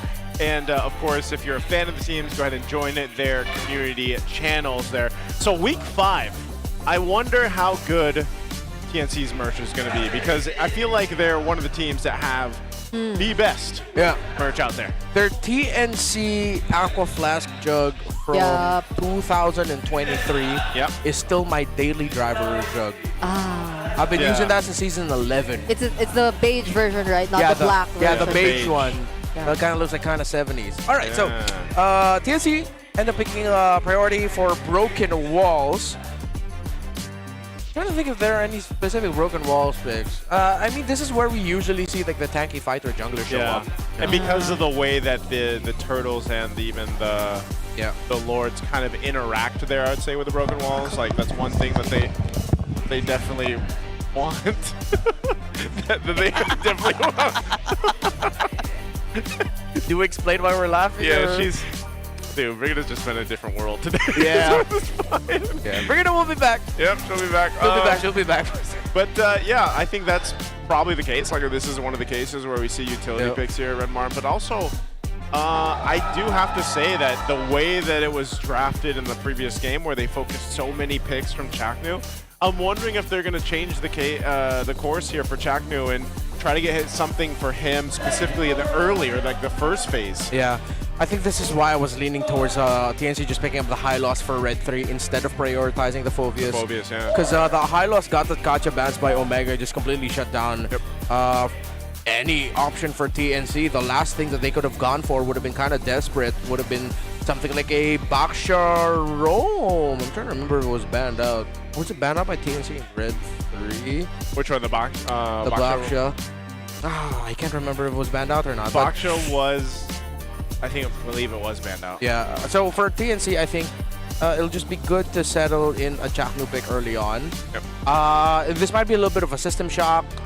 Again, we're sort of going back to some, I believe it's around Season 14, Season 15 trends with our picks, or maybe even pre-M7 picks. Yeah. So just think of the prioritized picks being old picks from there, especially in the roam. Remember, we're just gonna lay down again. It's Kalea, Gata, Kacha, Hylos. You're looking at those 3. And then when it comes to in-game strategy and rotations, be more willing to try and trade Turtle 1 and Turtle 2 for control elsewhere in the map. Whether it is you pressuring the whichever lane is in the opposite side of the turtle, or you're stealing away farm from the opposing jungler, if ever there is anything to steal. I think part of that is like we're seeing so much of the focus on, think about it, the capability of the roams. Like if they're able to get it doesn't even have to be a good start. It's more so of the sense like as long as they're not shut down. Because think about the impact that these roams have in the early portion of the game, but even towards the late game. Like we saw with that, where Chakra was pretty much shut down on the Cho in the previous one. So it's going to be crucial for them, I feel like, to just pick up a roam that allows them to play their game. You can see the bandos. Bans coming out, Baksha. You've got the Kalea this time going around. The Freya is going to be banned out here as well. And we'll see if they still focus on those picks that we talked about. Yeah.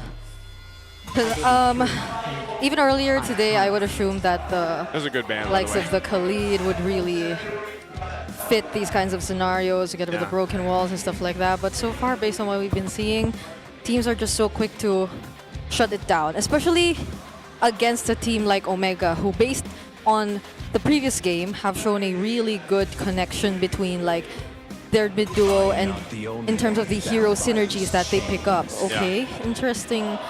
Also taking out the Phobius. We have a Juice and Eve trade active right now as both mid laners are open. But then that means a Omega banning out the Valentina is also forcing TNC to heavily think about the Sora. But the Sora, as wonderful as a pick that he is, he does have answers. You can outplay him. It is just difficult. So it's TNC to decide whether or not they're willing to play into that difficulty. Yeah. Or they're just going to straight up say, okay, fine, we'll pick it up as our first pick. But that gives 2 power picks to Omega right off the bat, which is most likely going to be heroes such as the Juicin and Leomord, or they even get the Juicin plus a Roamer along with that. No more Juicin. Okay, no more Juicin. So, wait. Huh? But then Omega are willing to give the Sora?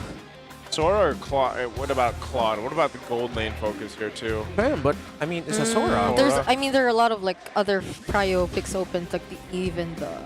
I know the thing with TNC is like, oh wait, no, BennyQt did say he doesn't want to play Sora gold. But wait, so right. yeah, it's very obvious going to be a 3-mar pick. So this isn't the flex for TNC unless they got to convince BennyQt to play Sora gold again. That's what we said yesterday, where it's like, all right, you know the Sora is going to go in the hands of 3-mar, which he played a phenomenal game with. Yeah. And you know, I don't know if throughout season 17 if we'll ever see BennyQt play the Sora, but it could definitely be part of the game plan here. This right now gives them a bit of a flex, but most likely go to 3-mar. Now for Omega, they answer with Khalid. They'll take the Khalid. Where do they go? Eve?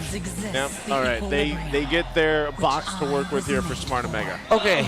They pick up a Khalid and Eve, knowing that they have a Sora that can easily penetrate the back line. I think James needs something explosive, so he's either going to be going for a Lapu Lapu or an Arlot. Arlot is one of those picks, again, I've been saying it at the start of this week. If there is a Sora, consider the Arlot. It's a great lane matchup. If it doesn't directly win it, it manages it well. But then they end up with a Hilda and now a Fanny for Zyda. The last time we saw this, he got an MVP performance in the season 16 playoffs in a game that we thought he would not excel in. It was Broken Walls at that time, and we were thinking, wow, he's playing Fanny in Broken Walls. But to him, he just said, it's like, actually, it's better because there's different angles now that I can cable through too. I could see how excited Midnight is all over Anytime again. the Fanny comes up. Anytime the Fanny comes up. But yeah, at least you don't have to worry about like a suppressed hero possibility coming out from Smart Omega anymore. You also know the mid laner you could potentially constantly try and take out, or even just force battle spells out of, because that already means a lot for Smart Omega if ever they do lose like the RWM. But they, still stick with a this is very like another box play style draft. Yeah. Okay, we saw it earlier. I think TNC need to ban out a Benedetta. Because if you're not going to get your pick off, if you're not going to get your lockdown, then you might as well get an EXP laner that can clear lane, get out, and then see if you can disrupt that side of the jungle wherever you are in the map. Yeah.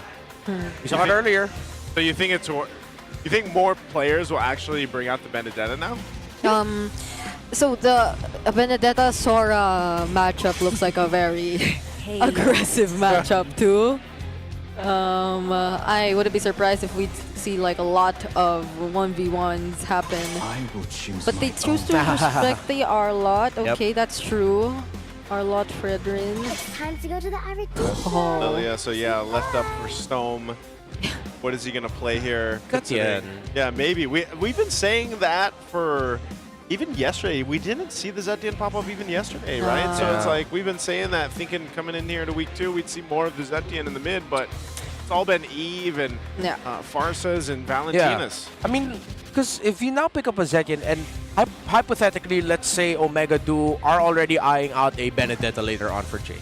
The passive of the Zetian means that you're forcing a reaction out of James. You're forcing him to either use Eye for an Eye so he doesn't get knocked back, or he has to use time to dash forward, either through his basic attack that he charges up or not. Whoa, that is out of left field. We were thinking Bruno earlier in the panel, but we got Brody instead for Netsky. I'll take it. I'll take a change. Yeah, it is a Fanny. Since the Moskov was banned by TNC, Brody's like the next hypothetical best to try to keep your gold laner alive with the presence of a Fanny around.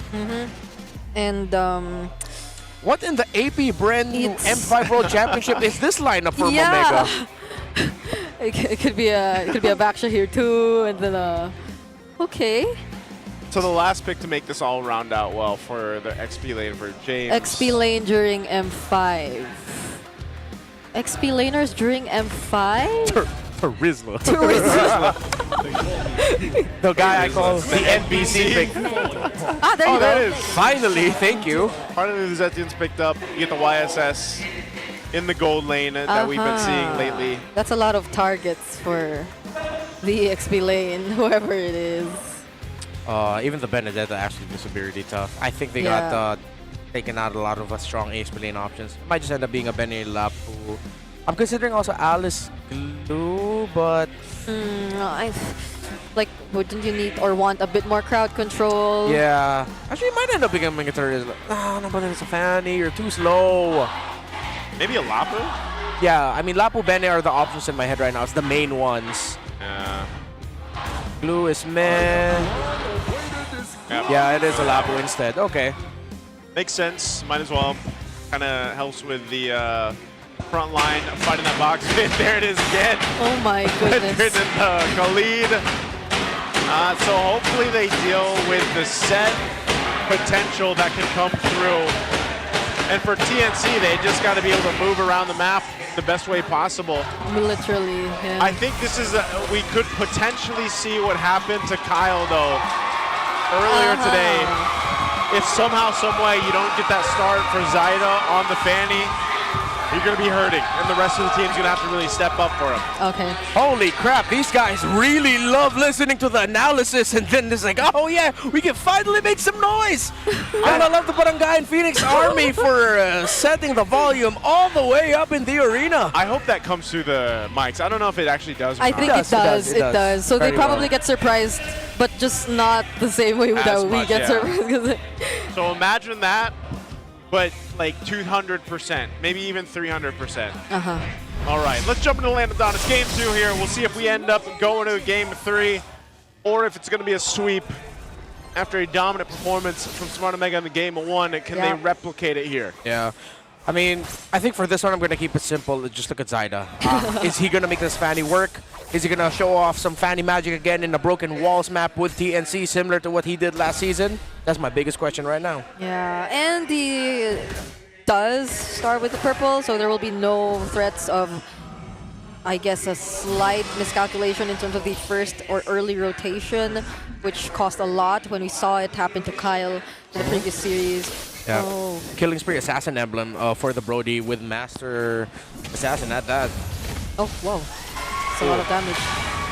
Perceiva taking some damage, but this is what we usually see with Khalids, knowing that they can just heal back up, get back into the fight. But even this, in this sense, Chaknu is going to be having a better time on this Hilda than he did on the Cho, just because he can go ahead and help alongside 3mar to set things up. And like we've seen with the YSS in the gold lane, especially in week 1, this works really well in conjunction with the team, because not only do you get to go ahead and use the Mountain Shocker to go ahead and spot people out, but even that little bit of a stun with the boat there actually ends up helping set things up. Plus, you're pretty mobile, you know, and he's going to kind of need that in this matchup. And we don't see any Purifies across the board at all, too. So they could just keep going aggro. Woo. Oh man, Ryzen made that look too easy. It was okay, thanks for hitting that 3mar. Let me just poke it down. And it looked like they ended up leashing for Ryzen to get that EXP crab. Oh, 3mar's here. Trying to help, and that's a flicker trying just to take down Ryzen. Zyda picks up first blood. I don't know if he was expecting to get hit that hard or what happened. Yeah, was Ryzen trying to bait something out of TNC? Was Omega trying to bait? Oh, James going in, bravest fighter. Zyda already here, but it seems like Omega will focus on 3mar for now. Zyda secures the turtle in exchange for 3mar. Oh, will they pressure the purple? The Ryzen's back. He might give the call since everyone's here, and now TNC's got to respond. Oh, Perceiva! Oh! Whoa! Didn't even get to use the quick sand guard. I think... Even Flicker! Yeah. What is that? Did he just accept his fate? What's up with Ryzen and Perceiva early on here? I don't know. It might be one of those cases where it's just like, they're hitting way harder than we expected. Like, what's going on? Oh, I know what it is. Zetian, man. Zetian. This is why finally it took this long to get picked up by someone. Oh, that's a flicker from Netsky. Oh, torn apart memory does not land. It's, yeah, that's a Fanny. It's too quick to get out of range. Yeah, he did not press it just in time. By the time he already pressed it, it was already out of the range of the Brody, so couldn't get any marks utilized by the torn apart memory. And plus, that was just, I think that was just 1 or 2 marks that he was able to put. Oh, Perxiva again. Doing a ton of damage here, but this time actually will survive. If this Khalid loses again, it's a bad very news. bad day. Yeah, it's a bad weekend for Khalid, man. Sad Khalid noises. Yeah, it's Sorry, not looking Khalid. too good. Oh. All right, Zyda. Zyda actually doing pretty good, obviously, on the start, just because of some of the mistakes that Smart Omega has made early on. Picks up the Blade of Pepsi's, rushes that. Now the damage is going to be there that he needs, and so this is looking a little spicy, I'd say, for Smart Omega in the second turtle that does come up. I'm wondering where they'll go ahead and recalibrate here. Perxiva again. Oh, Fury of the Phoenix, the quick sand guard makes it in time, but Zyda with his cables. There's no way out of that.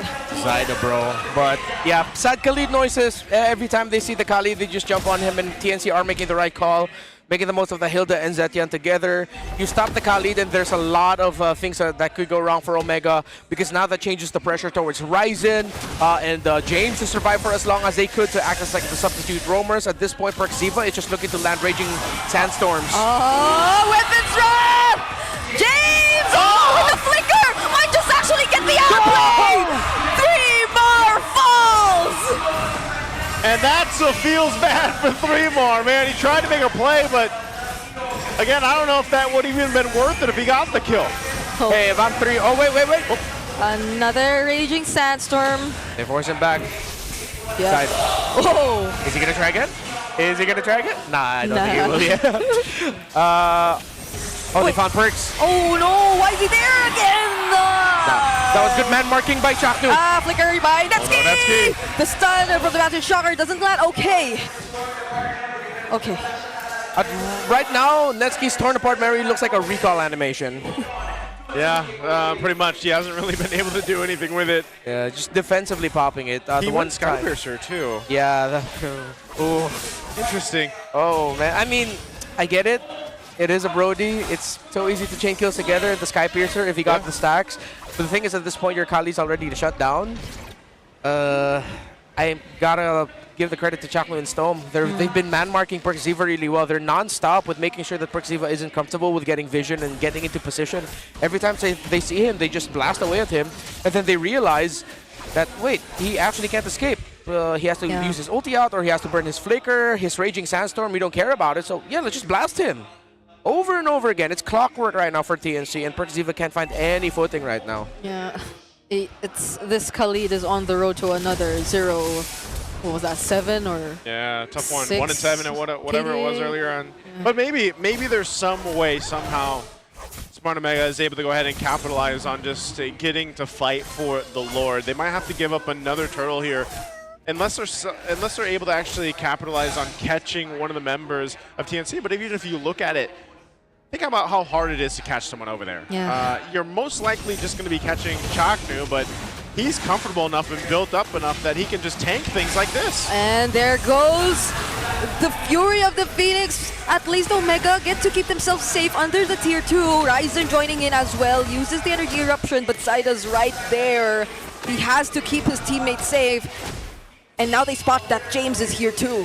Yeah, look, it forced positional shifts by Omega because of that broken wall that allowed Fanny to get easy access to Mingwin's Eve. Oh my gosh, look at Chaknu. Just constantly trying to poke Perxiva! A 3-man setup coming in from 3 bar! Mingwin, though, finally gets taken down. But it's just Mingwin in exchange of the turtle. Yeah, Ryzen actually got the turtle. Great reaction from him, but TNC are still pushing forward. Chaknu. Okay, they're going to push Chaknu out. Just giving some vision, poking down the turret. But this is what I was talking about. Look how that team fight went out. It's so hard for Smart Omega to actually catch someone. Oh, Zyda. There goes the taunt. Got the energy. Flicker again from Netsky. It locked in. It locked in. And a shutdown. Man finally gets a stack on him. Finally. And used the torn apart memory just in time. Hey, he needed it. Okay.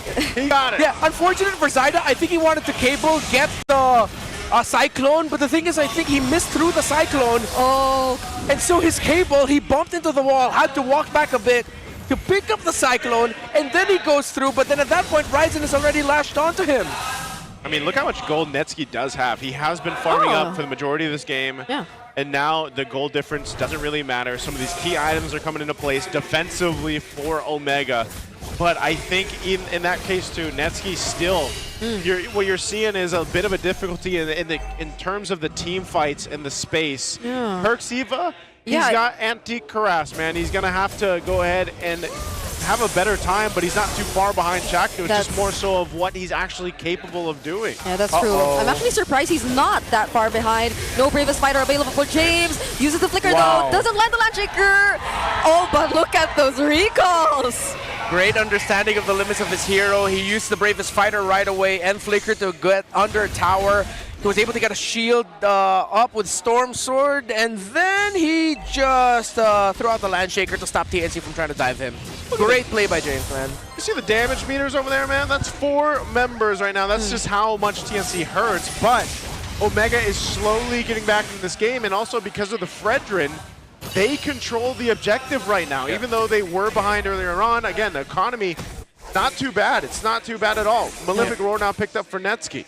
Yeah, where's he going? Oh, he is going to defend far lane first. Yeah, he also has to get farm, so you get Perksiva shadowing him so that he is safe. James spots 3 more again. They're not... James is held onto the turret well. I mean, to be fair, at one point, TNC decided to trade out the top side so that they get the priority at the bottom, but it hasn't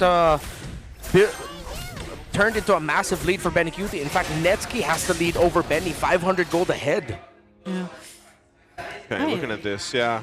That's one of the things now, too. Again, defensive items coming in clutch here. Ryzen will get the Radiant Armor. Uh-huh. Oh, they might look to just kind of bait something out here, it looks like. Yeah, Mount Chakra was used. That's so funny. What? Perksiva was just surfing the sands with 3 members of TNC around him. Yeah. They were just like, we're locking on the Brody right now. Ignore this Khalid. But he was right there. That could have been something. Yeah, and is that like the effect of just having already the antique harass and some other defense items? He was able to last a bit more longer. There goes the setup coming in from Captain Saida. Secures the Lord and flies towards the other members of Omega, but it seems like Mingwin got to find his positioning. It's another torn apart memory that doesn't convert to a kill just yet, but at least Omega find 3 more. Yeah, perfect RWM there by Mingwin. Good timing. But now TNC immediately goes straight to managing the minion wave in mid. They do have the enhanced minions with the Lord marching out. So Omega will just eye out to burning down the Lord so TNC wouldn't be able to make the most out of it. It's going to be a trade for topside as Benny Cutie splits up top. Yep, not much off of that Lord, but still great for Zyda to go ahead and swoop on in, get the Retry off. And then now for Omega, still under control here, trying to control the map, not getting pushed out too much. Yeah, they lose a turret, but this is kind of a back and forth at this point, you know? And as you saw, Netsky, his biggest threat is like wherever Zyda rushes in, or even 3mar, if they are able to lock down a Netsky. But when there's a couple of crucial ultimates down, that being the Torrent or from Sora, or even the Mount Shocker, Netsky has a little more space to work with. Once he gets his Wind of Nature, he might be a little bit more, I don't want to say too risky, but he might be able to position at least better against this lineup. Whoa, James. Oh, oh my goodness. That was under the damage right there. Okay. At least we saw how James constantly is able to keep himself safe in those kinds of scenarios, but somehow I'm liking how Perksiva is still trying to hold it together. Like, we do see him get constantly picked off, but in the previous instances where TNC tried to lock him down, it seems as if he's able to hold out a bit more longer. We did mention that he already had the Antique Cuirass available, so probably that has a bit of a role to play alongside the Chastis. Yeah, that's a hell of a throwback, by the way. Brody has both buffs, purple and orange. This point, Ryzen is not getting it, and they're feeding everything onto Netsky's Brody. Oh. He's the main component, and there's the Wind of Nature that I was talking about. So now he is ready to go ahead and fight. I mean, he does only have the 1 stack on the Skypiercer, but you know, one team fight could change the course of things, especially with this Brody. Will they be able to mark 3 more? Okay. They get to spot him out, and he has to reset it. Next buff. Flicker. Oh, that's big. Yeah. Ryzen already used the red tree. Won't have that for 26. But Chapman without a flicker for 2 minutes. Yeah, and Lord's up in 30, so... Yeah, that's big info for Omega that they can capitalize on. At least it's going to be harder, maybe a little bit harder for Chapman to get a big stun on someone. But at this point, he's going to end up becoming, most likely, the big trade. He's going to be the first one to fall as he doesn't have a flicker out to engage. Oh, Netsky. Oh, does he know? He uses the Cyclone Eye. He doesn't know. Okay, Perceiver gives the information. That could have been a disaster. Yeah. Good thing Chapman and Benicudi actually held off onto jumping onto him because it would have been a big 2-for-1 trade if ever. Yep. Benicudi and Chapman might have gotten caught out there. So they waited. Lord is up. Omega starts it up, but... they're blocking Chapman and Benicudi from making it. Yeah, they want to try to make a play here, potentially. Yeah, but they don't know where Zyda is, Or at least delay it, in a sense. Yeah, Zyda, we've seen it before, man. He can just sweep in with this Vanny. Yeah. If I'm Netsky, you stand close to Ryzen, even though it's... oh, wait, no, you're going to get hit by the Sora. There's a lot of information that can come to... Oh! A two-man raging Sandstorm! Zyda coming in! Ryzen still steals away the Lord! James, can he survive this? All members are still alive from Smart Omega! No one falls! No one died. That's what I'm so impressed with. And the torn apart memory did nothing. He couldn't get any marks off. Bro, that was battle spell maximized. All of those flickers that came out at the Battle spell maxing. Yes, battle spell maxing by both teams. Okay, let's see how this next Lord push-out can be translated into something by Omega, as Ryzen did win the Retribution battle against Zyda. It's still a very close game, honestly. It's a game of inches. If who gets to execute just a little bit better? How will they time their entries? Conceal play! 3mar gets to keep himself immune. You bring the tower. Omega needs to go for there. Yeah, they're going to go for the tower. Ryzen! Ryzen holding off the other members. They finally take down the turret. Okay. This is all Zyda's gonna do for now. Yeah. So you see the backline is actually sticking close to Stone because they know they have the knockback of the Zetin to help them to create space if ever they get dived on. Bottom side is where Zyda's splitting off. He has one siege minion there, but that falls and he's going to be clearing down bottom. Omega now is breaching through the top side. It's going to be a macro play here. The Lord's going to go ahead and charge into this top turret. Perciva holding on. He doesn't have a Raging Sandstorm. Oh, Fury of the Phoenix. Ryzen dodges the second phase of the start by the Penguin! He gets bursted by Zyda. Now it's Chaknu chasing after 4. But that's all just to push them away. Yeah, that's just great teamwork by Zyda and Stome. The Fury of the Phoenix helps set things up for Zyda, and then eventually Mingu just gets burned off. That's just unfortunate. Mingu wasn't even that deep. Another conceal play. Benny and Chaknu working together. Chaknu or Benny rather gets stunned though. And it's Netsky finding another stack. But the setup from 3mar. Can it be enough? Zyda providing follow-ups and he actually finds a triple. Oh no, Netsky! He saw one kill and he's like, I'm gonna join the fight, but here comes 3mar. Signal number 2, but it's not Storm or it's not the Typhoon Benny, it's 3mar with a Sora. Oh my goodness, he got caught in the torrent. Just as we thought, Netsky finally is getting those stacks in. He was. He gets shut down. Those stacks get reduced. Here you have the Phoenix used again, and Zyda gets access to Omega's purple buff. Oh, that's we got to look at the replay here. Look at this unfold onto the turret. Netsky in the back has the room, it gets tons of stacks off. Benny Cutie dies, and look at the positioning here from 3mar to set this up, and they all get caught in 3mar setup. He committed the stun. Yeah. He didn't need to, and that brought him within range. 3mar popped his ultimate. Oh, Netsky. That's back-to-back games where you're like, man, Netsky. Unfortunate timing. One way or another, the Cloud Prince gets hit by the clouds. Sorry, Netsky, I love you, man. Okay. Chaknu found Netsky. Fighting Netsky. Oh, Minguin forced to flicker out as well. That's a 2-man taunt. James jumping in, trying to keep the other members safe, but it's Zyda flying over everyone. But Netsky, was that the wind of nature? And they somehow find an outplay. A Bracer trap laid down too. Zyda's nowhere in sight. Ryzen and Omega win the team fight. Omega has turned it around, back and forth. Benny, he's stuck here, but James and Netsky can't get close. Oh my goodness, a stun from Netsky! from a blunder to a highlight. Oh, Netsky. Take that, Clouds. Okay, okay. Netsky, in my head, I'm like, he makes Bowie. He made up for what happened earlier. And they got the Lord on top of it. So, man, what a twist. What a turn of tables. Now Omega can go down the mid. This game is entertaining for both the wrong and right reasons. And I love it so much. Okay. Now Working they on the have base. one base turret down, make it 2. And the Lord is just about to approach that base. Quick Sandguard already used. Ryzen onto 3mar. Immortality picked up by James as well.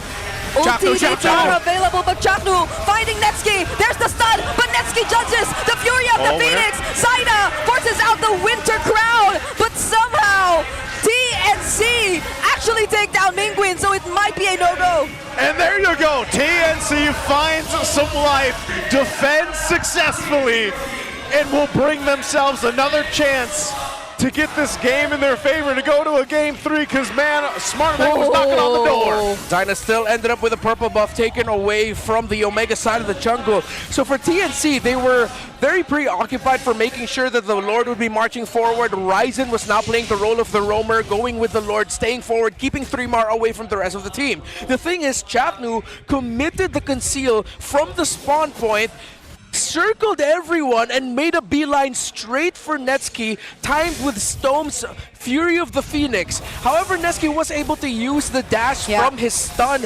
perfectly to get out of that, but then Ryzen came in at the right time. So that's great man marking by TNC to force Omega to back off and recollapse back into protecting their Brody. And you see what Chaknu just bought?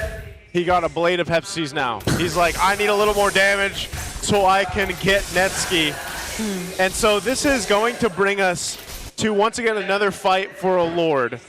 And even that last fight, the last one that broke out that Omega was able to get, it got a little dicey there. There was almost a chance that Ryzen could have potentially had lost that Retry battle, but they were able to flip the table, focus on Zaida, and get him down. But still, Zaida has been doing work here.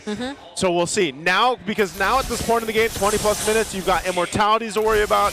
You've got, of course, the Winter Natures and the Winter Crowns that are going to be kind of exchanging here on both sides. Yeah, so now you get to see the idea behind that Blade of Heptasis pick up by Chaknu too. He's positioning himself somewhere that, or where he could just gain a much easier access, I'd say, towards Netsky. But what they don't know is that they're actually trying to do something down bottom here.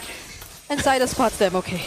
Yeah, he's going to get the information they need. This is TNC to play the macro and not let it get out of hand. Even in a sense, Omega has to control that long lane, but they go ahead and start with the slower. They've got control. Benny positioning from Benny. Benny and Chapman have a crazy duo going on right now. What are you guys cooking? Is he going to spot that out or no? Okay. He sees them.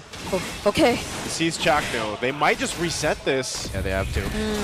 Netsky gets the orange. They keep the Lord under half. They might just full commit. Yeah, they're blitzing. They're blitzing it. Oh, 3mar! The stun doesn't land! Ryzen with the Appraiser's Death. Referee still secured the objective, and now 3mar locked down.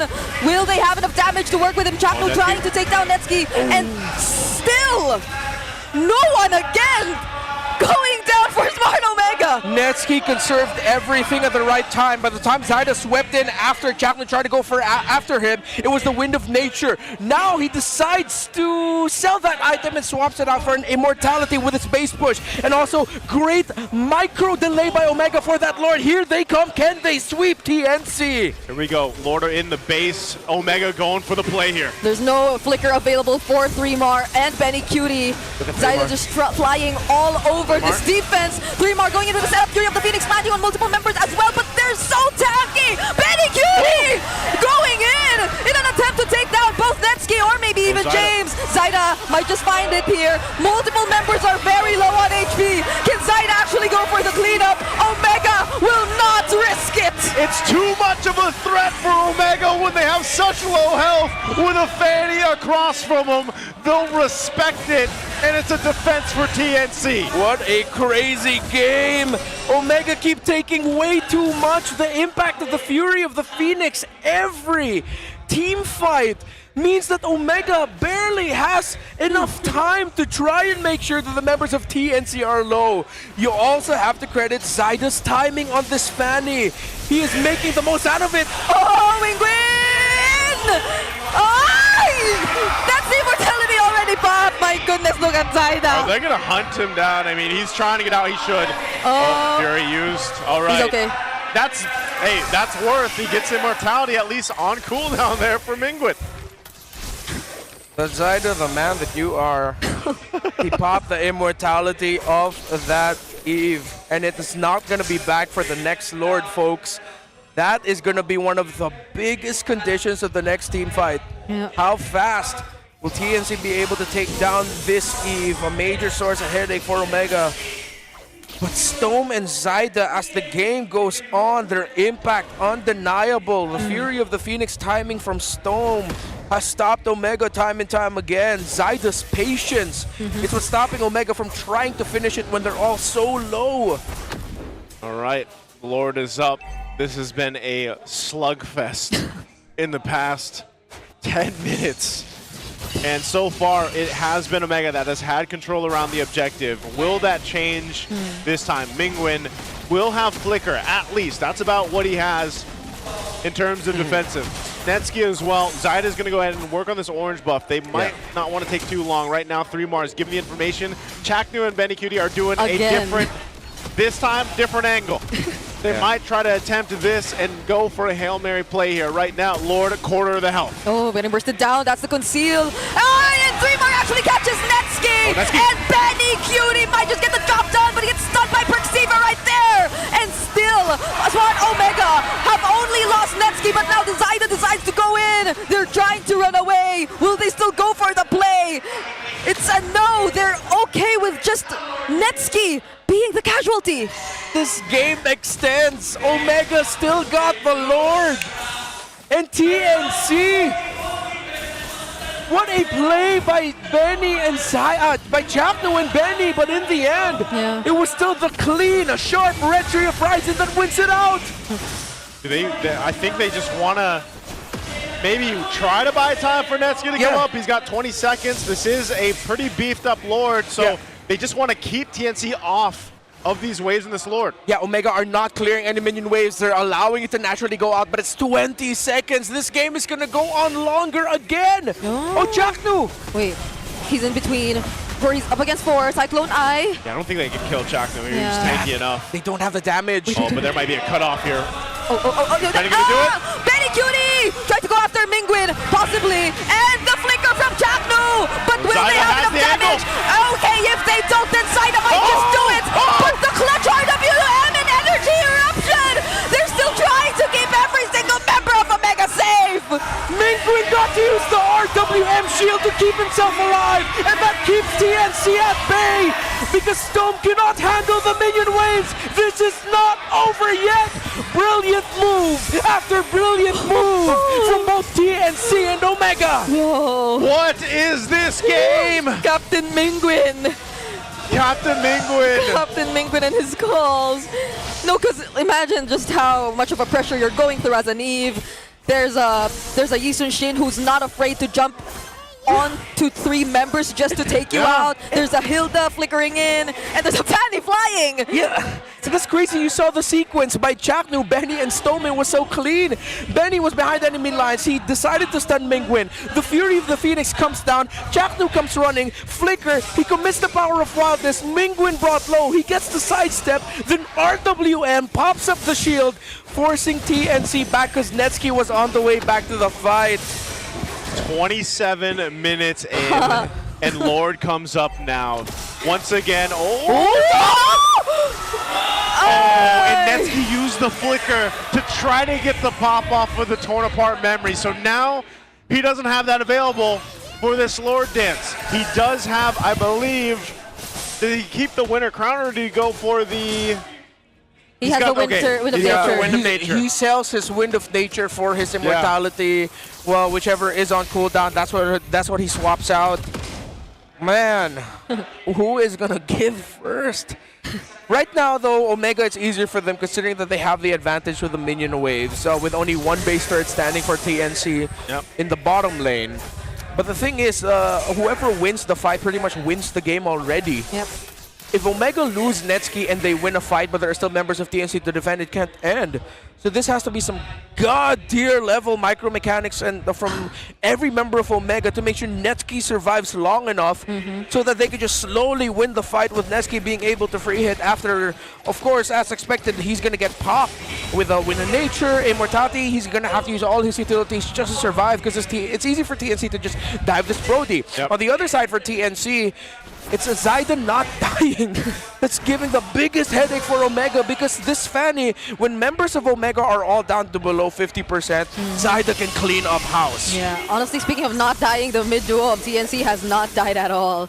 And it's been almost 30 minutes in this game. Now they're the ones who are trying to leash this Lord. Yeah, they're starting it up. Still 20 seconds on Netsky's flicker here, so they're going to try to delay this as much as they can. Look at the positioning once again from Chaknu. Biggest threat towards that back line where Mingwen and Netsky have to be careful of. So TNC, they're looking to finesse their way into a potentially even just baiting out a fight and trying to get that upper hand. They're going to bait out something from TNC here.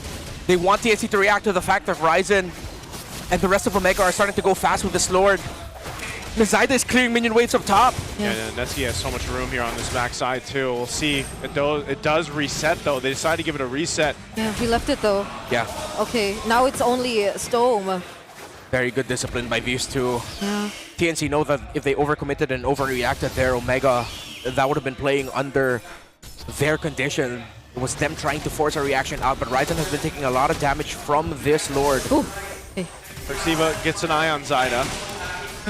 We'll see if they actually, again, this is such a beefed up Lord at the 30-minute mark. Can't even go for a clear call to just focus on the hero or the Lord. I think Omega know that they can try to rush just a little bit because both purple buffs have spawned now. They're waiting for the buff to be up. Chaknu's there though. Yeah. Netsky trying to get the purple. Chaknu does have information, but it's just Chaknu and 3mar. Now they're gonna try and burst the Lord. Zayda, does he make even time? Ryzen wins the retry battle once again. Betty Cutie joining in, trying to take down James, but the real world manipulation gets laid down. 3mar caught in the middle, torn apart memory already committed as well. Zayda finding the heroes in the backlines, but the stun finally lands. Ryzen now tries to go for the re-engage, but that's all they're after. The corrosive strike from the Brody lands just on time. It's 5v4. And Minions and Lord for Omega. Chaknu desperate. Oh, it's a desperate move. Can 3mar go for the setup? He goes Thunder Form. He just wants to take down Netsky, but Netsky is still alive. He picks up the house cost to stay alive.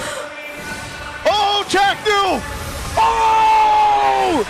The Lord is in the base of TNC! It's only Stone and Betty trying to go for the defense! The Lord might just get eventually worked on! 3mar has bought time for TNC, but they have the waves! They have the waves right now. Base is at half health. Omega has a numbers advantage with the full team! There goes the real world and the Raging Sandstorm, Bravest Fighter 2, and the Fury of the Phoenix as a response! But Netsky just focuses on the base!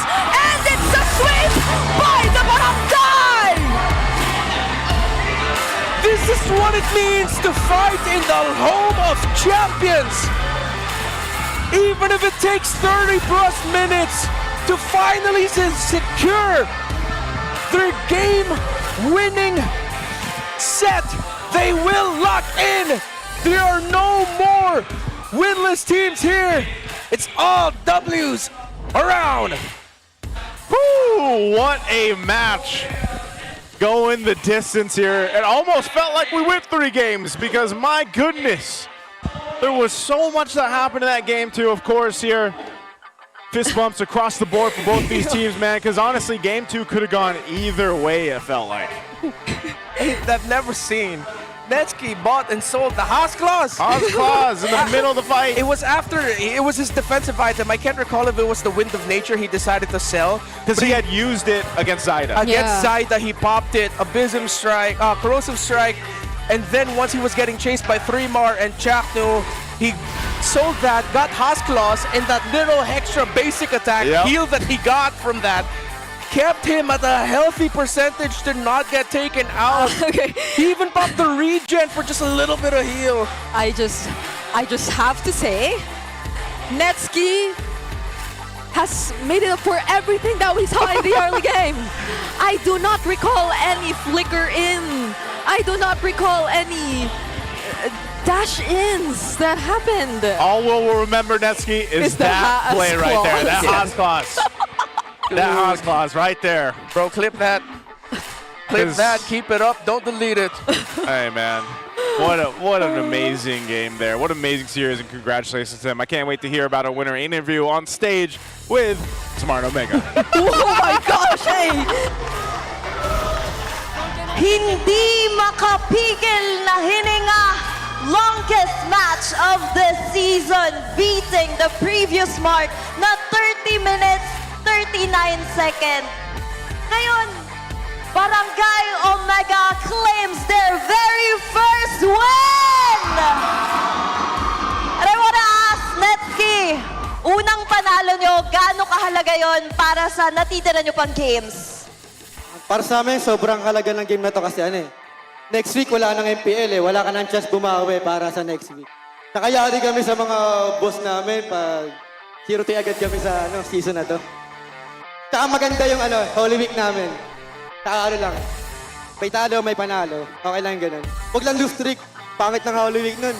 Baka maging yun, Holy At basag na nga yung lose streak. Ang ganda nung pagbasag nila. 2-0, Odin.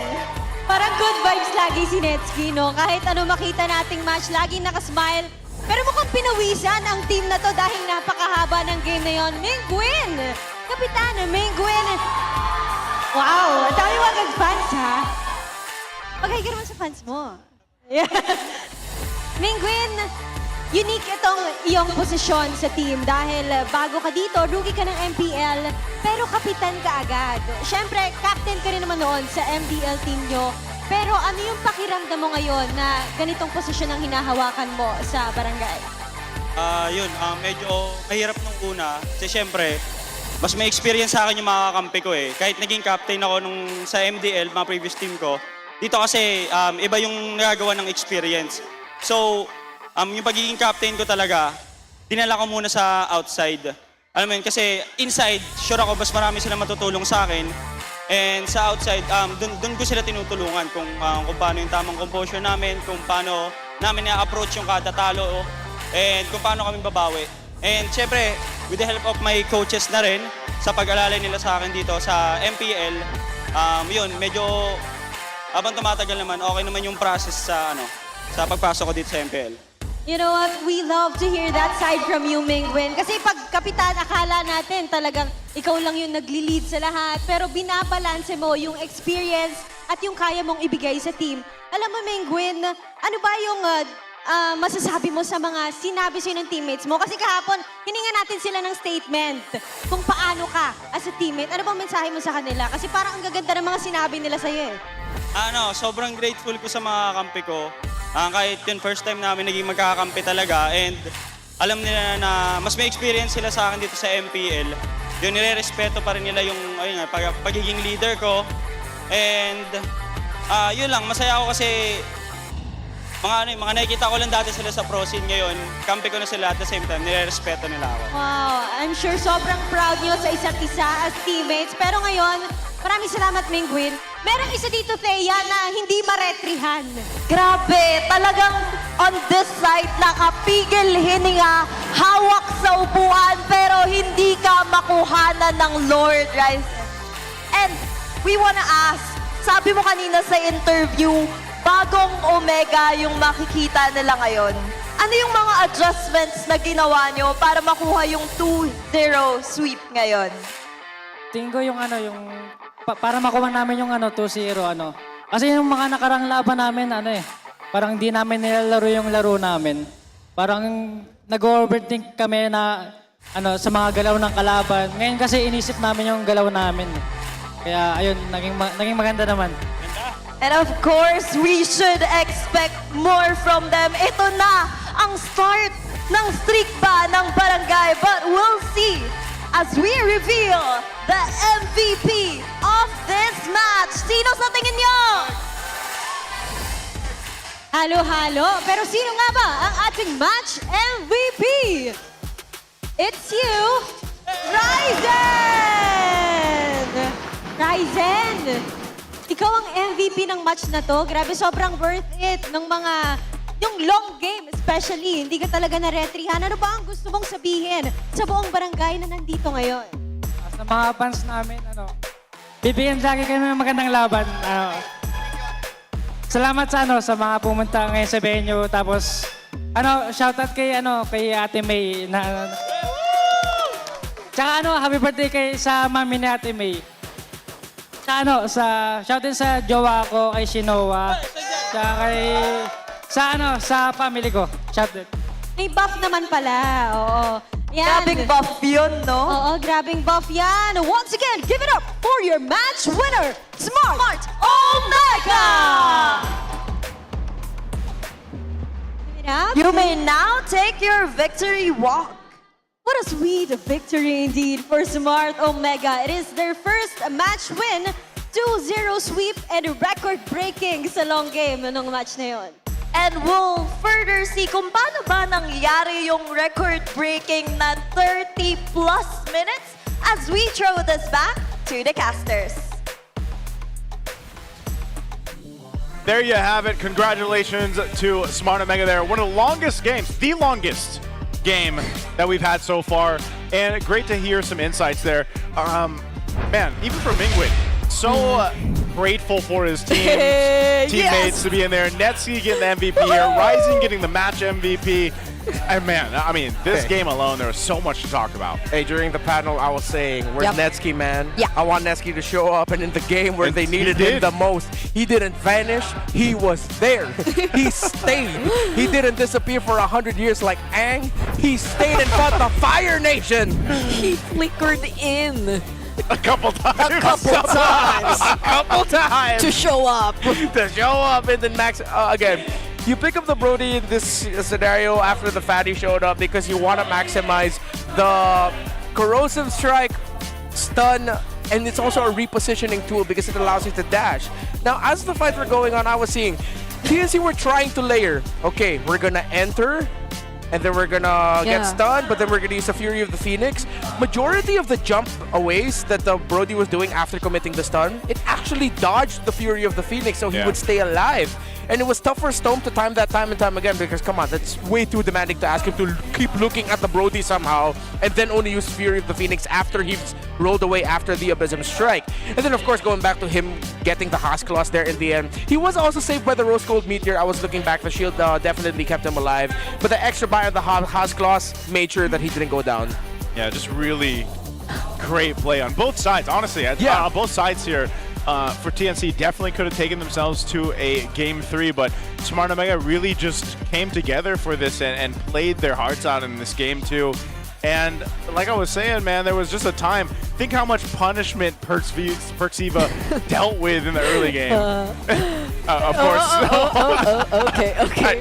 Very strong. I love you, Brokansky. I just love to see it, man. It was 31-37 was the final time there. Yo. Definitely our longest game so far, man. And it was just a hell of a victory. Something, too, that Smart Omega and their fans definitely needed here for week 2. Yeah. So people are probably wondering how come there's so much focus on Netsky. The lineup of Omega is built for one dude. Yeah. See, without the Brody, they had 0 damage. That's why they had the double buffs on him. Yeah. And Ryzen just taking more of the guy to just stand in front kind of role, and the retribution role. He has set such a precise retribution throughout this entire game too. I mean, look, James did not die a single time this game. Yeah. It's not only a credit to his individual ability, but the fact that TNC does not care about the Lapu Lapu. Yeah. To them, it's Brody or nothing, or Mingwin is a good start, but we still need the Brody. That's why for a lot of times you see Chaktu committing once he sees that there's a clear beeline that he could do to run straight through to Netsky. He's gonna power up Wildness him right away, hit him, time it with the Fury of the Phoenix's Tome. Maybe if Benny Cutie's there, 3 Mars there, and then he'll back off. And then Zyda comes in. So we really got to see both teams acknowledging their main winning conditions. Great respect from these two, great execution. Some stumbles here and there, but all the while, this is why I said this is a game that was very interesting for both the wrong and right reasons. It was so good, guys. This was a very fun game to watch and very entertaining and cast. And Brigid at one point lost her mind because just how good the team fights were, because I think that Renmar made it really apparent that, you know, in a sense, TNC had to do so much layered on top of each other just to get Netsky. So you also have to put respect on Netsky's name, because how much did he have to do to survive? You know, and to know more about that, we're actually going to have our mic check, our Infinix mic check, to know exactly how that sounded for Smart Omega. Pre, limay natin, pre. Di, may red ka. Patay. David ka. Ay, Gines, gusto magkatawin ko sa Lord. Pag low na, di ko talaga mabuhasan, pre, pag low na. Tapos, punta ako sa'yo. Oh, pwede. Basta hindi nila ako may Lord din, ha? Okay, pag gusto mo hayaan mo si Nets din, hindi naman natin siya mamamatay. Huwag nyo nga muna clear yung top, pre. Analyze ako, pre. Nastang ko, MR. MR nga, MR. Patay.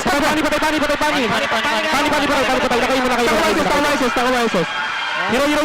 Oasis, pre. Lord din. Tuloy nila, pre. Huwag ka makita, Nets, kasama? Hayaan nyo sila mainip, pre. Hero tayo pag tuloy nila. 37k, kaya pwede siya naman, pre. Kaya nyo ba tabangan, pre, sa mid? Protect. Tanga Sora. Para pa kami kap. Iya, pre. Panis ako. Pani. Cancel yan. Pani ba dyan? Out. Minute ako. Pre, dalawa, pre, ha? Pagkain nyo, tower lock natin, ha?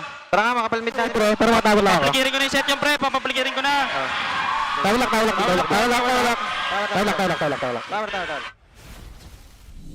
Okay, so there was one very important moment there from Ryzen.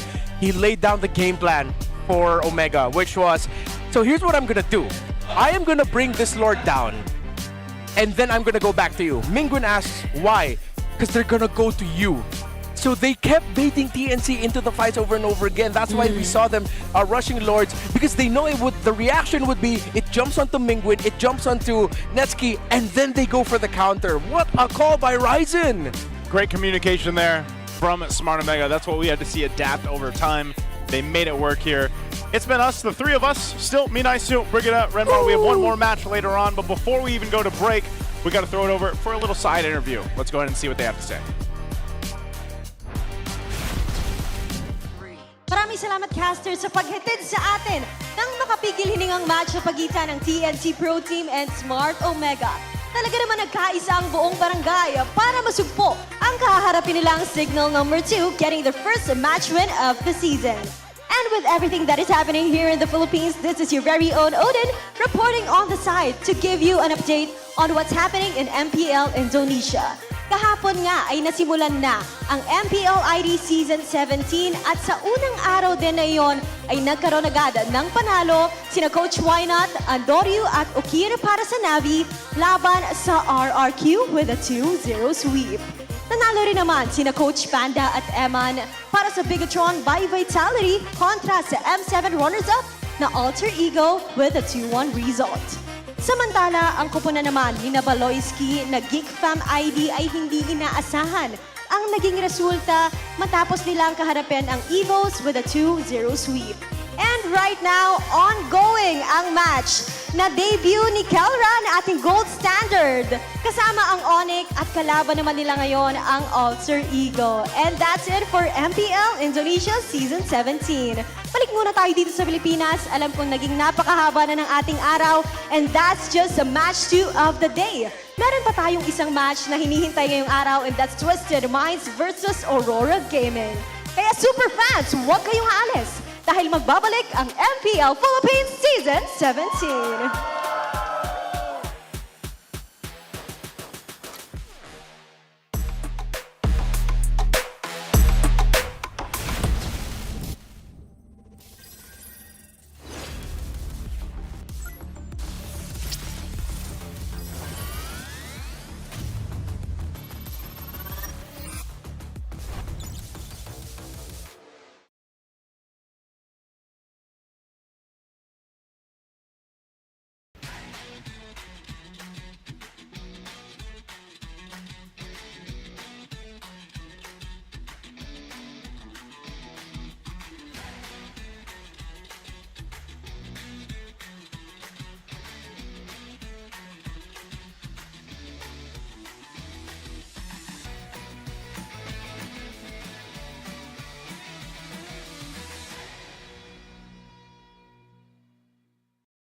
abutan dito!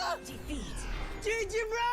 Don't worry, the only with Smart Power All 99. Hindi bitin with 10 gig data to power your games plus only Facebook or only TikTok. Load now! Foul! You know your scalp can get up to 5 times more dandruff? Get triple anti-dandruff power. Supercharged with Clear. Hey, you, did you know men have 1.4 times weaker scalp? Get a shampoo that's 100% made for men. Supercharged with Clear. Enemy alert. Your scalp gets 1.5 times greasier, causing dandruff. Get triple anti-dandruff power. Supercharged with Clear. Stop and pull over. Your scalp gets 1.5 times sweatier. For cooling power. Supercharged with Clear.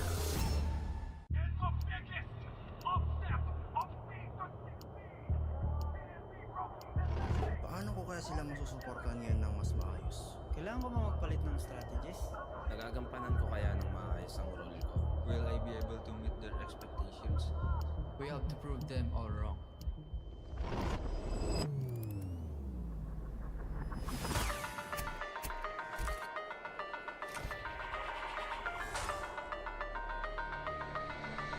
Time to win.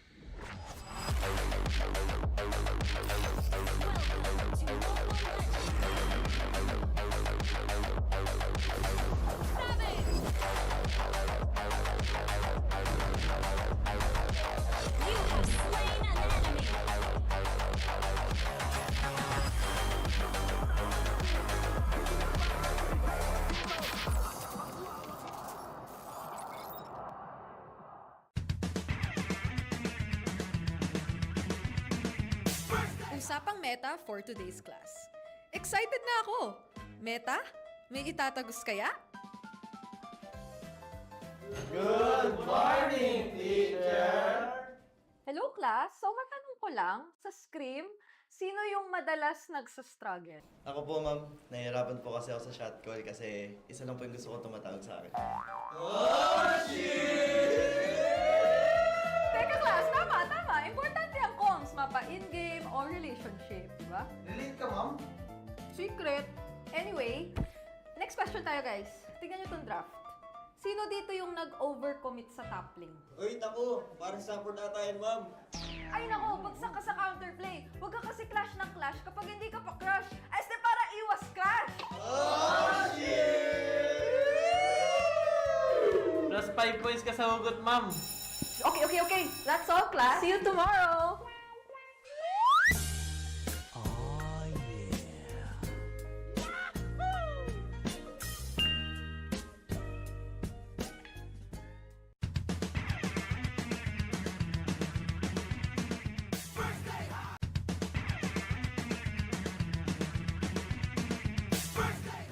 Good morning, teacher! May bagong grading sa loob ng classroom. Sino kaya ang bagsak at sino ang may palag? Okay. May grado na ang lahat base sa inyong naging pinakamainit na katapat sa lane.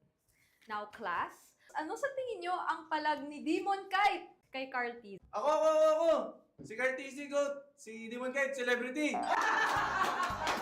Okay. Makinig. So, pag-usapan naman na natin yung iba't ibang uri ng rivalry, class. So, unang rivalry, yung team na palaging next season na lang versus yung team na palaging nag-champion. Ma'am! Masakit naman yan! Ma'am, parang may pinapatamaan ah. Grade 91%. May angas, may storyline, pero minsan pag finals, bigla na lang nawawala. Parang signal sa probinsya. Ma'am, di naman na kami yan, no?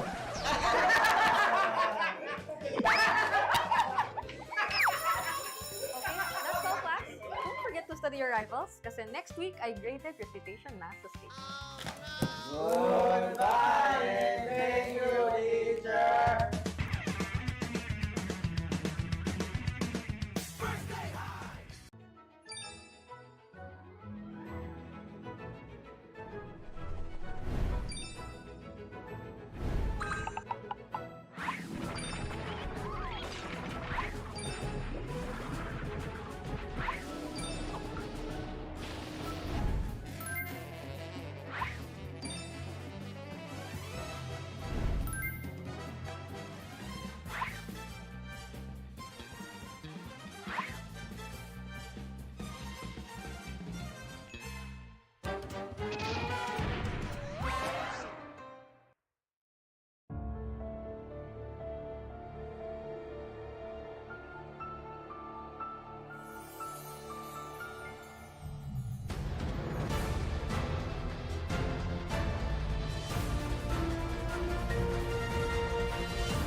Anong masabi ko sa laban namin, ang tinaguriang Clash of Titans?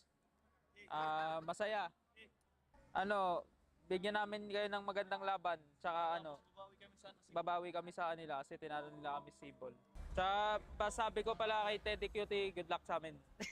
Masabi mo sa mga nanonood, Pops? Ha? Sa mga nanonood? Sa mga nanonood, enjoy lang nila ang MPL. Daddy D o Daddy J? Hadje o Sanje? Pili. Birds ako, birds. Birds, nice one, Pops. Nice pili, Pops. Ikaw pa rin. Ikaw pa rin, mahal, Cho. Baby ko. Uy, sama ako dyan! Nilalaro nyo. Ay, hindi mo pala yan. Hello guys, debut game ko sa TLPH. First match kalaban namin Falcons. Sobrang saya lang guys kasi nandito na ako sa big stage ng MPL. Kaya solid. Masasabi ko sa sa fans ng Team Liquid, patuloy niyo suportahan yung Team Liquid. Patuloy niyo ako suportahan guys. Maraming salamat. Thank you so much. Yung preparation ko sa gold lane guys, nag-prepare ako para sa sa laning na kasi malakas din ka-laning si Super Marco tsaka veteran na rin kaya pinag-practicean ko talaga yung laning ko. Feel ko po na makakalaro po sa MPL stage kasi sobrang saya po kasi big stage. Pinakamalaking stage sa MLBB kaya sobrang saya at sobrang exciting. What up? What up, mic check? Yun guys, shoutout nga pala sa mga pumunta dyan guys. May fan pala ako na galing sa Mindanao. Yun, shoutout sa'yo and sana mag-enjoy ka sa una mong punta rito. Ingat ka sa pag-uwi mo. Sino ka man. Yun guys, shoutout nga pala sa Omega. Galingan natin pareho, bigyan sila ng magandang laban. Diyan, 6-7. Wait lang may ka 1v1 ako guys, si Bunak. Yung duro ko, binabati pag gusto 1v1 eh. Uy, nangangalay ka katabos Nangangalay ka? Bata ka ba boy nak? Bata ka pa nak? Legit nak? Okay. 1v1 guys, 2-1 standing namin ngayon. O, di ba? Yun guys, 1v1 pala kami, ito yung pruweba Yun guys, kita nyo naman kanina, pinakita ko. Wala talagang palag si Bunak sa 1v1. Sa Copper lang siya magaling. Hindi niya kaya sa Leo. Sana naman manalo na kami. Kasi pangit naman magiging Holy Week kung Maganda naman ang preparation natin, di ba? Hindi, kasi di ko pa nakita kung paano manalo kape. Puro kasi tali nakikita mo kape. Hintayin mo, mananalo rin tayo. Kung talagang para sa atin kasi para sa atin. Wala naman yan pare-paresan tayo ng mga kinakain, pre. Di ba kinakain ng mga yan? Nag-gym ba sila? Nag-gym naman si Ports. Thank you guys sa mga nanonood pa rin sa amin kahit talong-talong kami sa stage. Makabawi din kami. Malay mo sa pagtapos ng Holy Week, bigla kaming Siyempre ngayon panalo talaga tayo. Pero lalabas yung last natin pagtapos ng Holy Week first. Kasi gusto namin yung mga top teams yung mga kalaban namin Sa Bible na yun, na David Goliath na. Tingin ko talaga naka-momentum yung TNC. Malapit nyo sila guys. Pero wala kaming pakialam doon. Momentum din kami ngayon. It's Superfan Saturday and for the Superfans, bago kayo magpunta sa MPL Arena, you should explore the MPL playgrounds because for today, we have the RORA and Falcons booth and of course, dapat yung ma-explore kung ano ba yung meron sa booth nila. First off, we're gonna go to RORA's booth. I'm here with Ayan and of course, i-discuss niya sa atin kung ano ba yung mga merch na makikita mo here sa booth because of course, andun yung inaabangan nating jersey, pero meron kayong mga bagong ibebenta sa ating mga RORA fans, right? So what are those?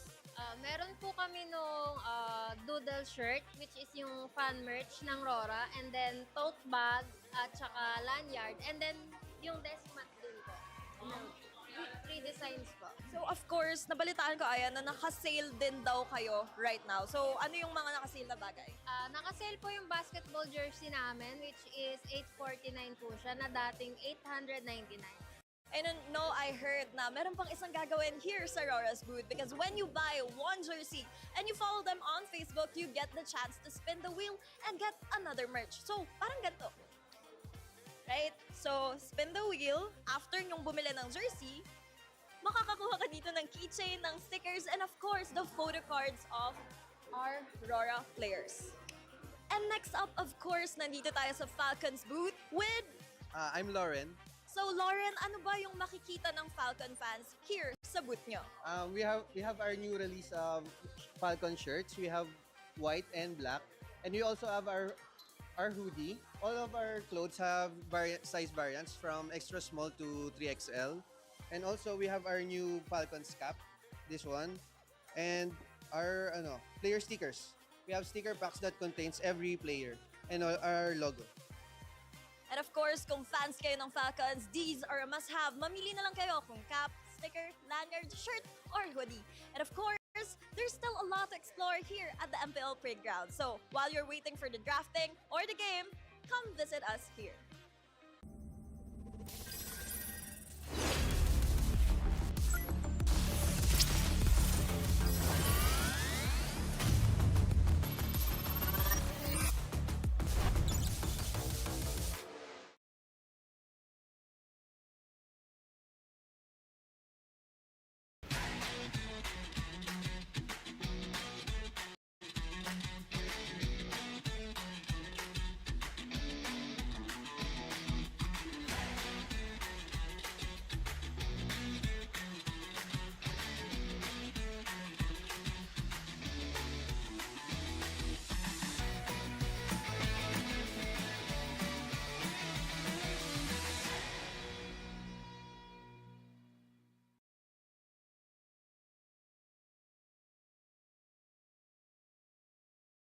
Di abutan dito! GG bro! Don't worry! The only with Smart Power All 99. Hindi bitin with 10 gig data to power your games plus only Facebook or only TikTok. Load now! Foul! You know your scalp can get up to 5 times more dandruff? Get triple anti-dandruff power. Supercharged with Clear. Hey, you, did you know men have 1.4 times weaker scalp? Get a shampoo that's 100% made for men. Supercharged with Clear. Enemy alert. Your scalp gets 1.5 times greasier, causing dandruff. Get triple anti-dandruff power. Supercharged with Clear. Stop and pull over. Your scalp gets 1.5 times sweatier. For cooling power. Supercharged with Clear.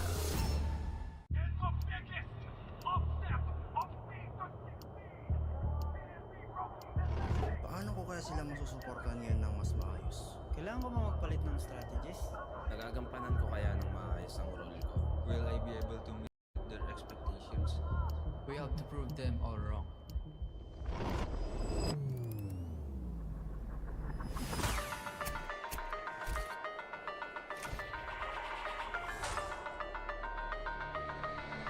It's time to win.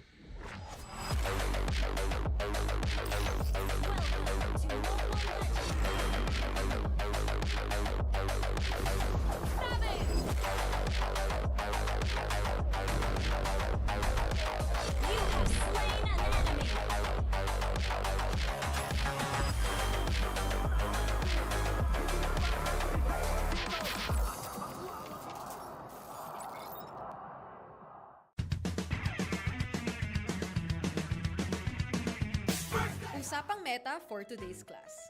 Excited na ako! Meta? May itatagos kaya? Good morning, teacher! Hello class! So matanong ko lang, sa Scream, sino yung madalas nagsastruggle? Ako po, ma'am. Nahihirapan po kasi ako sa shot call kasi isa lang po yung gusto ko tumatawag sa akin. Oh, Teka class, tama! Importante ang comms, mapa in-game or relationship, di ba? Relate ka, ma'am? Secret. Anyway, next question tayo guys. Tingnan nyo tong draft. Sino dito yung nag-overcommit sa top lane? Uy, naku! Parang support ata yan, ma'am. Ay nako, bagsak ka sa counterplay. Huwag ka kasi clash ng clash kapag hindi ka pa crush. Este para iwas crush! Oh, shit! Plus 5 points ka sa hugot, ma'am. Okay. That's all, class. See you tomorrow.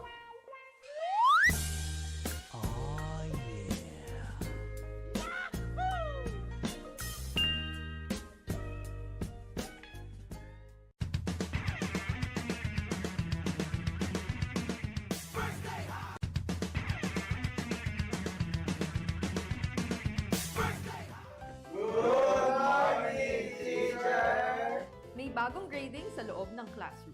Sino kaya ang bagsak at sino ang may palag? Okay. May grado na ang lahat base sa inyong naging pinakamainit na katapat sa lane. Now, class, ano sa tingin nyo ang palag ni Demon Kite kay Carl T? Ako! Si Carl TC Goat, si Demon Kite, celebrity! Okay, makinig. So, pag-usapan naman na natin yung iba't ibang uri ng rivalry, class. So, unang rivalry, yung team na palaging next season na lang versus yung team na palaging nag-champion. Ma'am! Masakit naman yan! Ma'am, parang may pinapatamaan ah. Grade 91%. May angas, may storyline, pero minsan pag finals, bigla na lang nawawala. Parang signal sa probinsya. Ma'am, di naman na kami yan, no?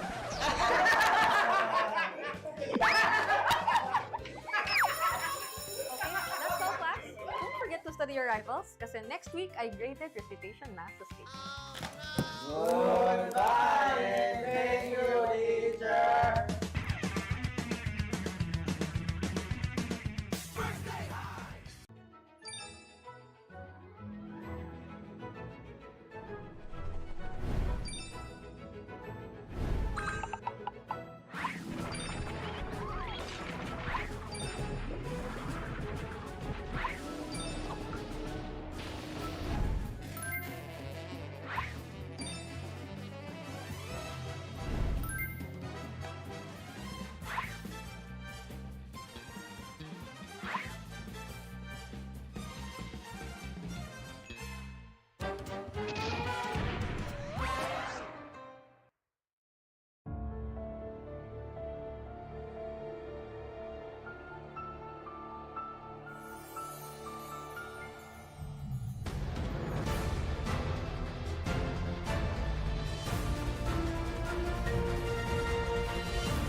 Anong masabi ko sa laban namin, ang tinaguriang Clash of Titans?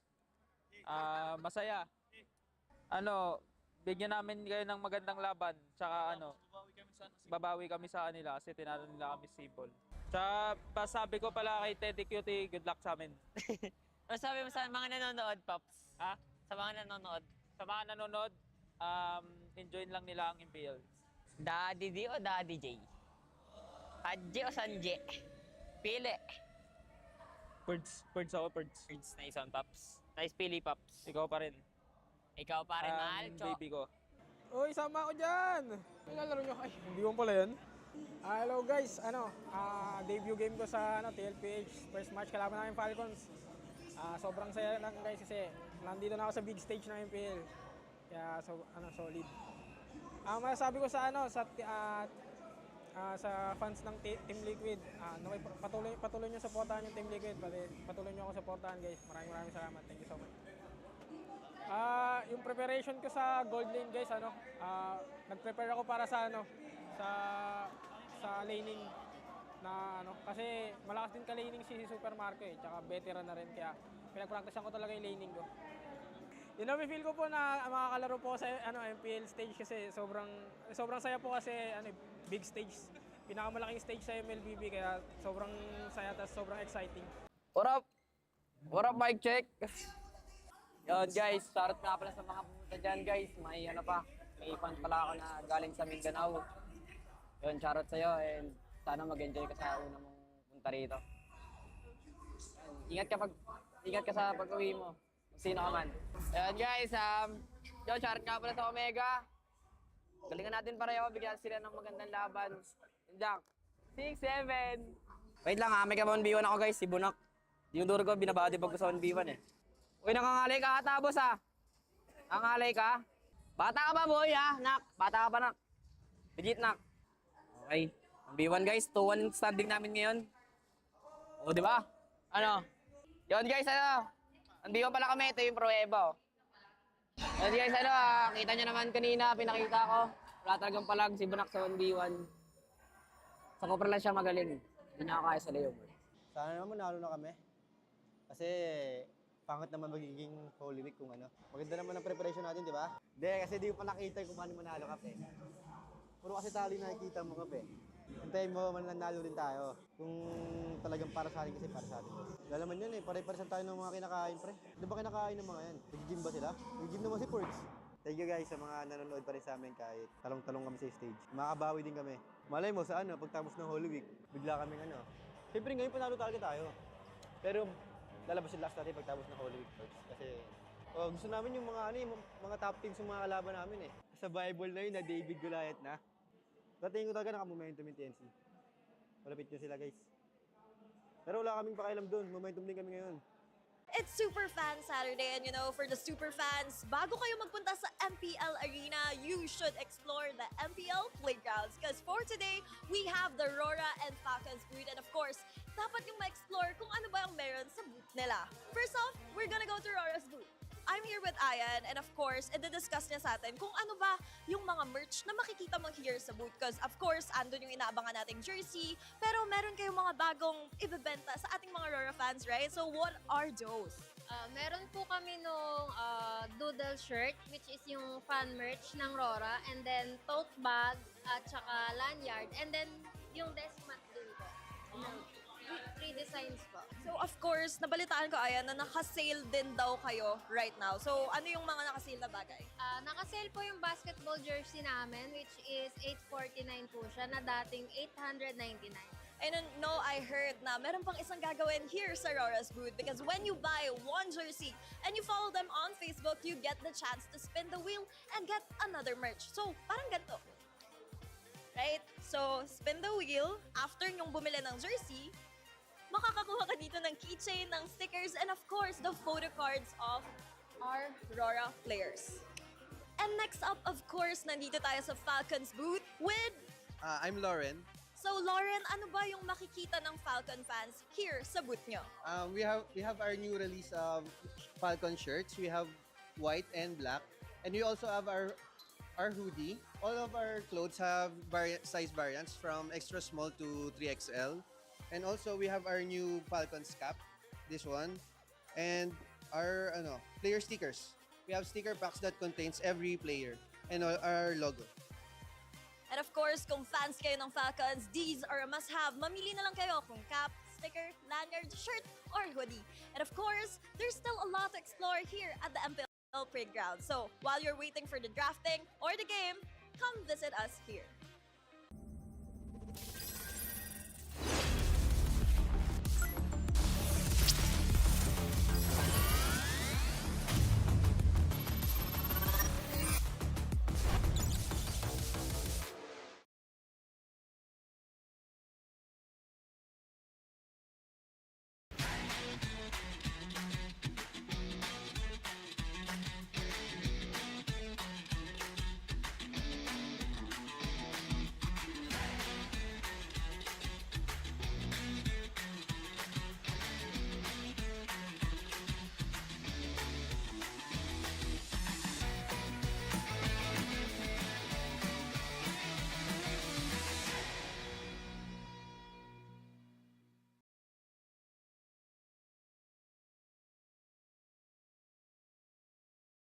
Di abutan dito! GG bro! Don't worry! The Unli with Smart Power All 99. Hindi bitin with 10 gig data to power your games plus Unli Facebook or Unli TikTok. Load now! Foul! You know your scalp can get up to 5 times more dandruff? Get triple.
Magandang gabi sa lahat ng sumusubaybay sa MPL Philippines Season 17. Live ngayon sa puso ng Quezon City sa Victoria Sports Tower. Magtatapat ang Twisted Minds kontra Aurora Gaming. Tapatan ni MP the King kontra kay Demon Kite.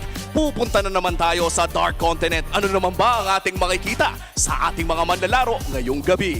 Kami ang inyong makakasama para sa gabing ito. Uwi pa rin kasama si Hans, Midnight at para naman sa ating English panel, Naisu. Kamusta tayo dyan? We're doing good. We're getting to the third series. It's me, Naisu, Brigida, and Redmart will be joining you guys on the English broadcast later. Wow, napaka-exciting makita ko ano nga ba ang lalabas dito sa ating third series. First series, Clash of the Titans, 3 games. Second series, na-break natin ang single game longest time record. Thank you, Brigida. We are now down to our last series of this Superfan Saturday. Men, hindi ako mag-e-expect ng anything less from the last match of the day. Kung ano yung intensity na nakita natin during the first and the same amount or probably the length of the series what we saw on the second, dapat ganito din sa third or maybe even better. Especially now na hindi ka talaga pwede mag-expect dahil kung ano na nakita natin today and dito sa Dark Continent, Dark Era ng MLBB, ay baka makakita pa tayo ng kakaiba mula sa Twisted or sa Aurora. You know what's funny? What? Hans was sitting in that seat yesterday and he kept throwing this question to me about the Dark Continent, man. And I do agree. It's great to see. I think we've seen so many unique hero picks up to this point. And I think these two teams specifically are meta, you know, they set the meta. They set the trend for us right now. So maybe we see some more in this matchup. Yeah, because I think also Naisu was mentioning na he's more on the mid lane picks na gusto niya talagang makita yung mga panibago or yung mga Dark Continent, quote-unquote. Pero it's only been 2 weeks or wala pa nga 2 weeks dito sa MPL. We've seen them in all sorts of roles. Like even the jungle sa Balmond. I want Akai. Where's my Akai, man? That's all. Well, considered pa bang Dark Continent si Akai at this point? No, but I just want it, dude. Well, who knows, no? Baka lumabas. Dahil so far sa mga nakikita naman natin, for the side of Aurora Gaming, nabanggit na nga ito ni Brigida na lumabas ang Balmond sa kamay ni Demon Kite. Lumabas na rin ang Hanabi mula naman sa Smart Omega in Week 1. But this time around, Coach Bonchan on the side of Twisted Minds ay panigurado naman ay may ilalabas din atang bago ito. Sana, kasi na-excite ako sa mga ganitong klase ng picks eh. Kasi I'm sure that there's a lot of people, you know, playing casual MLBB and just, you know, casual players and fans na ito yung kanilang mga mains. And for them to see something like this executed in the professional stage, that's something that they could look forward to na pwedeng ulit-ulitin yung mga laro. But of course, in a tournament setting, yung mga ganito, it's kind of a risk. But at the same time, pag gumana siya, it could deal a lot of damage. Parang ano lang, medyo siguro, for me personally, nagiging mahirap lang at some point na i-differentiate which falls under Dark Continent and which yung parang kaya naman, tinetesting lang. Kasi yung Brody nga kanina, napagana naman siya eh. Oh, who knows, baka may bago nga tayong makita dito. Isa sa mga grabe magpakana sa ating Dark Continent ay si Coach Bonchan. Panoorin ang video na ito. Afford naman talaga nila na gumamit ng mga something na kakaiba. Like for example, yung Balmond and Wesley. Kasi nasa momentum sila papasok ng, ng MPL. Nagkataon nilang siguro na may konting gigil against dun sa kalaban nilang team. Kaya siguro hindi nila na pull off. Pero pagay ko naman, as long as na-practice nila yung mga ginagamit nilang hero. Okay yun. Meron. Kasi yung mga tao sa Pro League, yung mga players and coaches, minsan kasi natatakot lang sila na maglabas ng bago eh. Yung tipong aantayin pa nila yung iba na ilabas to bago nila gayahin, bago sila sumubok. So, pagay ko, applicable talaga yun eh. Kahit anong hero, basta yung expertise mo nandun, gagana yan. Ako naman, meron pa kaming mga nakahanda. Siyempre, kailangan meron talaga kaming iba't ibang plano. Hindi pwedeng mag-stick na yung kami sa kung ano yung ginagamit sa meta. Kasi madaling mabasa pagka ganun, di ba? Wow, expert insight mula kay Coach Bonchan. Ang tanong ko na lang ay, when will the Altus come back? Sana wag na. But I mean, kung sabi nga ni Coach Bonchan, if there's a team that practiced it and there's idea behind it, and I forgot my rule for this season. Yeah, it's like, yes. anything is possible. Anything is possible. Or no matter what you want, anything is possible for the pick. And I think Midnight and I see eye to eye with this. Oh, and speaking of Midnight, may hot take ata si Kuya Midnight dito. Ang kanyang hot take ay there is no Dark Continent.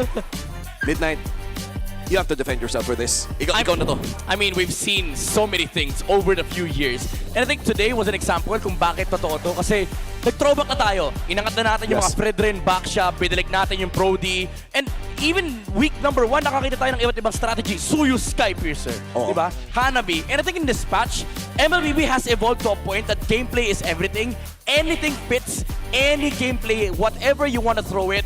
Again, yung Suyu nagbalik just with the sole purpose of having a Skypiercer, Kurumi Snowball. In fact, Harley ay nagbabalik sa ating patch. So, I'm saying, agree ako kay Renmark kasi every specific comps, there is a specific way of playing it and it is still viable in this patch. Yeah, creativity is always rewarded in MLBB. Either that or it's severely punished because maybe the other team is just prepared for it. And at the end of the day, there's a lot of fundamentals that just continue to live on.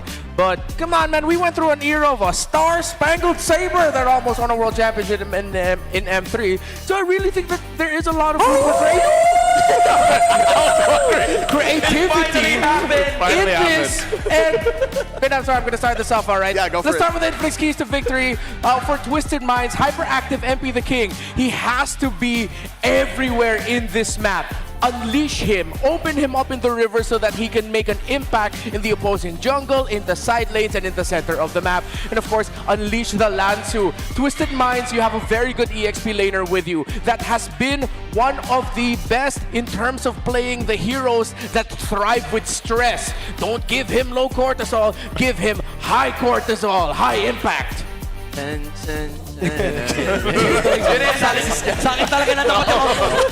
akin talaga matatapat yung Aurora. And ito rin naman yung marirecommend ko for them. Contain Sean via draft or counter yung mga activities sa may mid lane. I feel like Sean is a very crucial part of Twisted Minds and this guy has to be shut down from minute 1 kasi yung control talaga ng Twisted Minds ay nanggagaling sa mid. In fact, kahit naman sino, nanggagaling sa mid lane yung kanilang tempo. So this is gonna be very important for Aurora but also to deny Twisted early 5-man setups kasi nakita natin kapag successful yung kanilang rampage throughout the mid, they like grouping up. Ito yung identity lagi ni Bonchan. Kahit saan siya magpunta, dala-dala niya yung ube.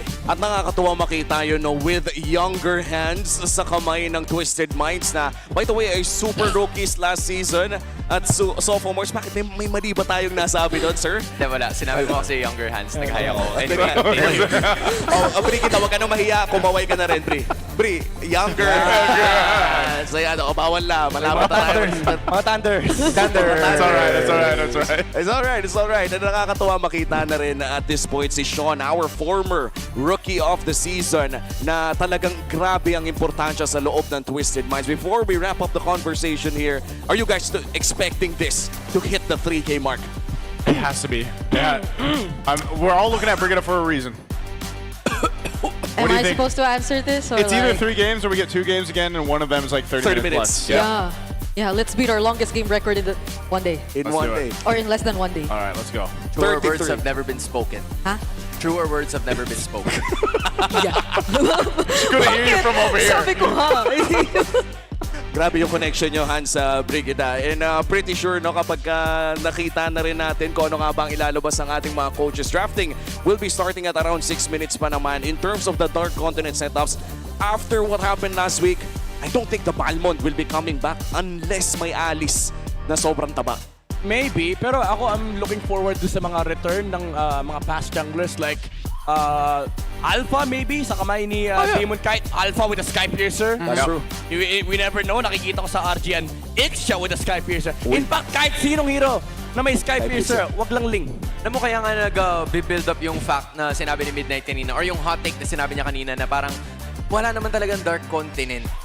Parang depende na lang kung mas madalas mo siyang makita dito o hindi. Yes. That's how we classify a Dark Continent pick. Or maybe it's even something that we don't usually see. Pero kung nakikita nyo sa likuran, they're all ready for this. For us, it depends on whether or not it's gonna be a Dark Continent pick or not. But either way, they're gonna use one of those or maybe not to win this series. Yeah, if there's 3 heroes between Twisted Minds and Aurora that I'm gonna be seeing as the most contested, it's Valentina, Ikalea, and Grok. And I think think because of the influence of Valentina with the presence of Kalea for Kaloy, Brock for Light, Valentina's going to be the hottest commodity here, but then they are going to have to think about what else they're trading for. There's the signature play of Aurora through the Kimi, the Baksha of Demon Kite, the Kimi on the hands of Yue. There's a lot of things you have to consider if you're Twisted Minds, but then Aurora also has to think, what if the Twisted has something up in their sleeve ready to surprise? Well, our final game or final series of the night ay malapit na magsimula. Maraming salamat sa ating English panel. Welcome na natin ang ating players. It's Twisted Minds kontra Aurora Gaming. To ensure the integrity of the game, welcome our marshals, Chico, Luis, Joshua G, and Dojin. Fresh off their first victory and ready to shock the system once more, prepare to lose your minds for Twisted Minds!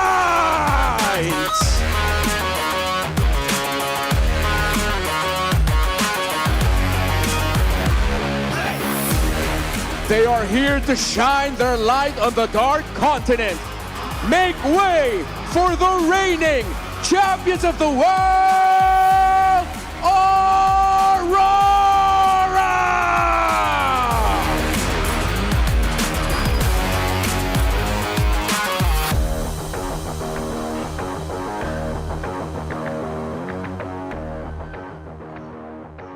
And as always, our head referee, the Chop Master, Sent.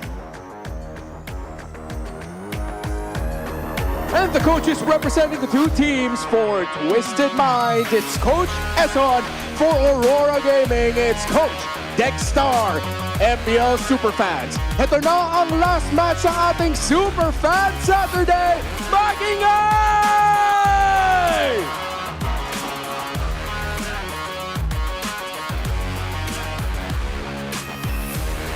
And here we go.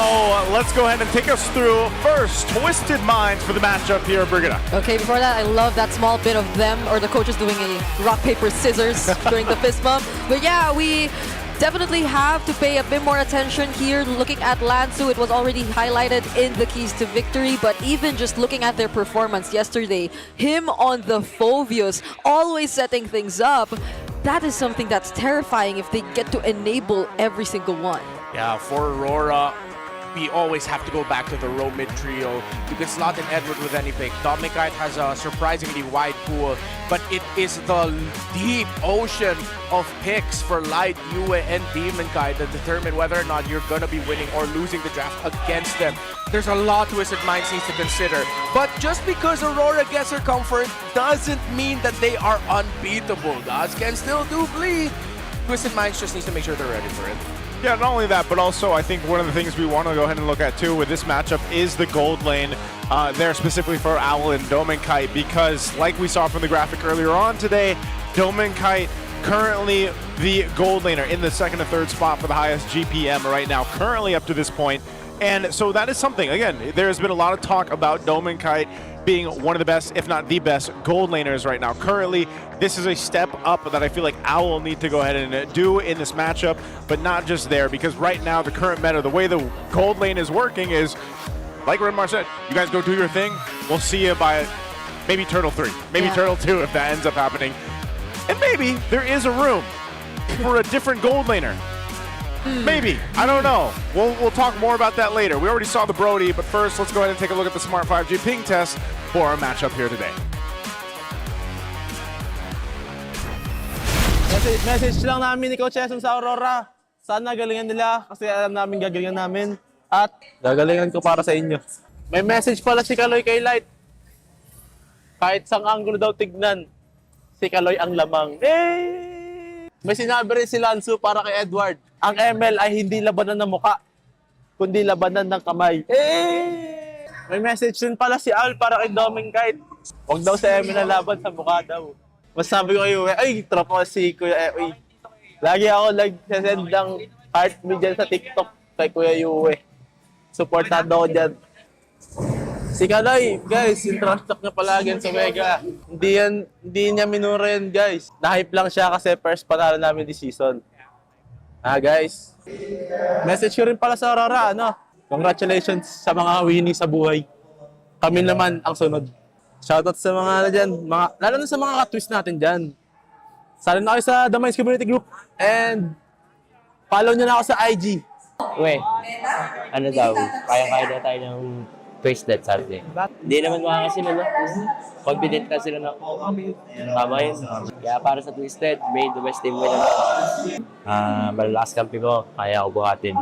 Ikaw mabahala sa akin kahit Pag nanalo kami dito, papakain ako sa bahay. Okay. Do you have anything to say about that, Renmore? I think that was the most important detail. Sean said if they win today, he's going to be setting a little food party at his place. Yeah, and he was the spokesperson for his entire team, which I'm not even sure if they actually said the things he said. Yeah, I thought we were going to get some spicy stuff. No, it was all funny. It was all funny. And I love the contrast, by the way. Yeah. I don't know if that seems to be the trend just today, but there's such a contrast between our Smart 5G ping test players that are showcased. Because Light, on the other hand, is just like, he's just Light. Yeah, quite nonchalant. Also, sometimes we can't directly translate because it's funnier in Filipino. Yeah. And if we try to translate it in English, people would just go, what the hell? Like, what are Wait, you should we What are try? you saying? Should we try? No, there was this one line he said. Oh, wait, you try, Brigida. Lansu's message to Edward is ML's not a battle of Good looks. good looks. It's a battle of your hands. What? See? That's what we mean. See? All right, big shout outs, by the way, big ups. Big ups. Sorry, I'm just reading here. Yo, big ups to the Auroras of the watch parties held in Babanga, Cebu, and Davao. Meron pa yan bukas as they take on Team Falcons at 7:30 p.m. Para naman sa mga dito sa Victoria Sports Tower live. Why is this in Filipino? It's okay. We can translate. Don't forget to watch Aurora live here at the Victoria Sports Tower for the people also watching at home. Big That ups. one's for the Auroras. Big ups. All right, thanks so much. Oh man, I'm gonna be using that this cast, dude. Big ups. Oh, big shout outs to the writer out there. But all right, let's focus in here. Draft 1 should be just about to take us into that. What was the map selection there? Oh, was it dangerous grass? No. It was big ups. Did it even show up? It did show up. It We were did, just but- really breaking down the Big ups. the fact that the rhyme didn't work as good in English. Let me bring it back a little bit. Yeah, bring it back a I little think bit over there. it's. I'm looking I can't for be it. wrong. I'm looking for it. I'm looking for it. I saw it. Give me a I second. saw it showcased for a little bit on screen. We but- are professionals, guys. We are. All right, you know Okay, what? We're gonna here. find out anyway. Let's jump into the draft. Hey, We'll get to see it first. We're third series in. All right. Yeah. All right. Dangerous grass. Dangerous grass. See? Yeah. I was right I said dangerous grass. You said big up. because I was told to. Dangerous grass. Game 1. Baksha, Guinevere banned out. Kalea. There goes the Hilda, and there goes the Hylos. What is Twist Minds going for? I'm gonna guess a Valentina. Aurora can't ban the Valentina. I think they'd rather get either the Valentina or Juice in, so they'll keep one of those open. Yep. Unless Twisted Minds are going to be one of those teams that think, okay, even with the Sora open, they'll pick up Juice in. But nah, it's like at this point, if Sora's open, you prio Sora. But only if Valentina isn't open. Oh, it reminds me. Isn't like Kimmy gonna be a very contested pick here too? Yue has been using the Kimmy a lot. Sean specializes in the Kimmy a lot. Yeah, we mentioned that in the panel earlier. Yep. So, and I like how you're seeing a lot of respect here. Twisted Minds are respecting the high loss of light. Whoa! Even the phobias of Lansu. Okay. Okay. That's a pure Lansu respect. So, wide pool here. Again, I'm the Valentina guy here. Yep. Unless... I don't even see it being worth it to pick up the Claude because there's a Harith for Domikite who's very comfortable with that matchup. Okay. It becomes the Oh, Freya. right. Okay. Yeah, since that is an option also for Domikite and Aurora. So now they're overloaded with options. And there's only so much a lineup with the Sora can do up against the Freya. So Freya will be going to the hands of Ao. He showed this up when he was still with Guangzhou Gaming in the M7 World Championship. Ah, right. So now I think this is where we see hopefully a Sora show up unless Aurora want to pick up a different EXP laner. Yeah. But I don't want to give... If I'm Aurora, I don't want to see Sora and Freya on the same side. But they're willing to, okay. Okay, interesting that they go this route. But this is like standard for the most part. You get the Fredrin, you get the Jushin. These are 2 power picks. Gives you control in the jungle. We also talked and seen how this is played out when it is utility right now in the current meta. Obviously, Assassins can still work. Harley's going to be picked up since that was open, and that's what we expect, and they're going to give the Khalid a go. So either we see the Harley maintain his 100% win rate, but maybe this balances out, by the way, Brigida, because we talked about how hard of a time Khalid has had. Yeah. Well, now you're on a squad where Freya's been typically banned out, but then you also get the Harley in the jungle. Yeah. So this might actually work in favor, though, because of Twisted's first 3 picks. As long as the Khalid doesn't have a bad start or get too far behind, and you can actually play with this Freya, because Freya we have seen banned out constantly. Yeah, because he'll get a lot of help. And it's not like he has to be the guy to just immediately show up first. There could be like some pokes brought to us by the Harley towards certain members. Looking at the carry and the Jushin specifically that Aurora have chosen to reveal in the first phase. So they left their XP and Roam pick for second phase. Yep. We still have the Valentina Sora trades active with the mid lane, unless Twisted Minds are doing something crazy with a mid Harley instead, and then a unique jungle pick, but I don't see that happening really. This Freya might also be going into the EXP lane. You can adjust it depending on the mashup. Oh, that's... Oh. Wow, that's very too close. We know that guy. Oh, no, okay. I thought Light saw that. Yeah, he was just coughing. He was just coughing. Okay. All right. Well, we already got to see the lookalike of Super Marco. Oh. That's Light and a brownout. And a what? And a brownout. We will not let him know that we called him that. All right. Yo, but the man there on your left, I'm gonna say this now, one of the biggest W's of a dude I know. Uh-huh. That is our great Lord Reggie. Yeah. Big shout outs. Big ups, Reggie. Big ups, Reggie. Big ups, Reggie. Okay, so we were talking about the mid lane trade. Now I think Twisted Minds Zetian, right? Don't forget the Zetian. Either the Zetian or maybe the Kimi, but the thing is they need a little bit more crowd control that the Zetian can provide, unless Twisted Minds want to bring out something unique. Well, if ever you see a gap closer for Aurora that's a little bit slower at red 4, hey, bring out the surprise. Bring out Aurora against Aurora. Wow. Respect bans here and there, even the Grok coming through for last. Big respect because, again, you want to go ahead and play around this Fredrin and the Jushin. And Jushin alone already gives so much support to the Fredrin. So then, like, you're thinking about what can Light pick up here. Right now, they go with the Sora, so they save the roam option right now. This is still a whole lot of crowd control and damage, like that too. That they can go ahead and utilize in the XP lane. Either they keep that Freya in the XP or then they put in a R-Lot here. But then they're lacking bodies. Oh, okay, so they... Oh! You get the gourd! Oh, boy! He gets his gourd! Hey! He gets his gourd! Nice stood up! Nice who's actually damping the entire table. Let's go! Big ups! Big ups! Big ups, guys! Big ups! All right, I'm gonna sit back down. Wait, because I remember the gourd being a common response to the Fredrins back in the day, but so see, we're just a lot of throwbacks, but then with the presence of the Sora, I don't know how that's gonna go. Yeah, that's true. And the Cho. And okay. Oh my goodness. Oh my god. Oh my god. say it, oh my god. Oh my god. Superfans. Want to win 1,000 MLBB diamonds? Predict the match winner right now, and if that's not Twisted Minds, hey! I don't know what. No, I'm joking. Scan the QR code to know more. Get a chance to win 1,000 diamonds. I know there's another big Gord fan out there, too. All right, there is. There's another big Gord fan out there. I hope he's getting a chance to watch this. Because finally, once again, in Season 17, we get to see Gord. I just gotta say, he's probably torn between being the Demon Kite guy or the Gord guy right now. Oh, man. It's been difficult, man. It's been difficult. Because I was thinking that we wouldn't see him because maybe Haji played him or Few, but Few's not here anymore. There's not that many Gord players in the league. I like this.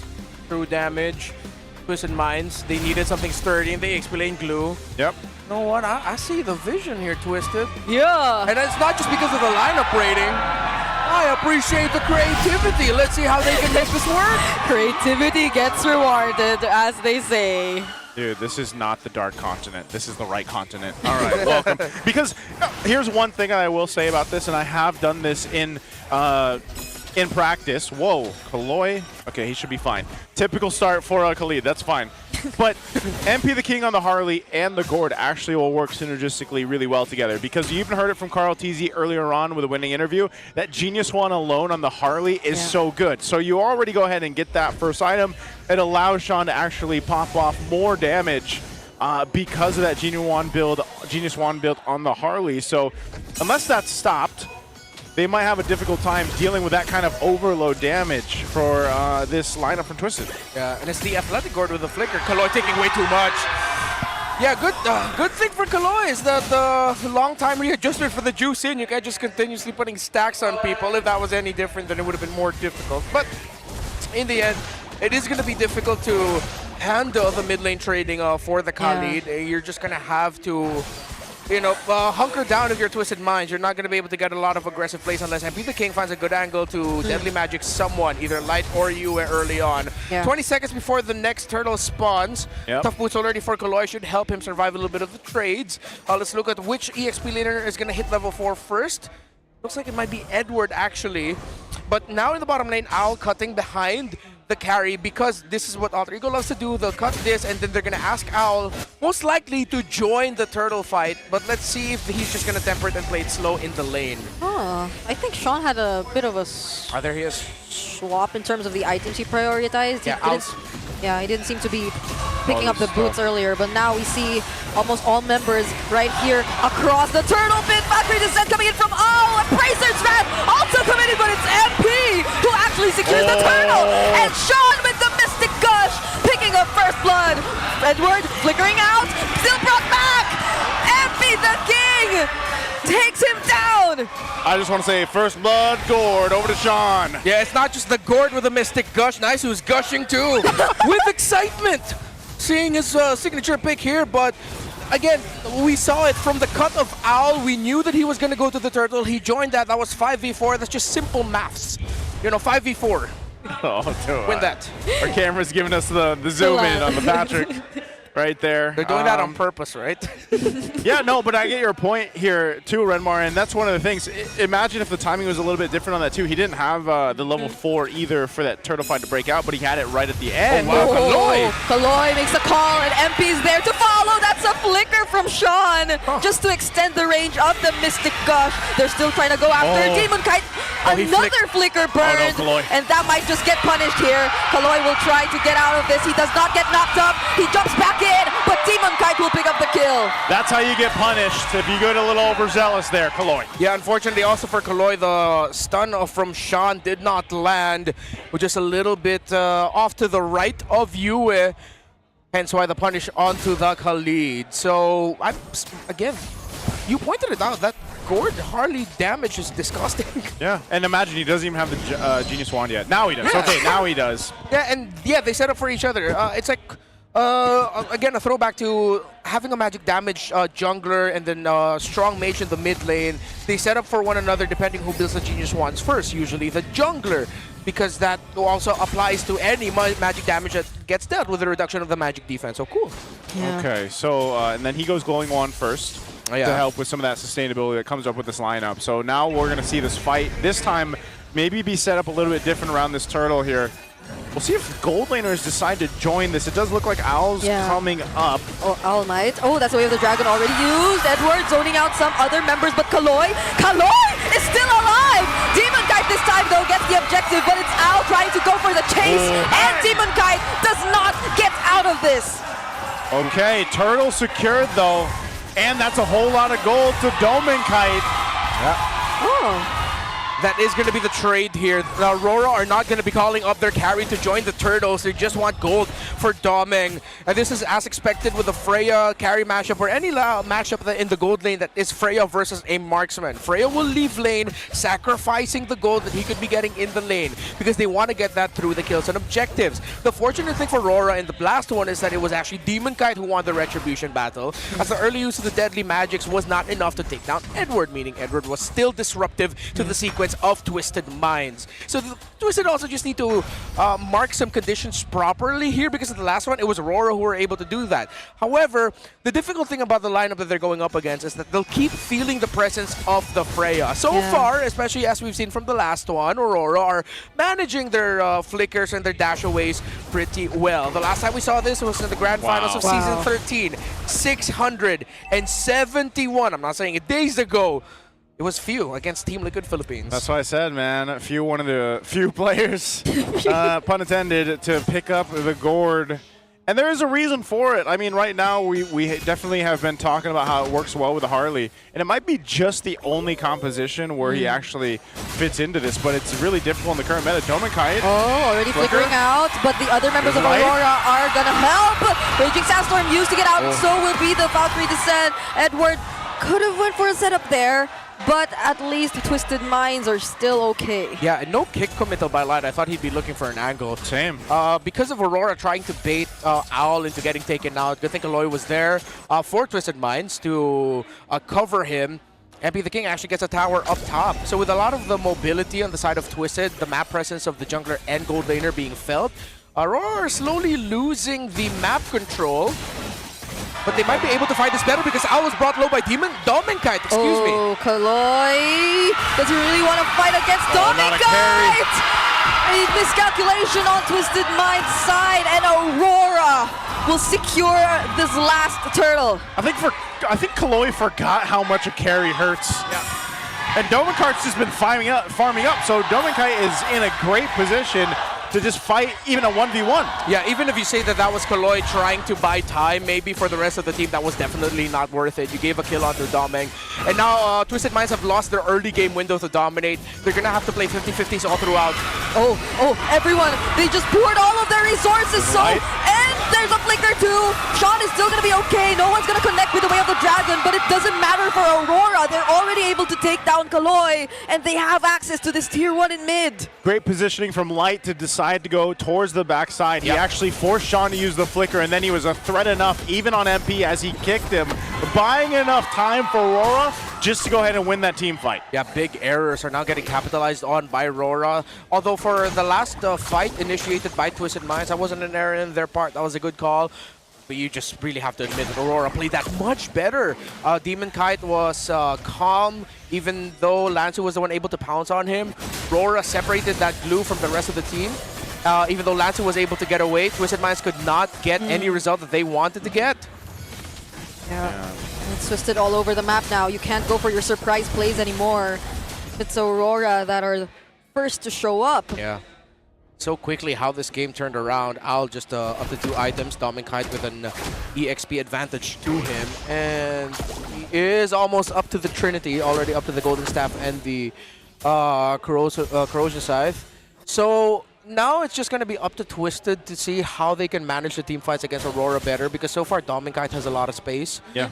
Even though you get the Gush to come through, it's just a 1 flicker or 1 dash away. Yeah. And then that's fine. They have a very strong stalwart, or 2 of them actually, in the Sora and the Fredrin to hold the line to make sure that Dominkite has proper peel and then he can freely hit. So Twisted Minds need to find a good equation in the team fight. Yeah, a couple Radiant armor is picked up here. Edward's got that now too. DHS locked in, so the Trinity for Dominkite. That's how he's been able to go ahead and farm up. So they have control around this Lord right now. Charm will pick up a Divine Glaive. We'll see if they can actually stop Aurora from taking this. Whoa, Yue uses the Crimson Beacon. Oh my goodness. That's a huge ultimate down though for Aurora. Yeah, but also for Twisted, it depends on how fast the Deadly Magic can be back in time. But they can't also pounce on this. The minion wave's not just there yet for them. They can't capitalize on it. Edward's managing it in mid. They can't get a push in bot. MP the King still needs to get his buff, so it's just a big reset in the end.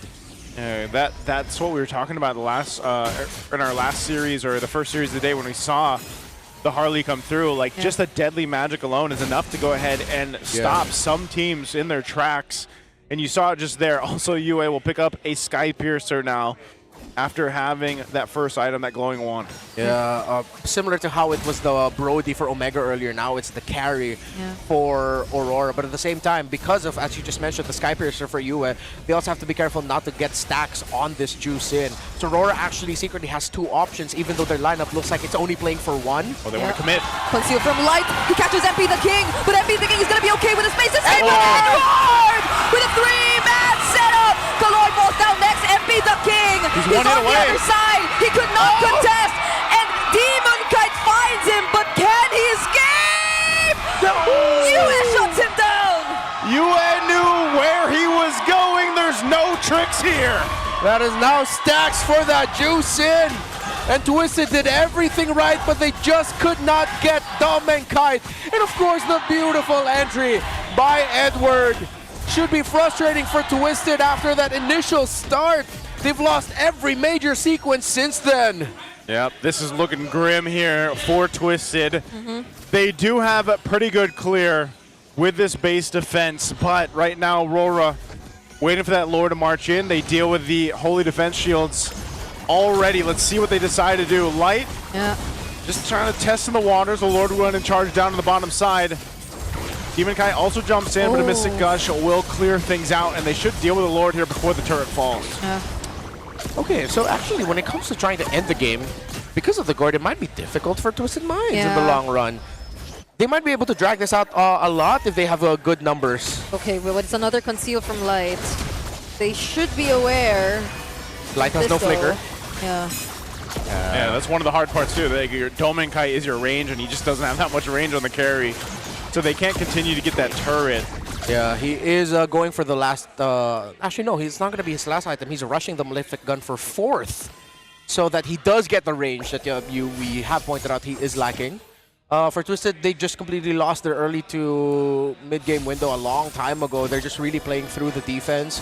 The beauty of the Harley pick is, of course, you could just send MP the King out, see if he can just surprise Dominic or Yue and build yourself an advantage.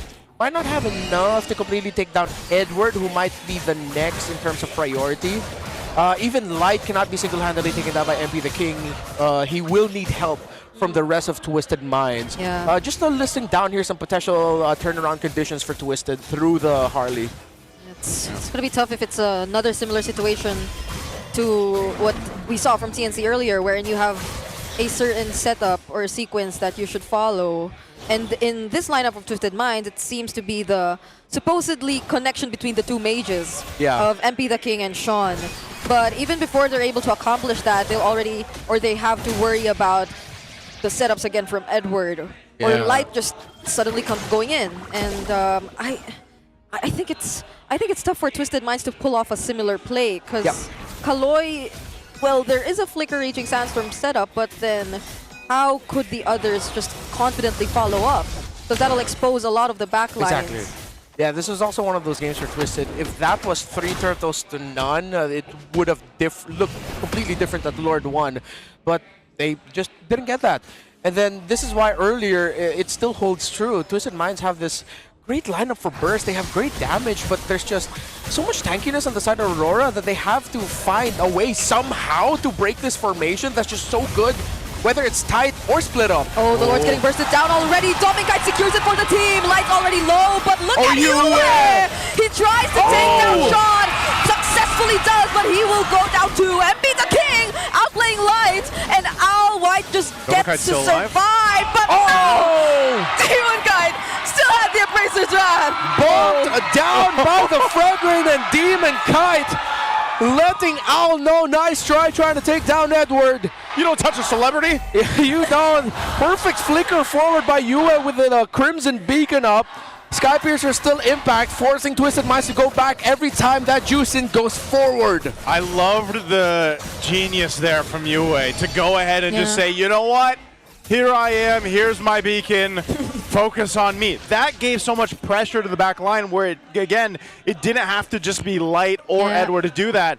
So that was just a great choice of utilizing the beacon. Lord's gonna charge in, take out that bottom base turret, and now Aurora finds themselves getting ready to march through the mid and possibly the top, managing these waves that are gonna be pushing in. Yeah, Twisted really just have to hunker down, hold the fort. Even a BFB for Demon Kite. They're sinking the waves. Nothing. Yeah, gonna be really difficult to take that Fredrin down, who's been the main guy to hold the line for Aurora. Hence why Demon Kite has no deaths. Force the Mystic Gush out. Skypiercer for Sean, so they're hoping for a miracle now to get a big swing. You do see the math, true damage, Skypiercer could be good. Let's look back at the instant replay. Yep. So see, look how free Demon Kite was. So much attention pulled by the front line of Aurora that it was actually mainly through the carry that they were able to take it down. The perfect flicker forward. Yue was able to get 2 up, and then in the end it was just a futile attempt by Owl. Bonk. Yeah. Could have been better if the space escape wasn't there for MP, because I think Yue thought it was just Sean. If it was, if he just got to isolate Sean, then he could have probably still survived that. But okay, now we're seeing still 50 seconds before the next Lord. Twisted Minds are gonna have such a hard time trying to even catch up in terms of farm at this point. Yeah, they just want to basically have these successful base defenses until they actually win a decisive fight on the defense. Now, if we basically wait for that Lord to come up and find themselves in this position again, it's going to be more so the same thing. You can see that too. Yue went with a little bit of magic resistance. He picked up a Radiant Armor because he's most likely going to try to emulate what he did last time. He's going to throw himself forward, and even so with Light, you know, Light's going to be trying to do the same thing. He's got a good mix of the physical defense, also the magic resistance, but it's more so of like, if he's able to get the Way of the Dragon off, that might be mission accomplished for Light, and the rest of the team kind of just has to be there to clean up and finish the job at that point. So Lord is up now. Rora's going to go ahead and try to take some buffs or put some pressure there where they can, and they'll rotate down to the Lord. Edward cuts off this side of the map because he knows that's one of the angles they fought out in the previous fight. But Rora will still take their time with this because that's one thing. They know that Twisted has to fight frontal here. Look at the positioning from Light. Yeah. We've seen this before. Winter Crown pickup for Yue as well. For Yue, for Doming, Light swinging for around. Edward. That's 3 Winter Crowns on the side of Aurora. Oh, Light. Did he get spotted out? Did Sean see him? Typical Light plays from even when he was still in RSG. He loved finding these weird angles like this. They're pushing it. Conceal used. He's going for MP. Yep, the call is to go for MP as Demon Kite takes the objective. Another setup from Edward, bringing multiple members of Twisted Minds towards Aurora. It's MP and Sean who's taken down first. The knockups on Owl. He's not able to do anything. It's only Lansu and Kaloy. Rora on the way, and I think this is game. They have access to the base, and that's all Doming Kite needs to do. They have their minions, and they will get this game. It was a good start for Twisted. You saw the idea. But as we mentioned in the panel, creative as you can get in terms of your lineups, good old basic fundamentals trumps it every single day. Sad and gourd tears, you know, but the writing was on the wall, and there it is. That is a Raider play from Light that we've seen so many times. Little throwback there, but I'll say this: they're world champions for a reason. Aurora knows how to adjust, knows how to play the timings here. Hello, Reggie. And again, it was a rough start in the early game because you have that power spike in the magic department for you. But yeah, there was a couple mistakes from Kaloy, of course, getting caught out a bit, trying to make plays himself, and then eventually Aurora just adjusts to this, and they know how things are going to play out here. And this was, again, showcasing just how smart Aurora is when they play the map, when they play to their advantage, and they know how to end games where they need to. They waited a little bit to see if there would be a continued pressure from Twisted Minds, and they made the play around the Lord take. So none other MVP gonna be Yue. Look at that lantern. Oh yeah. Okay, please do the flicker too. Oh, never mind. But yeah, it's we were talking about the Dark Continent. We got to see a bit of it. But against such a team who are just so fundamentally near perfect and clean in terms of execution, Aurora definitely found their way around it.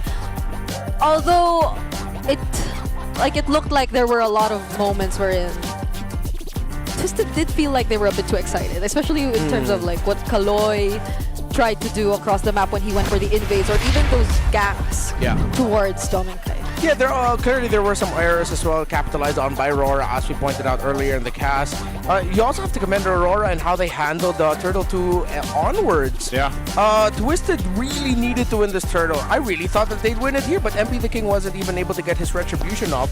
They thought they could get the kills. They did get a kill there onto Demon Kite, but after that, RORA still looked fine. A slight lead for Twisted. This is the mishap that I think it was here that things started to go wrong. Al failed the duel against Dominkai, which pulled Kaloy, and then ever since then, it's like Twisted could not find their footing in any of the objectives. It completely lost their flow. So it's, again, for the side of Twisted, it's frustrating despite the early start that they had. Even though they lost Turtle 2, they got some kills through Demon Kite. The Aurora lineup is just so solid and stable, playing through the Fredrin. Again, going back to basics, XP, fighter, jungle, tank, fighter, and then you have a marksman. Put that all together, wrapped up in the pretty bow with Juicing and Cho in the Roman mid, then your creativity after you've lost all that momentum will just suffer. Yeah. You know what else suffered? What? The win rate of Harley. Oh yeah. All right. It's not 100% anymore. Yeah, that's the first loss for Harley. That's the first loss. And Gord. For Harley, yeah. But that's his first appearance too, anyway. You know, yeah. Yeah, I can't help but think that Twisted Minds probably didn't really expect the possibility of this kind of like roam for Aurora as well, because they went heavy on the rock and like the more front to back, tanky kind of roamers, but they failed to take into account that these are the kinds of roamers that will really destroy your formation, because it relies so much on the positionings for both the Gord and the Harley. So yeah. It's one of those rare times too that you really didn't feel the glue as much very quickly. Of course, early on the impact of the glue evident. Yeah. But then once things just looked like it was slightly leaning towards Aurora, it felt like the glue was a non-presence. Every time Lancer would get a lash onto someone, it really didn't affect the team fight. Aurora just played around it. Yue would go forward, or Edward would go forward. Dominkai just staying happily in the back. They take down whoever wants to help the glue, and then suddenly Lancer is left behind, and he's forced to either end his grab early or just force his flicker to get out. So it's starting to sound like a very consistent analytical point here, wherein Aurora just executed and played this so well. With everything that Twisted threw at them in the early game, they readjusted, and as you mentioned, Nice, showed off why they're world champs for a reason. Yeah, it's that's the breakdown for game one right there, and you know, maybe there's still a chance that we get to see the Gord pick come up through one more time, but I don't know, guys. It's rough. It's rough for these mages, and props to the mages, props to the teams out there, because we have been pretty adamant on, let's go ahead and, you know, shake up the mid lane a little bit, because it was so much for the longest time, the Valentinas, the Varsas, the Eves, so it is nice to see some of those, you know, some of those tests out there, because yeah, unfortunately, as you see on the headline there, Sean's Gord failed against US Jushin. Is RORA immune to the Dark Continent picks? Well, but can they be immune if they pick it themselves? well, yeah, last week they weren't. If the Dark Continent picks come from themselves. But Bonchan did raise a point. They were just probably to... What's Gigil? Like, Gigil's officially an English word, but I don't think a lot of people know. Cute aggression, right? Yeah. It's cute, It's cute as aggression, but the translation we used earlier, the subtitle was like they had an itch. Yeah, they had an itch to just go up against Liquid at the time. Oh! Guys, you can get rid of your itch, because did you know that men are prone to dandruff 5 times more? Don't let flakes ruin your focus. Power up with Clear Men. It's triple cooling power. Gives you 100% dandruff-free hair. Wow. For that ultimate fresh feeling, so it's time you supercharge with Clear, Mr. Clear. Oh yeah, he's our Clear and Superfan of the day. For a second there, I thought you knew the dude, and you were just No, like, no. cool, it's a friend or an acquaintance of Brigadus. He's like, he's just Mr. Clear guy. Yeah, because I didn't expect us to have a red carpet for the Clearhead Superfan of the day. We just used to like pan the cameras around. Well, you missed the memo yesterday. Yeah. Because that was a new implementation yesterday. They got a red carpet. So we are actually, I think we have a couple integrations now for the red carpet, like we saw from the Even last the series. Was that the one where we found out the neigh and the Falcon sound? Oh, yes. Yeah, During the that Falcon Clash of Screech. Titans. Yeah. Falcon Screech, we had that one. I think, you know, overall, if we go back here for a bit, and I hope we get a little insight on this later on, but there was, you can't deny the fact that Twisted Minds is just a team.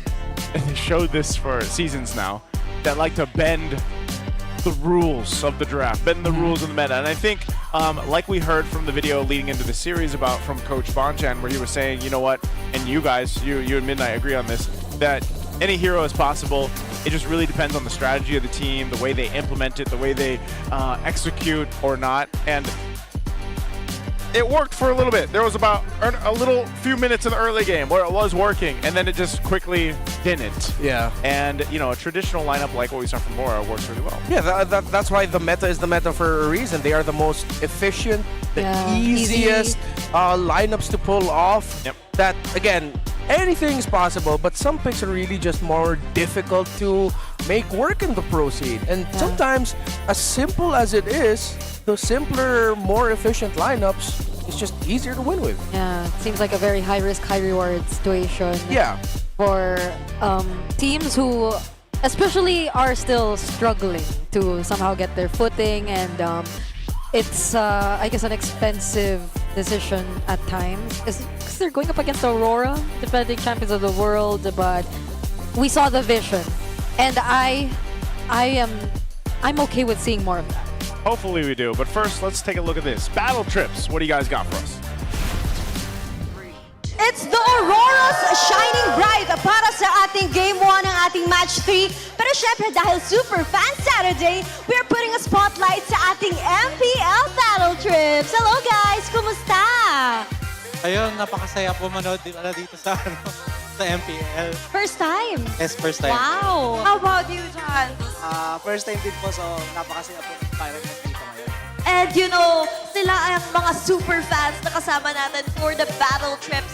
Kamusta naman ang experience?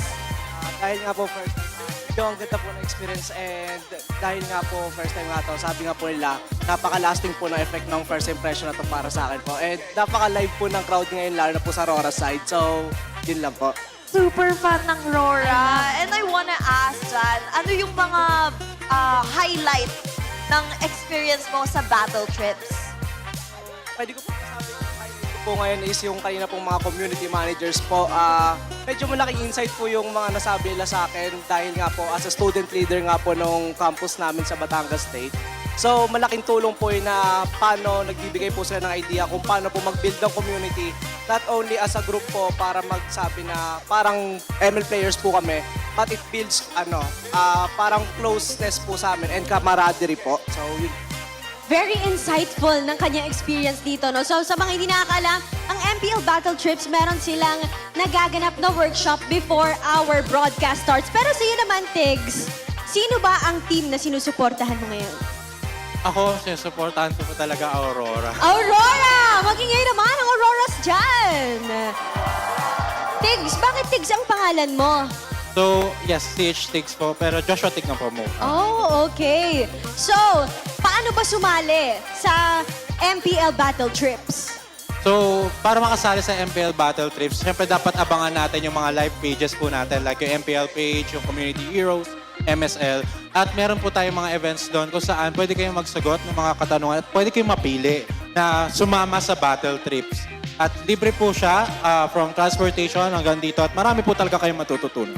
Nako, kung ako yan, magsasign up na ako. Pero bago natin i-throw sa mga casters, sabayan nyo naman kami. Sasabihin nyo lang palag na to. Everybody, okay? Everybody ready? Okay. Okay. This is MPL Philippines Season 17. Palag na to!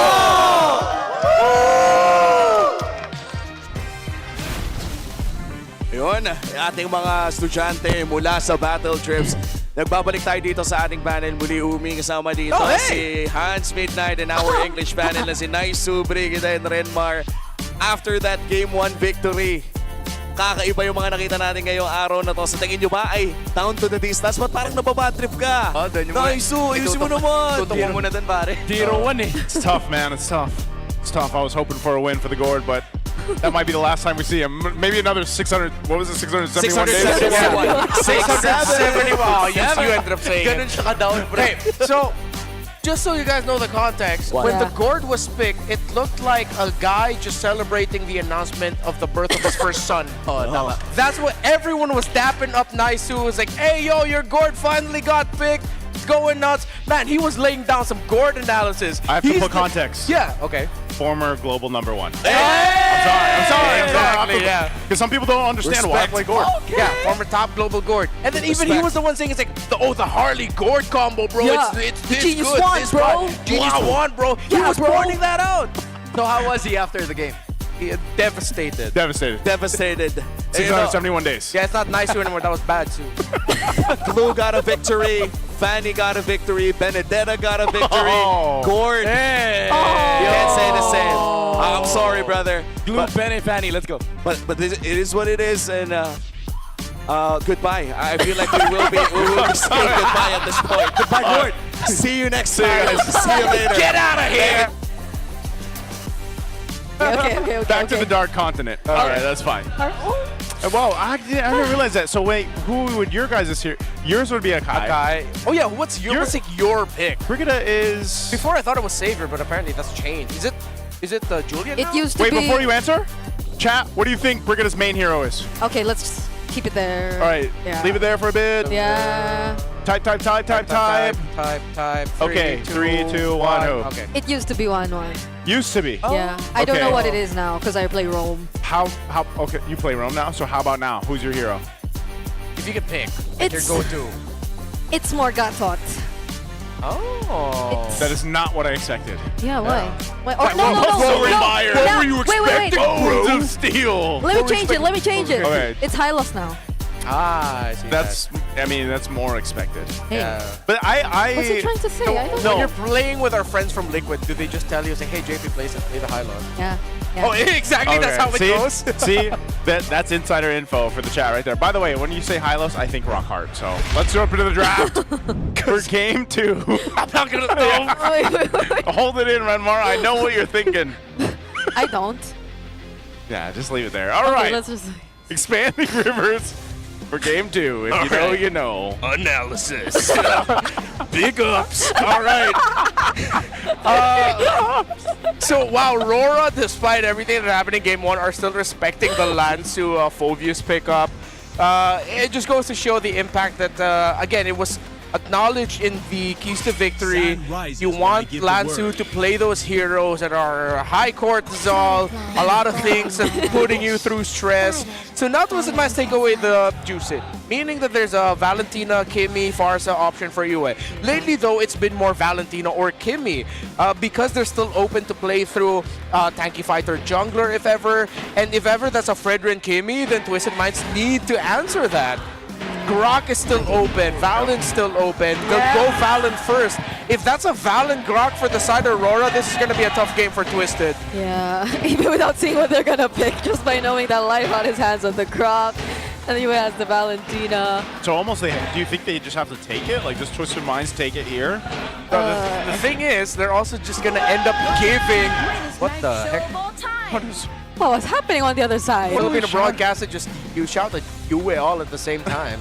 Yeah. What do we shout on Yue for? Because he got the Valentina? Maybe. That's gonna be his hero, right? Okay. Sometimes I'm always lost in translation over here. There we go. Okay. Kaloi's gonna get a signature pick, and then they get the Harley as well. Oh, it's actually undefeated, this Kaleo. So let's see if they can keep that up. So is it, are they gonna rock with Grok? You're on a different level today, Renmar. I am casting all games this weekend. Big ups. Big ups. Just give this to me, please. By tomorrow, I might be back to normal. I don't know. Maybe this is my more normal. Just make it a Grok right now. Grok or Hylos, it's okay. Actually, yeah, Grok or Hylos along with the Fredrin Valentina. Oh, but the Guinevere's... Oh, no, they're gonna pick Guinevere. It's already in the hands of Demon Knight. Yeah. Oh, they're not gonna rock with the Grok. Yeah, exactly what I said, Harith. Okay. Pretty close. Those were the words that came out of my mouth. Harith. They could still technically get the Grok, though. Yeah, I think... Later on, if I think it's because Aurora understands that they have Yeah. so many options. There's only so much Twisted Minds can take. They can only ban 2. They already picked up their Roamer. Yep. That Aurora didn't need to worry about it, so they just locked into the signature Doming Kite pick. Okay, does Owl pick up his hero here though? They already know the matchup, what the matchup is gonna be. Oh, YSS? he does, but it's a YSS. I did not. Yeah. Huh. Didn't expect that. YSS Gold against the Harith Gold. I thought they might even consider picking up the CC Gold instead and then end up going for something like a Kimi in the mid, because even Twisted Minds can actually pick up the Kimi, pair that up with the Kalea. But no, they go for the more, I think, modern version of that, which is just putting the YSS in the gold lane. Yeah, but we're so used to seeing the Yisun Shin Gold paired up with the likes of a Fredrin. Yep. And now it's paired up with a Harley Jungle. Yeah. So I wonder what they're expecting to put in the EXP. Oh, wow. So RORA are still considering the Twisted will still pick up the Kimi. Yeah. So they still ban it out. They deny the... Oh, it still could have been a double marksman-ish lineup. Ban out the Grok, I guess. Yeah, might as well. They already went with the Hylos. Yeah, and then just give the Gacha maybe? Or they'll ban the Gacha. Nah, I don't want the Grok. the Light is too good with it. Twisted might need to respect Light's Yeah, Grok. that has to be the only ban left, I feel like, because you just threaten yourself here. Because even if they don't, then Light gets the Grok. You have a Valentina to go ahead and take the Tsunami Slam if you want it. And, they don't. They go with the Lapu Lapu. If it's not the Grok, what else could Light end up playing here then? Gatot. Oh yeah, got the Gatot or the Cho if it's gonna go back to Cho versus Kalea again. But then Sora is still open, which is Twisted Minds is probably gonna pick up Sora, which means Aurora can pick up the Harlot. Yeah. Or maybe even the Glue. The Glue would still be okay for them. Yeah, because they took out the Phoebus and the Uranus. Yeah. Oh. Whoa. I'm not gonna. You're not gonna celebrate? I'm not gonna celebrate. You don't want to jinx it? I'm gonna not jinx it. Midnight's not shaking my hand right now. He's not shaking my hand. They're gonna run back to the duo. Yeah. With another Sora in the enemy lineup. And Grok. No. I'm already crying. I'm already crying. I'm already Just crying, for Midnight. context, he's trying to communicate with the Filipino desk, so he's... Yes. Yeah. I Don't cry. I don't know where the method to this madness is. Let me think what EXP lane can... So do be. Oh. That's a lot of magic. That's a lot of magic damage. It's Twisted Minds versus Radiant Armor. Game number 2. Basically. And not only that, but against a very tanky lineup. Yeah. I think the play here is like, all right, we have an Alice. Let's just try to get a Throne of Ruin off and beam everybody down in it. But the problem is, Aurora is essentially going to play this game in a very similar way they did in the last one. Yeah. Yeah. Now, okay, to acknowledge why the lineup rating for Twisted Minds is higher is looking at the damage profile of Aurora. Theoretically, if things go well for Twisted Minds, with the healing through the Kalea, with Alice being the Alice pick that it is, they actually don't have the continuous basic attack damage because they don't have that kind of hero with them. They're playing through a Harith that is burst-based. Yes, I know what you're thinking. He's basic attack, but his basic attack is basic attack with extra steps. Zaman Force Dash, basic attack. It's not the simple press button marksman that you're looking for. So that's why the lineup rating is leaning towards Twisted. But then that doesn't mean that the lineup of Aurora is easy to pull off. Yeah. It is actually, it doesn't mean that it's difficult to pull off. Because of the players playing them, the context behind these picks, this is a very easy lineup for Aurora. And then as early as 29 seconds, we see how scary this Grok is, just with the walls and the tech charges are not even there yet.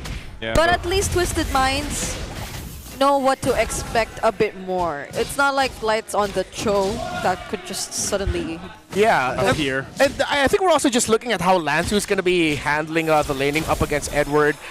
So far, he's doing well, I think, with the Alice up against the Sora. So we have to continuously check on that from time to time. The only scary thing about this, though, too, because Yue has the Valentina, is there's actually pretty good options for the ultimate, you know? Yeah. And he can go ahead and take the Mystic Gush if he wants to. He can take the Tsunami Slam.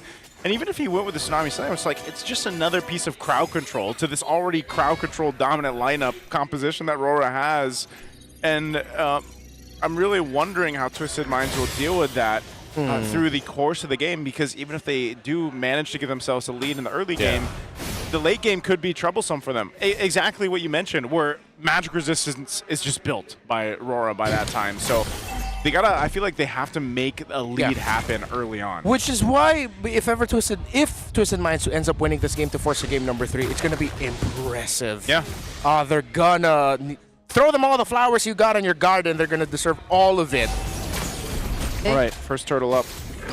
Getting in position. Light not level 4. They're going to force him back. Such a decisive call for Twisted Minds. They want to burst down Light. That's a deadly magic also committed onto him. That's going to be first blood. But MP, the king, goes down too. Unfortunate for Twisted Minds. And now almost all of them are going to go down in the hands of Aurora. You got a beam. I got a beam.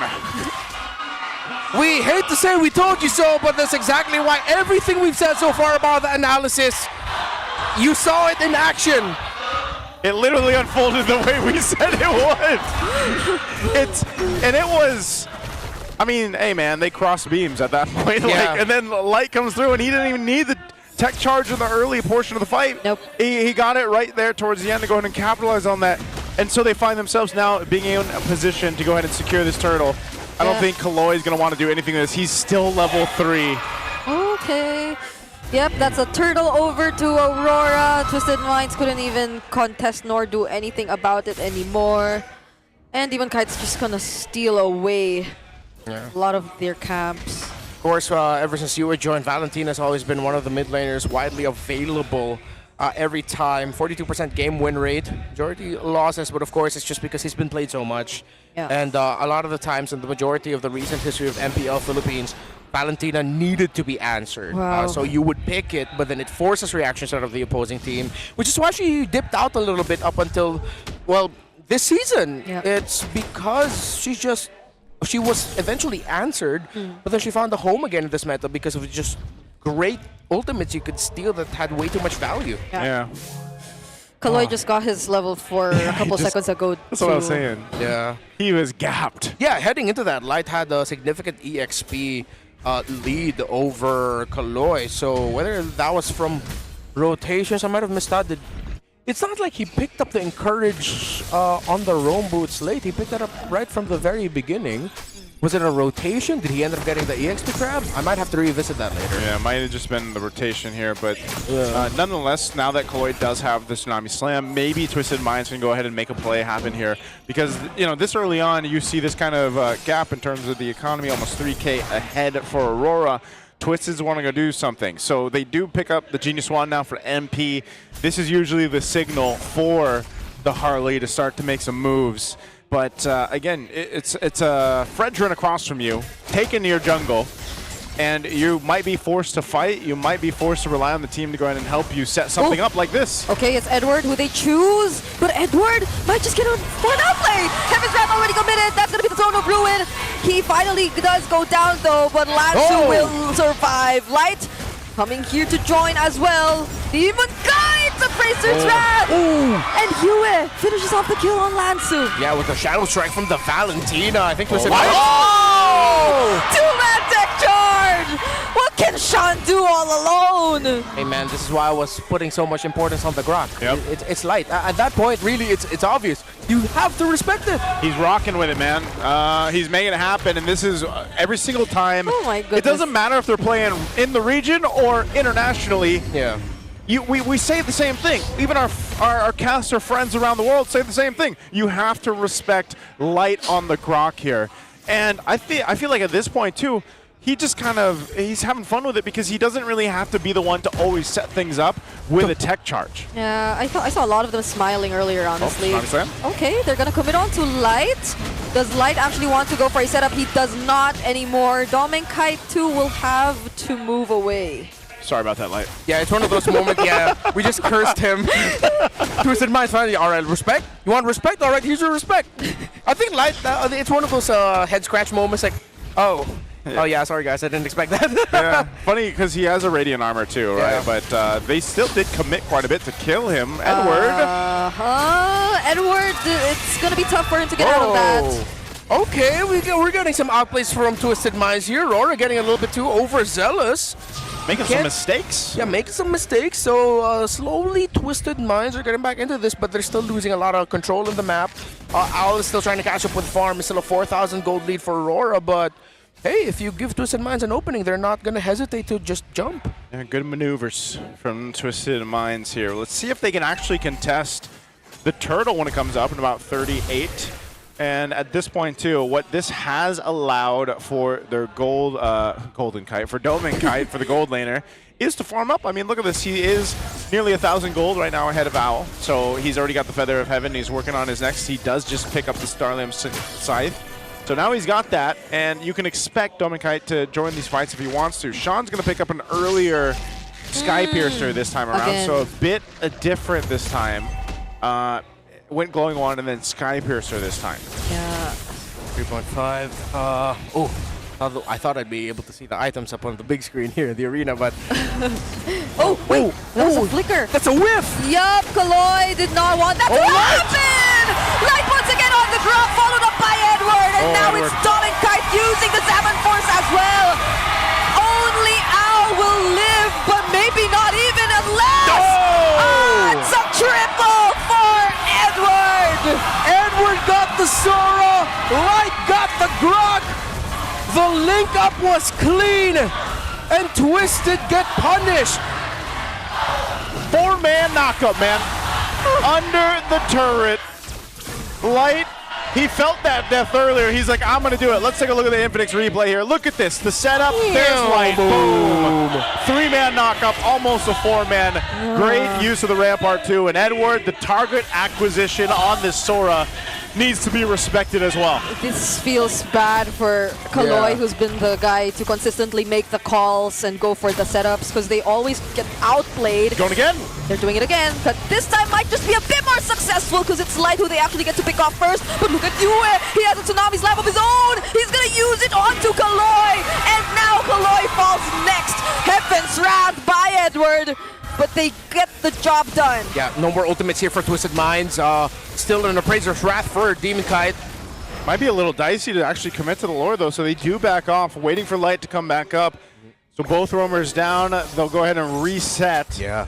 Still, looking at how Twisted was able to take down Light there and the resources forced out of RORA, there might be a possibility later on if they can still keep it somewhat close, but clearly it's just easier for RORA right now. Again, we go back to a simple idea. So behind the scenes, just to pull the curtain a bit, a lot of us casters got together, talked about the meta, and we made this point. Your tier list, all your analysis, there's one thing that breaks all of that, and that's just comfort. There's a reason why there are players all around the world, a la Helkert for Baloyski, things like that, just issues or warrant so much attention that you take it away from them, because if you give it to them, it completely changes the game. If Twisted Mind wants to make this lineup work, it's surprising to me why they would give Sora and Grok. At least take one of them. Out of the picture, at least maybe. Just pick one of them, but like giving both when your lineup wants a little bit of ease when it comes to being able to freely hit from the back, a Sean being able to use the Mystic Gush without having to flicker away to reduce the damage that he's taken. It seems like the Twisted Minds lineup with those back-to-back Gourd picks, they decided to go the hardest way possible to make it work. Yeah, that's a Holy Shield going down. Oh, it doesn't. It doesn't go down, it gets popped. They tried to use the Rampart to delay the Lord from getting there so he didn't get hit by the... nice view. Yeah, he did get hit by the shields.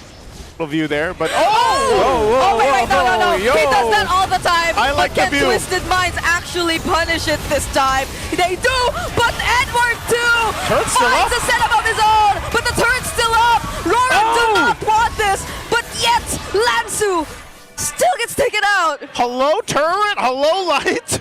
All part of the plan, scratch head.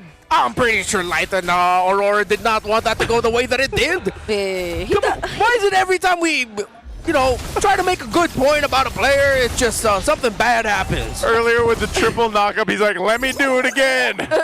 He just doesn't hit anything. No, but he does that all the time, right? That Yeah. fake tech The fake, charge, yeah. but that didn't look fake. It looked like he actually wanted to go for a play. Unfortunately, it didn't happen for Aurora. That wasn't it, fam. Yeah, That wasn't it, fam. they're still in the lead. They still have control on the map. Twisted, though, trying to fight for what they can to keep themselves from getting swept here. Now, we're still 40 seconds away from that lore to come up. But I don't know, maybe on these missed plays that Aurora is making or these attempts that they're trying to make, it gives somehow, some way, enough time for Twisted to catch up here. I'm wondering, too, when we'll see Owl be able to go ahead and activate on this YSS. Yeah. He's had time to kind of farm up here. He's relatively been down 1,000 gold against Dome and Kite, but it's more so of them finding that set potential around Kaloi to actually make something work. And it's all a numbers game for them. If they can get a numbers advantage in their favor, then this lineup for Twisted could end up winning a team fight. Oh, nope. Okay, that's going to be Lansu. They're not even using all of their resources just yet, but he's brought down to less than half HP. Yeah, there was no ultimates at all. That was just The energy eruption, the swing. poke him down. Yeah. Lord's up, though. Roar's got control, total control of this side of the map. Man, I think Twisted just has to wait. Yeah, you wouldn't even want to call MP and tell him, hey, can you try to steal this? It would be way too risky. Easy take for Aurora. And let's see if they'll be able to end it with this upcoming push. Twisted has been, on average, down 5,000 gold for majority of this game. Yeah, there has not been really a moment for Twisted. Yeah, because even if you want, because it's mostly just going to be Lansu at this point tanking everything. Whenever Kaloi goes in, they're not able to get that much value out of it. You don't want to use it on light. Maybe not Yue, since he still has the Purify. Yeah, really tough here for Twisted. Even on this base defense, again, they're relying on their clear speed to stay in this game. Even down this much, 8,000. Lord making its way down mid. It's going to go ahead and charge it and take out this base turret. So we'll see. Again, the Mystic Gush is crucial for defending this. They're going to lose both turrets very quickly here. Does RORA look to end the game here? There's a flicker from Light, but they might want to work on all the base turrets first. Not going to force a team fight right under the base just yet. Deadly Magic views, but it's just on Nomenkai. He doesn't really feel anything. Yeah. They're just going to go for the base turret, clear out all the base turrets of Twisted Minds right now. And I don't know, they don't have to force a fight, but keep an eye on Light just in case he decides to. Oh, the taunt on Lansu and the Terrify! He doesn't get to actually teleport away, but then Demon Kite gets traded out. MP the King 2, Space Escape, actually still gets to return to the fountain. Why still holding on to it? Oh, there you go! Never mind! That's the setup from Light and Edward coming in at the same time. Aurora have this in the bag. A shutdown from Doming Kite and another on Kaloi as they sweep Twisted Minds. Get as fancy and creative as you want with your compositions and lineups. The terrifying reality of the fundamentals of the reigning champions of the world trumps the twisted ideas you have. Put respect on Light's Grok. Oh my. I don't know how that slipped through the draft, man, but you saw it time and time again. Just when you thought, oh man, he's holding on to that tech charge a long time there. Boom, here it comes. And I'll tell you what, Aurora, again, there's a reason why they are the world champions currently. Very clean game 1 and 2. Yeah. Yeah. That was a flicker bow from Twisted Minds. Yeah. Yep. They, I don't know, maybe just testing things out. And that is back-to-back losses for Gord and Harley. Yeah, that was I feel like that was a harsh limit test for the Harley Gord. If you're giving like a Grok and a Sora. And again, at this point, I'm sorry all if I sound like a broken record, but Valentina. That's it. Yeah. Valentina. Just pick Valentina. Just pick Valen. You're giving up Valen, you're giving up Sora, you're giving up Grok. Yeah, For a Gord and Harley. How often do you see the Valen and the Sora together? Usually gets denied one way or another. Yeah. Edward played out of his mind here, though, too. I feel like he just had a fun time. The Soras of MPL Philippines No, have he's a been smile. playing out of their mind. Yeah, that's what I'm saying. He just had a fun time. Look at that fight, too. I mean, this just looked like a fun time for Aurora, man. Yep. They ended up getting Look a at sweep. the celebrity. Yeah, celebrity smile. Let's go ahead and throw it over on stage. I'd like to see their smiles over on the winning interview. And that's how you end a Superfan Saturday, RORA Makinay!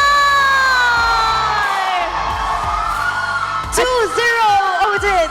Napakagandang performance para sa Aurora Gaming. And now gusto kong kausapin ang ating coaches, Coach Dexstar and Coach MTB. Dati yung katrabaho, yung coaching staff ng Twisted Minds na si Coach Pon and si Eson. Gaano ba kahirap mag-prepare sa mga coaches na kilala nyo by heart? Ikaw muna. Ayun, sobrang hirap kasi nag-overthink kami kung ano yung mga gagawin nilang kalokohan. Kasi kilala namin yan, mga cheese strat na gagawin nila. Ganun. So mas mahirap pala isipan para sa inyo, Coach, yung mga ganon. Yes, mas mahirap kasi i-predict yung mga heroes na hindi mo talagang ine-expect. And alam namin na pagdating sa kila Coach Bon, kila Eson, hindi yan lalaban ng normalan. So, in-expect talaga namin na may kakaiba silang ipapakita. And yun nga, nailabas sila yung Gord. And coaches, speaking of kakaiba at kalokohang hindi inaasahan, we have Dark Continent picks.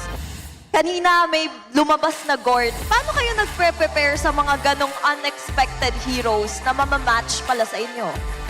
Siguro sobrang sanay lang kami kasi yung isa naming member nasa Dark Continent. Kaya alam na siguro nila kung ano yung kailangan gawin. Sasabihin lang ni DK. Oh, ito pala yun. Nasa Dark Continent, aka ang celebrity ng Aurora Gaming. Parang bago yung jersey mo Maganda yan Parang may Dark Continent University. Okay. At siya yung principal. Oo nga no. DK, paano ba yung mga tips mo sa mga nakakaharap sa Dark Continent picks? Lalong-lalo na sa RG. Tips ko, siyempre kapag naglalaro kayo, ang goal nyo ipatalo yung kampe, hindi panalo. Ganun pala yun. Pababa. And you know, earlier kanina nakita natin stellar performance from Sora.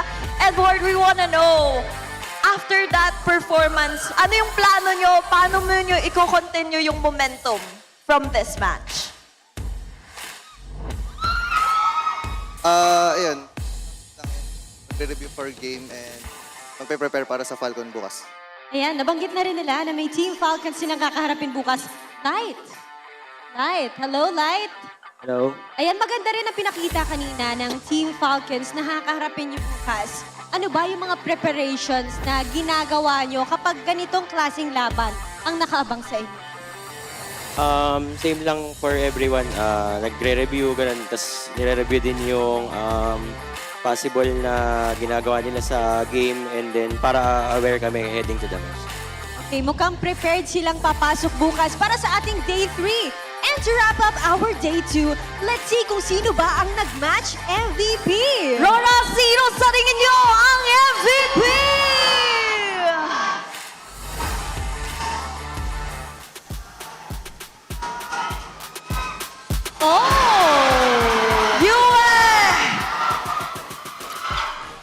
Congratulations! And we wanna ask, ano ang message mo ngayon sa napakaraming RORA fans?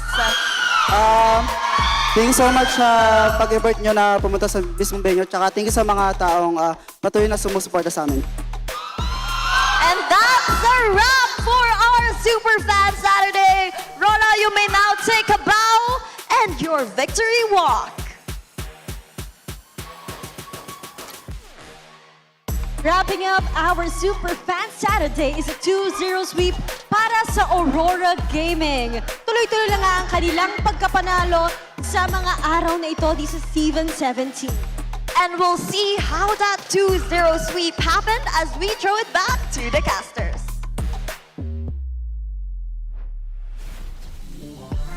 Congratulations to the world champions there, Aurora, for getting the W here. Big ups to them, a sweep, 2-0, Redmar. Oh, do we have a hand sign for big up? Big up. Oh, they didn't see it. You have to show them later. No, there's a reason why. That's an automatic The universe deny. said no. That was just okay. I'll just do my job here. Of course, MVP the game is this Grok. Yeah, no. But I mean, it was obvious. Yeah. Again, some of y'all might be thinking, it's like, oh man, these guys are overglazing light on his Grok. What are they saying? Guys. Is that how our audience sounds? No, I'm not. There's probably someone who sounds outside the world like that, but like, guys, it was clear as day. Bro. Yeah. It was so obvious, the effect. It's so strong. It's his comfort. He has. I don't know why I'm changing my. I was gonna say he has won a world championship with this pick. I like the headline earlier. Light work, baby. Yeah, buddy. Yeah, baby, light work. That's it. That's the light work. That's the light work right there, man. The Grok, respect it. And Yeah. I feel like UA had more Mystic Gushes than we got to see from Sean. Yeah. You know, I feel sorry for the most here. It's Who? Lanzu. Lanzu was getting great Throne of Ruin blocks on like 3 or 4 consistently. He was like, guys, I got them. Oh, you're all knocked up and dead. Yeah. It's like over and over again. Lanzu's entry into the fight to block the help that Aurora would want to supplement Light. Yeah. It all went down because it wasn't just Light going forward. Every time, Edward would also be going with Light. And then it's like, again, simple maths. It's 2 members of Rora jumping to the back against 1 member of Twisted stopping Rora from helping the ones who jump forward. Yeah, they just literally skip Lanzu every single time because it's just Lanzu who you have to like probably watch out for. Kaloy, it's sad to think that almost all of the setups he went for actually caused so much more damage to the team rather than them actually or eventually finding a way around or making it an opportunity to catch up even just by a bit because the goal lead was always again amounting to at least 5k up between Aurora or in favor of Aurora in this entire match, and that I think applied to every single lane, to every single matchup that you could potentially look at. It was tough. I mean, I feel like it's a pretty tough position to be a roamer right now in the current meta, man, because when we see a lot of these games unfold, you see a game like this for Light where he gets the MVP of this game, and we saw him, do so much for the team on this Grok. And then we've seen, like, today alone, so many roams playing the Khalid, for example, or the Kalea that get punished very hard. So I feel like Rome is almost one of the more punishable or rewarding roles right now on any of the teams. And we're going to have to take a look and listen exactly how it sounded for Aurora Gaming to get that win here. Let's go ahead and listen to our Infinix mic check.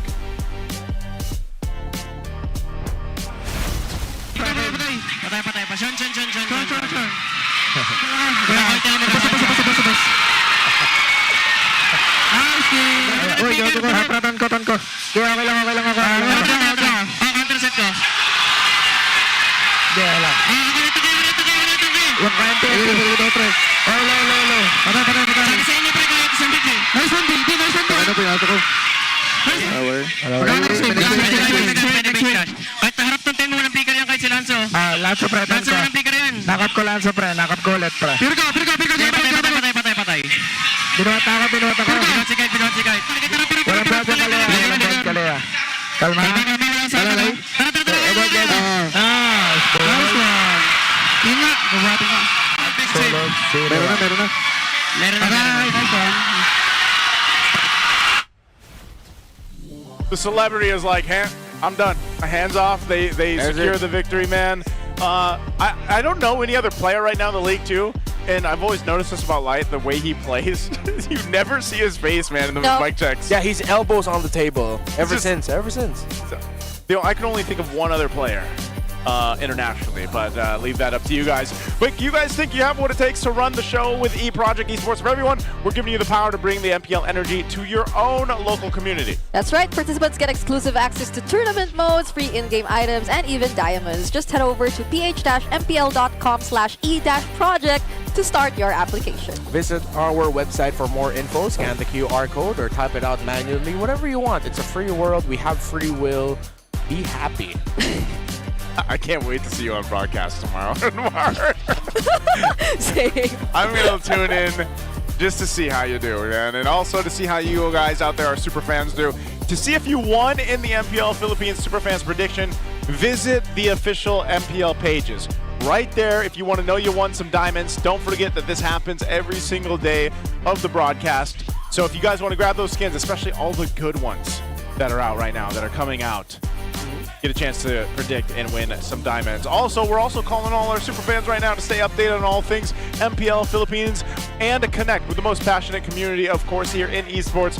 Join the MPL Philippines official Facebook page, the group, the Superfan channel, and don't forget the MLBB official Discord. Yes, you can get your all-access pass to exclusive content, the latest news, and community discussions. Lead the conversation and have a chance to be featured as our Superfan of the Month. Be part of the MPL PH family. Scan the QR code on your screen right now. There's two. So which?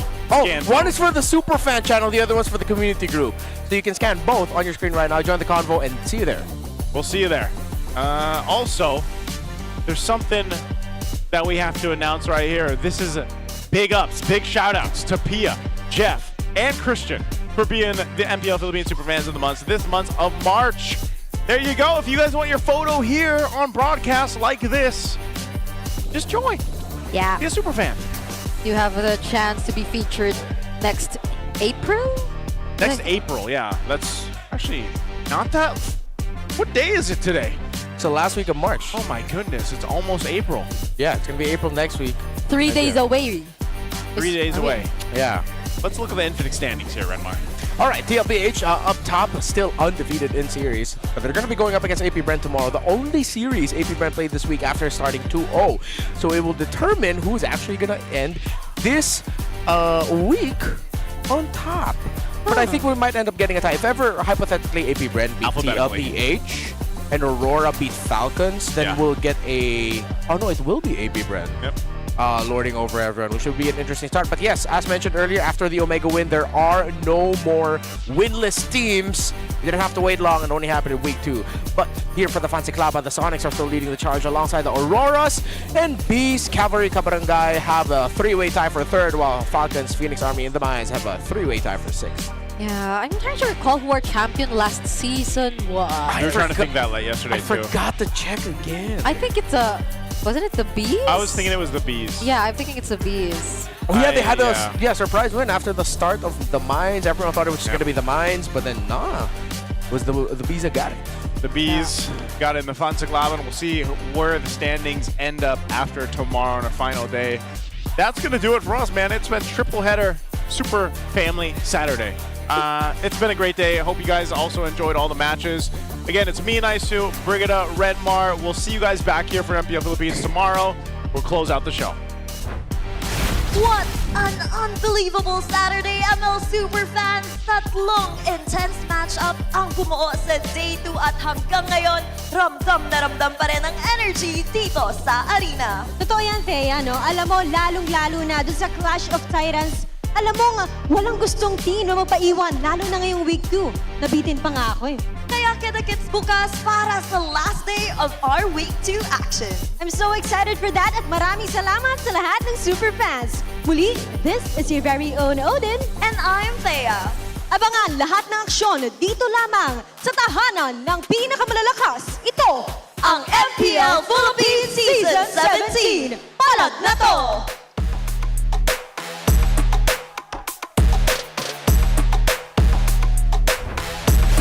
17th season of MPL Philippines is brought to you by the following sponsors. Infinix, the official gaming phone partner, the power behind every Madlang gamer. Smart, the simply reliable connectivity partner of the MPL. Our partner in esports, Clear Men. And our strategic partners, TT Racing, Ferry, and SIP. Don't miss any MPL action by following our official Facebook and subscribing to our YouTube channel. Follow MPL PH on TikTok for more content. Experience the lakas ng Pinas of MPL PH Season 17 live at Victoria Sports Tower. Grab your tickets now via the official MPL PH website. MPL Philippines is monitored and supervised by the Games and Amusement Board.